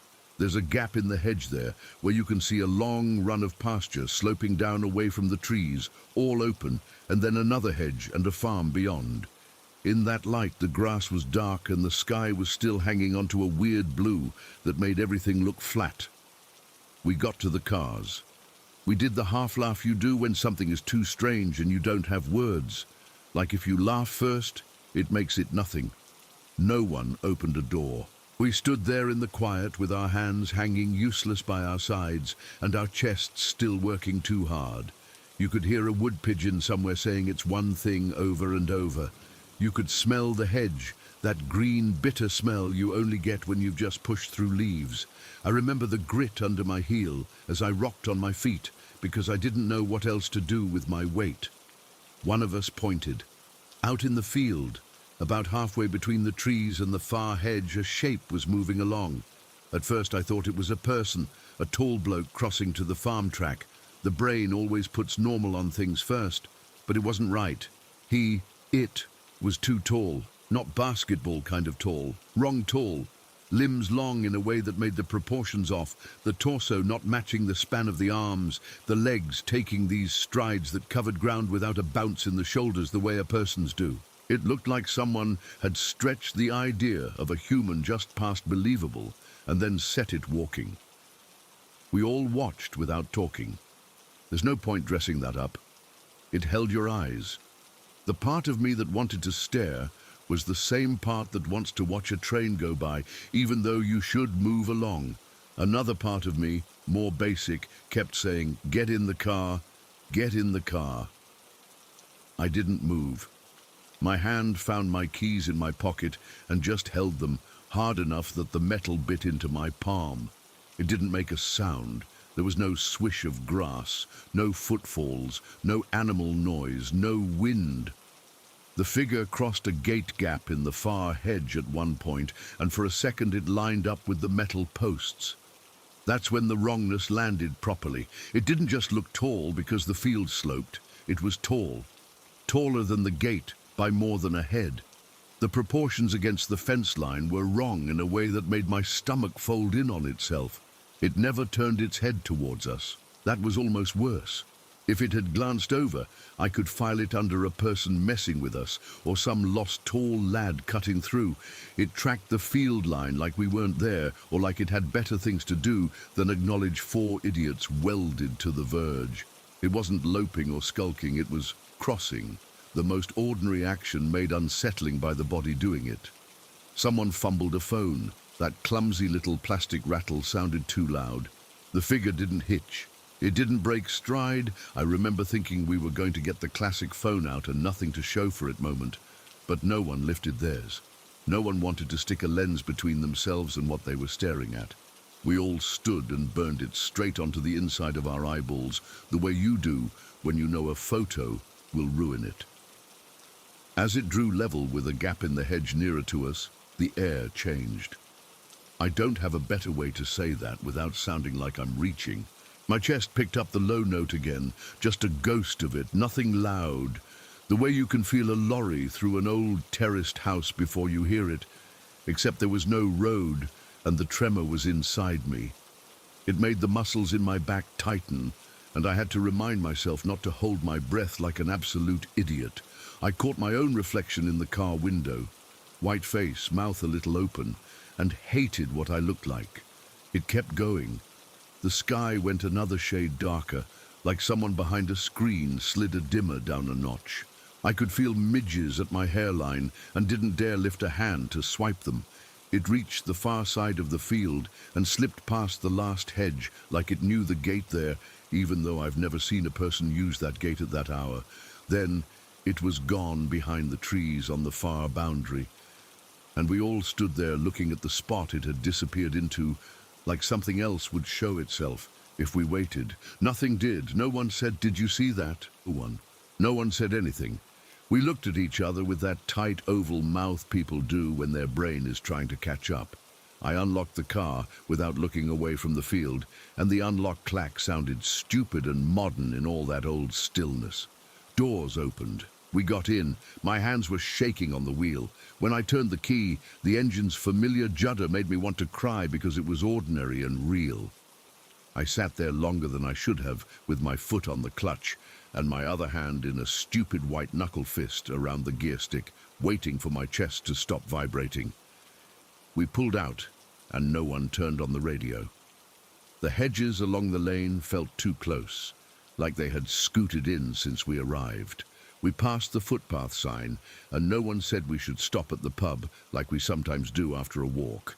I dropped everyone off with the usual see yous, but the words fell flat. At home, I lay in bed and tried to file it somewhere in my head marked wind or trick of light. It didn't go. Every time I shut my eyes, the field was there, the shape was there, the too long stride, the steady pace, and that small push of sound you feel more than hear living under my collarbone. We didn't talk about it after. Not for a long time. I don't know if it was embarrassment or superstition or both. You get older and you learn not to be the one in the group who says the thing that makes everyone have to pick a side. Years went by. I drove that lane a dozen times. You can't avoid it if you live here. Every time I'd hit the lay-by, that same pressure would come back for a second. Not enough to scare me off the road, just a memory that feels like a body reaction. It's like the place has a setting now that my chest remembers. I glance at the field, even when I promise myself I won't, because the part of me that wanted to watch still wants to watch. A while back, couldn't tell you which month because it was one of those grey Midlands days that all looked the same. I went past at about 7 in the evening and the light had that blue edge again. I felt the low note in the same spot under my sternum, just for a tick, just enough to make me swallow wrong. The field was empty. A crow hopped near the gate. That was it. The trees stood like they always do. The path was the path. My hands went cold anyway, and I had to turn the heater on even though it wasn't cold enough for it. It's pathetic how fast a body can hand you back the old fear with no prompt. People will say, it was a tall guy. People will say, it was a trick of distance. People will say, we psyched ourselves out with the hum and turned a normal shape into a monster. I've sat with all of that. I like explanations. I like a neat box to shove things in. The problem is the way the hum sat in my rib cage, and the way that figure moved like a body built on different measurements to the ones I know. I'm not telling you it was anything from any story. I'm telling you 4 normal people stood in a place they go all the time and felt a voice without hearing words, then watched something too tall and too quiet walk a line across a field like it had every right in the world to be there. I don't have an ending that satisfies. It didn't come toward us. It didn't vanish in a puff. It crossed and was gone. The hum stopped like someone took their mouth off a note. The evening finished getting dark. We went home. And now, every time I pass that lay-by, I get that same stupid pinch under the breastbone, and it's like the air is about to say something in a language my head doesn't have. Then it doesn't. It leaves me in the driver's seat with my fingers tight around the wheel and the hedge slipping past, and nothing to show but the memory of a night that felt for a minute like it had a voice. Then it cuts off, the way it did that first time, clean as a switch, and I'm left with the quiet and no explanation at all. Story 14. I didn't go down there thinking about anything other than the water. We were on a family trip up in the North Carolina mountains, one of those places where the road to the house is all switchbacks and you feel your ears pop and the trees press close. The rental had a UTV, a little open thing with a roll cage, and a 2-story dock down the hill on the lake. That was the selling point for me. I wanted the sound of water and that heavy night air you only get near a lake. The house sat up on the ridge with a view through the trees, but the dock was where you felt it. You had to take the UTV down a steep cut of dirt, then a short trail to the dock, and the only way back up to the house, once you were on the dock, was a catwalk off the second level. No stairs from the lower deck to shore, lower deck to water, stairs up to the second deck, and a walkway from that deck to the hill. That detail mattered later. It was late. Not midnight late, but deep enough that the lake slips into that heavy quiet. I checked my phone before we left, and it said around 10:30. I keep my phone in a cheap rubber case, and the way the time looked on the screen stuck with me because the fact I remember that is the only reason I can pin it to an hour. We loaded into the UTV, 2 of us, tossed a hoodie each in the back because you never know, and rolled out. The engine has that small, angry sound that feels louder when the night is still. The smell of fuel mixed with the damp of the trees. The headlights threw a thin path along the track and made the leaves look oily and black. And then you cut left, and the lake opened up below. No houses right in our little cove, just the dark and the water and the stitched line of the far shore. There are things you only notice when you've got your brain set on paying attention to a night. The light at the end of the dock was burned out, so the only light was from our phones, if we needed it, and whatever the sky gave. The boards on the lower deck are a little wide, gaps just big enough to show water if you've got a phone light down near them. The cleats are bolted through, and your foot catches them if you're not careful. There was a tied coil of rope near the ladder, and someone had left a cheap foam noodle faded to that sick pastel. The lake had that smell of plant and fish and old wet wood. I could hear the tiny slaps against the floats under the dock, and at intervals a little glop somewhere out on the surface. Probably a fish grabbing a bug. Katydids in the hillside, some distant dog a mile away giving one half bark. That kind of night. We sat on the lower deck first, legs dangling off, shoes knocking the bumper strip. The water was black, not dark blue, black. If you leaned over, you could see our faces faint in it when the phones came out. We used the phone lights for fish once or twice, sweeping them over the water just enough to see the quicksilver flash of minnows in the beam and the shimmering standstill of fry along the support posts. I put the light away because part of me wanted to sit with the dark instead and let my eyes do the work. We didn't talk much. You don't whisper, but you drop your voice automatically. The dock had that quiet groan docks have as the water shifts under them. There's a set of stairs at one side of the lower deck that goes up to the top deck. They're steep, not like house stairs. I got up and leaned on that stair railing at one point to look at little striper shapes moving through our shadow. I remember the feel of the wood under my forearm, splintered and smooth at the same time from so many hands and weather. I hooked my fingers through the gaps and leaned my weight out, balancing there, listening to the lake breathe. The whole dock shook. It didn't tilt like something hit one side. It trembled from the top down, like an impact landed above and sent force through the posts. It came with a bang, not a bang like metal on metal, a deep, heavy thump that you feel in your feet first and then in your teeth. The sound moved through the structure, not across it. If you've ever been in a house when someone drops a full box upstairs, the way it goes into your bones, it was that, only fatter. The wood under my forearm twitched hard enough that I straightened on reflex so I wouldn't get thrown off balance. The surface of the water around the posts rippled outward in neat circles. It wasn't wind, it wasn't a little shift. It was one single hit, hard enough to make the whole lower deck say, "Yes, sir." We froze. You know that dead still freeze animals do when the thing that matters happens in the world. I stood with my hand still on the railing, my other hand hovering like I was about to fish my phone out and couldn't remember what pockets do. The first thought I had was, someone is up there. That would be fine if up there was connected to shore in a friendly way. It wasn't. Up there meant the only exit. And we hadn't seen any light on the path, any movement on the catwalk, any sound of a person's weight on the stairs or the boards. We waited for footfalls. Boards have a sound. They talk when someone walks. Nothing. The night said exactly nothing. The lake air pressed on my face the same way, heavy and damp. A bug ticked the back of my neck, and I didn't swat it because my brain was listening too hard for steps.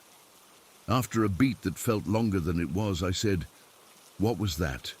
Which is a dumb question because what else could it be but something heavy hitting the top deck? It came out too quietly anyway. I waved my phone light up toward the underside of the top deck to see if anything had fallen through. Spider webs, the bottoms of boards, the steel brackets at the posts, no movement, no rocker, no cooler, no ladder sliding around up there. If a limb had fallen from the hill, we would have heard the drag and scrape down the railing or the thwack of leaves. This was clean, one hit. The deck shudder was over and done with in a breath. We stood there longer than people would if nothing had happened.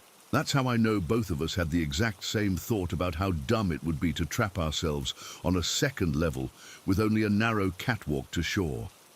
We didn't run. We didn't shout.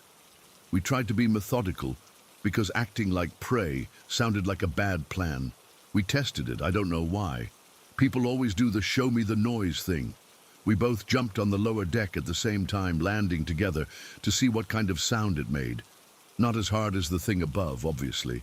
But when we hit, the structure responded in a way that lined up in my head with what had just happened. That same hollow boom came back, traveling through the posts, through my knees into my stomach. The exact kind of vibration.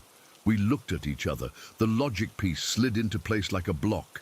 If our small hit down here made that noise, the real one from up there was literally the same sound, louder. That is a dumb sentence and exactly what my body decided. The bang we had heard was the sound of the dock taking weight and giving it back. There's no other label for it. Something big hit the top deck and it told our bones. For a minute I tried on explanations. A big fish? No, fish don't jump onto boards. A deer? Maybe, if one had gotten out on the catwalk and panicked. But the catwalk has a rail, and you'd hear the mess of that. A person? Possible. But where did they go with no footfalls on a floor that talks when you breathe on it? The lake has a sense of humor, but it doesn't always give you clean choices. We decided we were not staying to see if it did it again. We went up the stairs slow, phones out in low mode to save our own night vision, because the idea of blasting the dark with bright felt wrong. The stairs creaked the way they're supposed to. I hated every step because each one put me closer to that top deck, and every part of my brain that tries to play cool knows that whatever had made that sound would have been 5 feet from where we had to put our feet. The top deck looked like a top deck. 2 old chairs faded to that grey from sun, a table with a ring from someone's beer can, a rope coil on one side, dark water out everywhere. The catwalk was that typical narrow number, 2 boards wide, rails both sides, just long enough that you feel it in your gut that there's water under you the whole way, all the way to shore. The boards counted themselves under my boots. I could hear the little grit of sand move under the soles. Nothing on the deck was out of place. No new branch, no impact mark, but the whole space felt like when you walk into a room where a conversation just stopped. The air isn't different, but it sits different on your skin. We went. I went first because the way the walkway bounces, if you put both people on it at once, is not my favorite feeling. I held the rail. Not a death grip, just enough contact that I was attached to a thing attached to land. The lake under the catwalk made those faint slap sounds. Insects, always those insects. I could hear my own breath and hated that too. On the trail, up from the catwalk, the rhododendrons and laurel grow close. The leaves are big and leathery, and they make this particular sound when you brush against them, a flat slap and a dry scrape. We were moving quick, but not crashing. The noise they made followed us. I don't mean it sounded like what we were doing. It lined up with us too clean. We'd move, and it would go. We'd stop to listen to see if there was a second set of sounds, and something in the brush would settle too, a beat behind, like it was trying not to be obvious. It wasn't on one side. It was everywhere the trail narrowed. If the night had given us normal animal sound, something breaking sticks and huffing, I could have filed it. The brush just made that presence noise, constant, right at the edge of where your brain decides to call it a pattern. We made it up the last push where the dirt goes soft and the gravel of the drive takes over, and once the trees backed off, the following sound backed off too. The UTV sat where we left it, lights off, engine ticking as it cooled from the ride down. My hands shook on the wheel when I started it, and I had to wiggle the gear into place twice because the first time I didn't have it lined up right. The little engine sounded ridiculous after that black water and that near quiet. But I wanted ridiculous. Pulling up to the house felt like pulling back into the world. Lights inside, warm kitchen, the smell of something baked hours ago hanging around. We came in too calm. That's what they noticed. Two family members looked up from a board game and got tight around the eyes and asked us if we were okay. Which is funny because we hadn't said we weren't. We said we were fine. They asked why we were screaming. We weren't. That's the cleanest part of this whole thing in my head. We didn't scream. Not out there. I didn't even raise my voice after I asked what was that in that little dead voice. They said they heard it clear as day, yelling, not words they could make out. Twice. They argued about whether it was one yell or two, but the point was they heard human sounds from outside near the lake. I felt that go through me like ice. Sound carries weird on water, I know that, but our mouths didn't do it. So either the water picked something else and brought it up the hill, or the house likes to import its own soundtrack. We went quiet like people do when they're trying not to rile a kid. No one wanted to say what we had just felt on that dock, and no one wanted to give the house a shape to hold on to. We made half talk. We washed a couple of cups that didn't need washing. I went and stood at the sliding door that looks down through the trees toward the lake and told myself I was looking at the reflection and not trying to see the dark between trunks. You can't see the dock from the house at night. You can see the patch of darker black where the water is and a smudge where the stairs start, but that's it. The rest is thought. Later, after everyone tried to go to sleep, I lay in bed and watched the ceiling do nothing. My body remembered that bang. It played in my chest and in my jaw. The bed felt like it was on a very slow boat. Around midnight, when the house had finally let silence fall, the way it does in places away from roads, a single, deep sound rolled up from the lake. Not loud, not dramatic. Deep. Like someone had hit something heavy against wood out there once on purpose. It wasn't the ice maker. The ice maker has a clatter. This was one tone, one weight. Through the hill more than through the air. It zipped me upright like a string was tied to my spine. I held my breath without meaning to and waited for a second hit. None came. It stayed gone. You can tell yourself that sound travels strange in the mountains. It does. You can say we spooked ourselves. We could have. But all day the dock had been normal. Only at around 10:30 did something drop a body on the top deck hard enough to send a pulse down the posts. And then something we couldn't find tracked our movement in the brush without ever getting sloppy enough to show itself. and people inside a lit house heard us scream when we didn't. After the last thump from the water, the night went blank again. No more impacts, no more weird rustle. The house took a breath and held it like nothing had happened. I lay there with my hands flat on the covers, waiting to hear the catwalk creak by itself, and it didn't. It just stopped.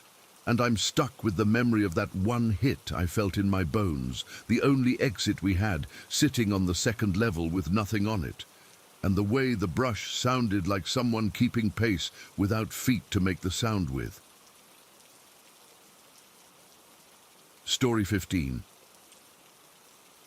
I didn't walk into that house thinking anything more than, this is where we'll be for a while. Transfers were normal for us. New schools, new lanes, new smells. This place in Dehradun looked harmless at first. A low wall with peeling paint, a front yard with a tired neem tree and 2 concrete planters full of dirt and cigarette butts, a narrow veranda, and inside a cool, echoey living room that made every footstep sound like 3. The kitchen had open shelves, stacked with stainless steel bowls and tumblers the owner had left, a slab of black granite, and a hook above the doorway where someone had hung a small framed Ganesh. The bedrooms were simple with old wooden wardrobes that smelled like mothballs, even with the doors open. If you stood near the bathroom, you could hear the hand pump in the back courtyard squeak each time someone used it next door. Normal. Or close enough to normal that my brain relaxed. The day I can't get out of my head started like all the good days in that house did. My father left early in a pressed shirt for the new office, tapping the doorframe with his keys on the way out like he always does, saying he would call around lunch.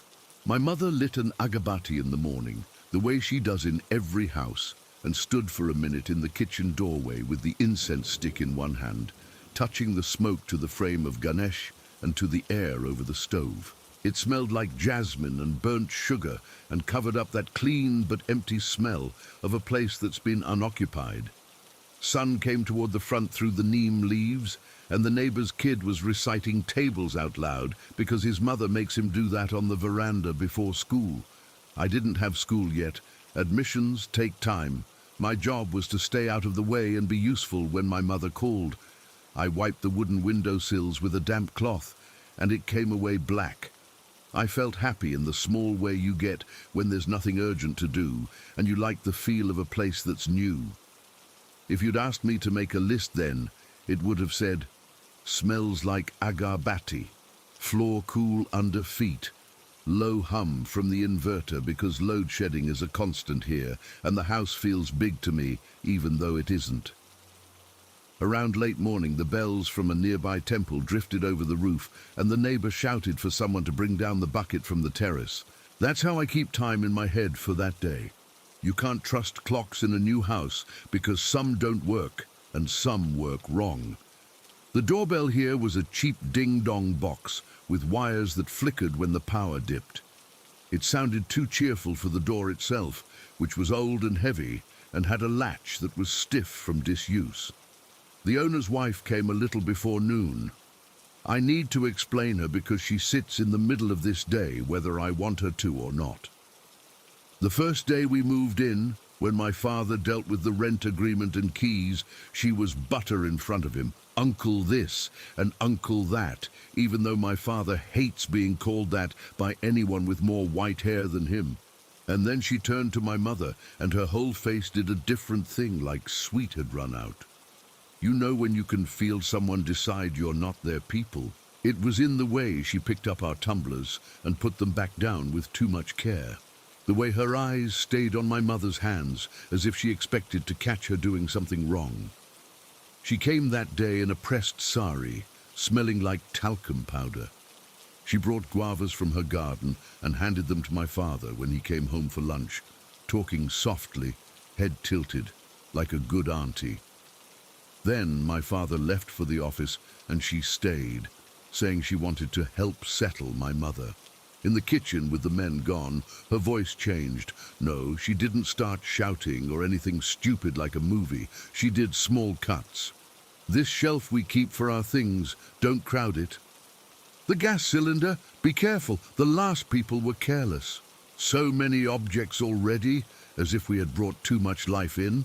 My mother smiled her tight smile and said thank you for the guavas. I wiped down the counter again because my hands needed a job. The smell of talc turned saccharine in the kitchen heat, and my stomach did a slow turn. As the owner's wife went to the bathroom, she trailed her fingertips across the glass jars on the shelf like she was counting them. I saw it. You can call me paranoid. Maybe I am now. But later, when I ran that moment back, I started to think that's when the house turned up its hearing. My mother was washing 2 of the guavas in the sink when the first thing happened. A steel spoon slid off the edge of the counter and clanged on the floor. Not a big deal. Then the small masala box, the little one with the tiny katoris inside, not the big one we use for cooking, shivered on the shelf and jumped an inch and fell, nickel on granite, lid flying open, coriander seeds pinging everywhere like hail. We both looked up to see if a scooter had gone by outside and shook the wall. Nothing. No truck, no vibration. Then a glass next to the sink made a thin, high ping like it had sighed. My mother reached for it, puckered her lips because she hates the sound of glass on stone, and the thing gave way in her hand. It didn't shatter and fly like in a dramatic video. It split.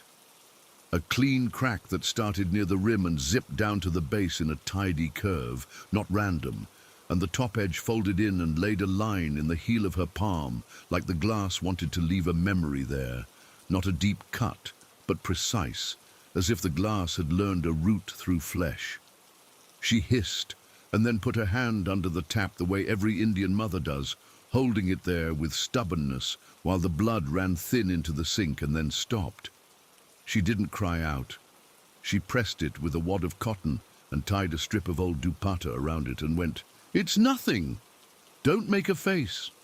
The owner's wife came back, cooed too sweet, "Oh dear!" and then looked around the kitchen with that same measuring face, as if the house had made a mistake, but on purpose. When she left, she was sugar again to my father on the phone. "No problem, Uncle. The house is strong. So nice to have a good family in it." And looked at my mother like she wanted her gone. After she left, my mother pulled out the camphor, put a pinch on the puja spoon, lit it, and walked a slow circle through the rooms, whispering shlokas, the smoke curling in a way that made me want to cough and also hold my breath at the same time. She poked the smoking spoon into the corners, into the spaces under the bed and above the wardrobe. The house tasted it and didn't take it in. That's the only way I can say it. The camphor smell sat above everything like a lid, and underneath the air held onto a colder note that had not been there in the morning. We opened windows. The day pushed in and didn't feel like it had gotten inside. In the afternoon, the light went weird. You know that grey that shows up on still days? Not rain, not sun. The neem leaves outside looked flat. A monkey shouted somewhere far away, and our courtyard dog, who loves to bark at nothing, kept glancing at our veranda and then pretending to be busy. The inverter beeped once as the power dipped, and I could hear the ceiling fan drag a little before it caught up. The house settled and did that house-shifting thing it had done in the morning, except then it had comforted me, and now it sounded like a person shifting their weight because they're trying not to be heard. I went to the bathroom and the bulb gave that pre-death buzz, so I left the door open and borrowed light from the hall. With the door half back, I heard a whisper, close enough that it could have been right in the doorway. The shh kind a child makes when they want your attention and don't want to get caught. It wasn't wind under the door. It wasn't the neighbor's words slipping through the cranky old wooden shutters. It was shh with a stop, then shh again, higher, intentional. I stood there with my hands wet from washing them and looked at the hinge like it could tell me whether a mouth had been within earshot. By the time dusk came, the whole house was a thin skin stretched over something that had gone tight. My father got home, and the air on him from the outside felt good. Office smell, sweat, his usual breath that says things are fine. We didn't tell him much at first because you can kill a man with small worries after a day at a new job. But you can't hide everything when your mother has a strip of dupatta around her hand and the masala seeds are still inside the cabinet hinges. He listened, trying to be reasonable out loud. "Old house," he said, and touched the lintel with the back of his hand, like he does when he's trying to make something his. He made tea.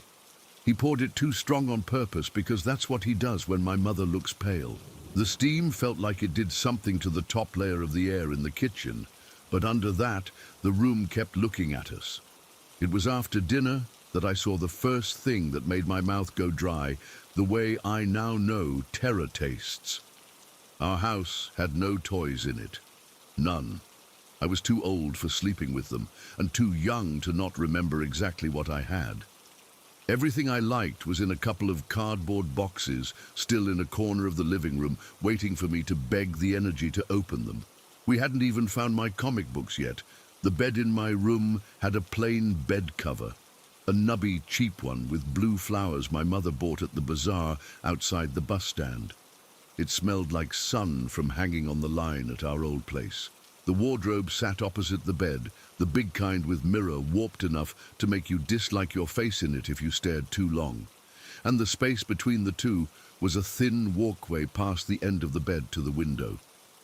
I stepped into my room, and there was a Batman figure sitting on the bed. Not a drawing, not a poster mistakenly packed with the sheets. A doll, blue cowl, black cape, the kind of molded plastic that makes a squeak if you press it, white eyes, a little mouth that is just a line. One of those mid-sized ones with stiff arms you can push up and down and legs that bend badly at the hips. It sat upright at the foot of the bed as if someone had placed it there carefully. My face went hot and my scalp went cold. I stood in the doorway because somehow my brain told my feet that entering the room would acknowledge something I wasn't ready to make real. We didn't own one.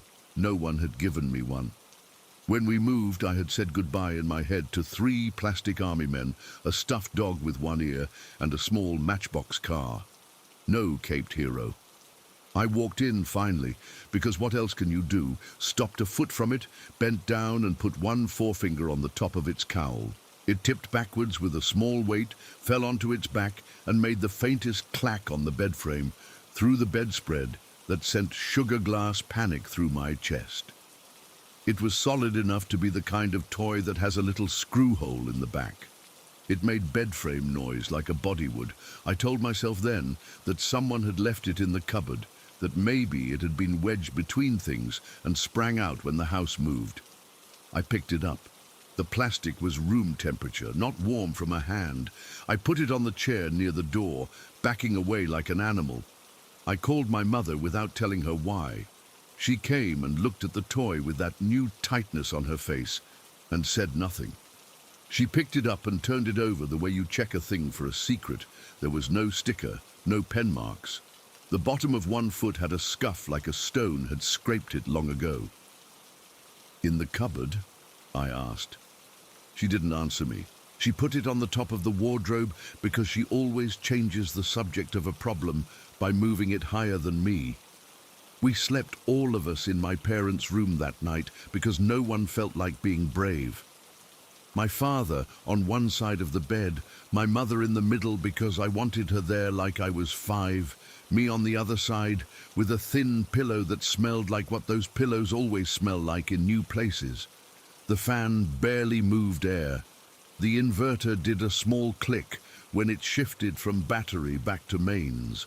The outside dog came up on the veranda and settled heavy enough to make the floor remember him.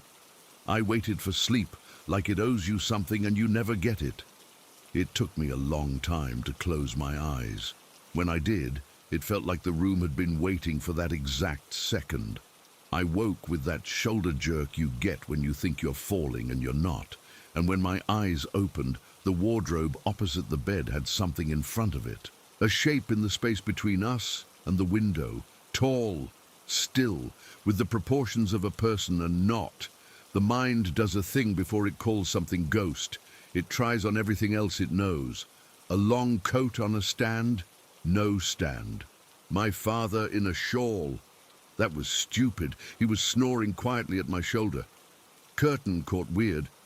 The curtain, cheap printed cotton, lay perfectly in its tired drape to the side. It stood there, and it was a doll, not a person sized like a doll. A doll scaled up like a person. The feeling in my chest shifted from fear to the wrongness that sits under it. 5 feet? 6 feet? Tall enough that it felt like it could touch the top of the wardrobe if it wanted, and the space around it bent a little from how wrong the scale was. It had the suggestion of a face in the dark, like buttons where eyes would be rather than eyes, a roundness that read as molded cheeks, and the emptiness where a mouth would have been. It didn't breathe. It didn't even tilt. It took up the kind of space a person takes up when they watch you sleep, because they want you to wake and see them there. The window showed a slice of sky behind it, the white of a neighbor's security light cut by the bars, and I could see the seam of the wardrobe doors through it. That is the worst thing I will ever write. I could see the seam through it, as if the inside of it was darker than the air, and it had hollowed the shape of a thing, and the world held itself around it. My stomach cramped so hard I had to press my hand there without thinking. The rustle of my hand against the sheet made the doll not move at all. My mother stirred, and I wanted, with something that had no words, for her not to wake and give it more attention. My father's breath hitched and settled again. The fan ticked once. I lay and watched it. My eyes watered because my body forgot to blink. I thought I would see it inch closer because that is how these stories always go in your head. It didn't. It obeyed the worst law. If it had moved, I think I would have known what to do. It held a straight line for the rest of the night. It stood without stepping.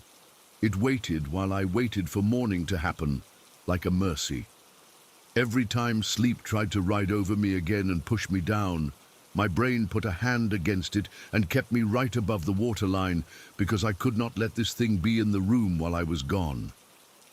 At some point, the outside dog barked twice. Somewhere a scooter coughed awake. Dawn did that slow blue that makes everything look less real and more real. The doll became outline and then suggestion, and then the space where it had been became only space. I had the stupid thought that it had used the light to leave, the same way I had watched the Batman thing fall backwards, as if light had pushed it, and I hated how my brain fit that together, like it was proud of itself. In the horrible morning light, the wardrobe showed 2 streaks on the mirror that hadn't been there the night before. The kind you get when a small, oily thing touches glass and someone wipes it with a dry cloth. 2 oval hints at eye height. You have your explanations ready if you don't like mine. I know you do. There are a dozen ways to make that not a pair of anything. I want one of them. I don't have one. We didn't pack that day. We didn't run. That isn't how life works when you're a family, and you've just paid a deposit, and your father is trying to be steady in a place he didn't choose. We burned more camphor. My mother drew a small line of kumkum at the threshold and told me not to step on it by mistake, and then watched me step over it because she wanted a reason to make me do a normal thing. The owner's wife didn't come back that day. The neighbors walked by, slow in the morning with their plastic bags for milk, and told each other the news of normal things. The day went on. Months later, we left. I won't fill this with those months. This is about one day, but I will say this. I went past that lane recently on the way to Almora, stuck my head out of the car window like a fool, because the air there has a way of feeling like both a hug and a slap in the same breath. And the house sat there, with its neem tree dropping leaves like usual, and the veranda empty like always. No clothes on the line, no cycle, no kids drawing with chalk in the dust. That house doesn't like people. Everyone knows it now. It wants to be a mouth with nothing to say. Right now, as I'm finishing writing this, I just heard a tiny ping from the kitchen, so small I could say it was the normal noise of a building if I wanted to, but it was exactly the sound that glass made before it split in my mother's hand. It came once and then stopped, clean like that day, And now all I can smell is camphor that isn't burning anywhere near me, and the skin on the back of my neck has pulled tight the way it did when the Batman doll sat on a bed we didn't own, with white eyes that reflect nothing. I know it's not there. I know it is not 5 or 6 feet of wrong standing in front of a wardrobe that isn't in this room.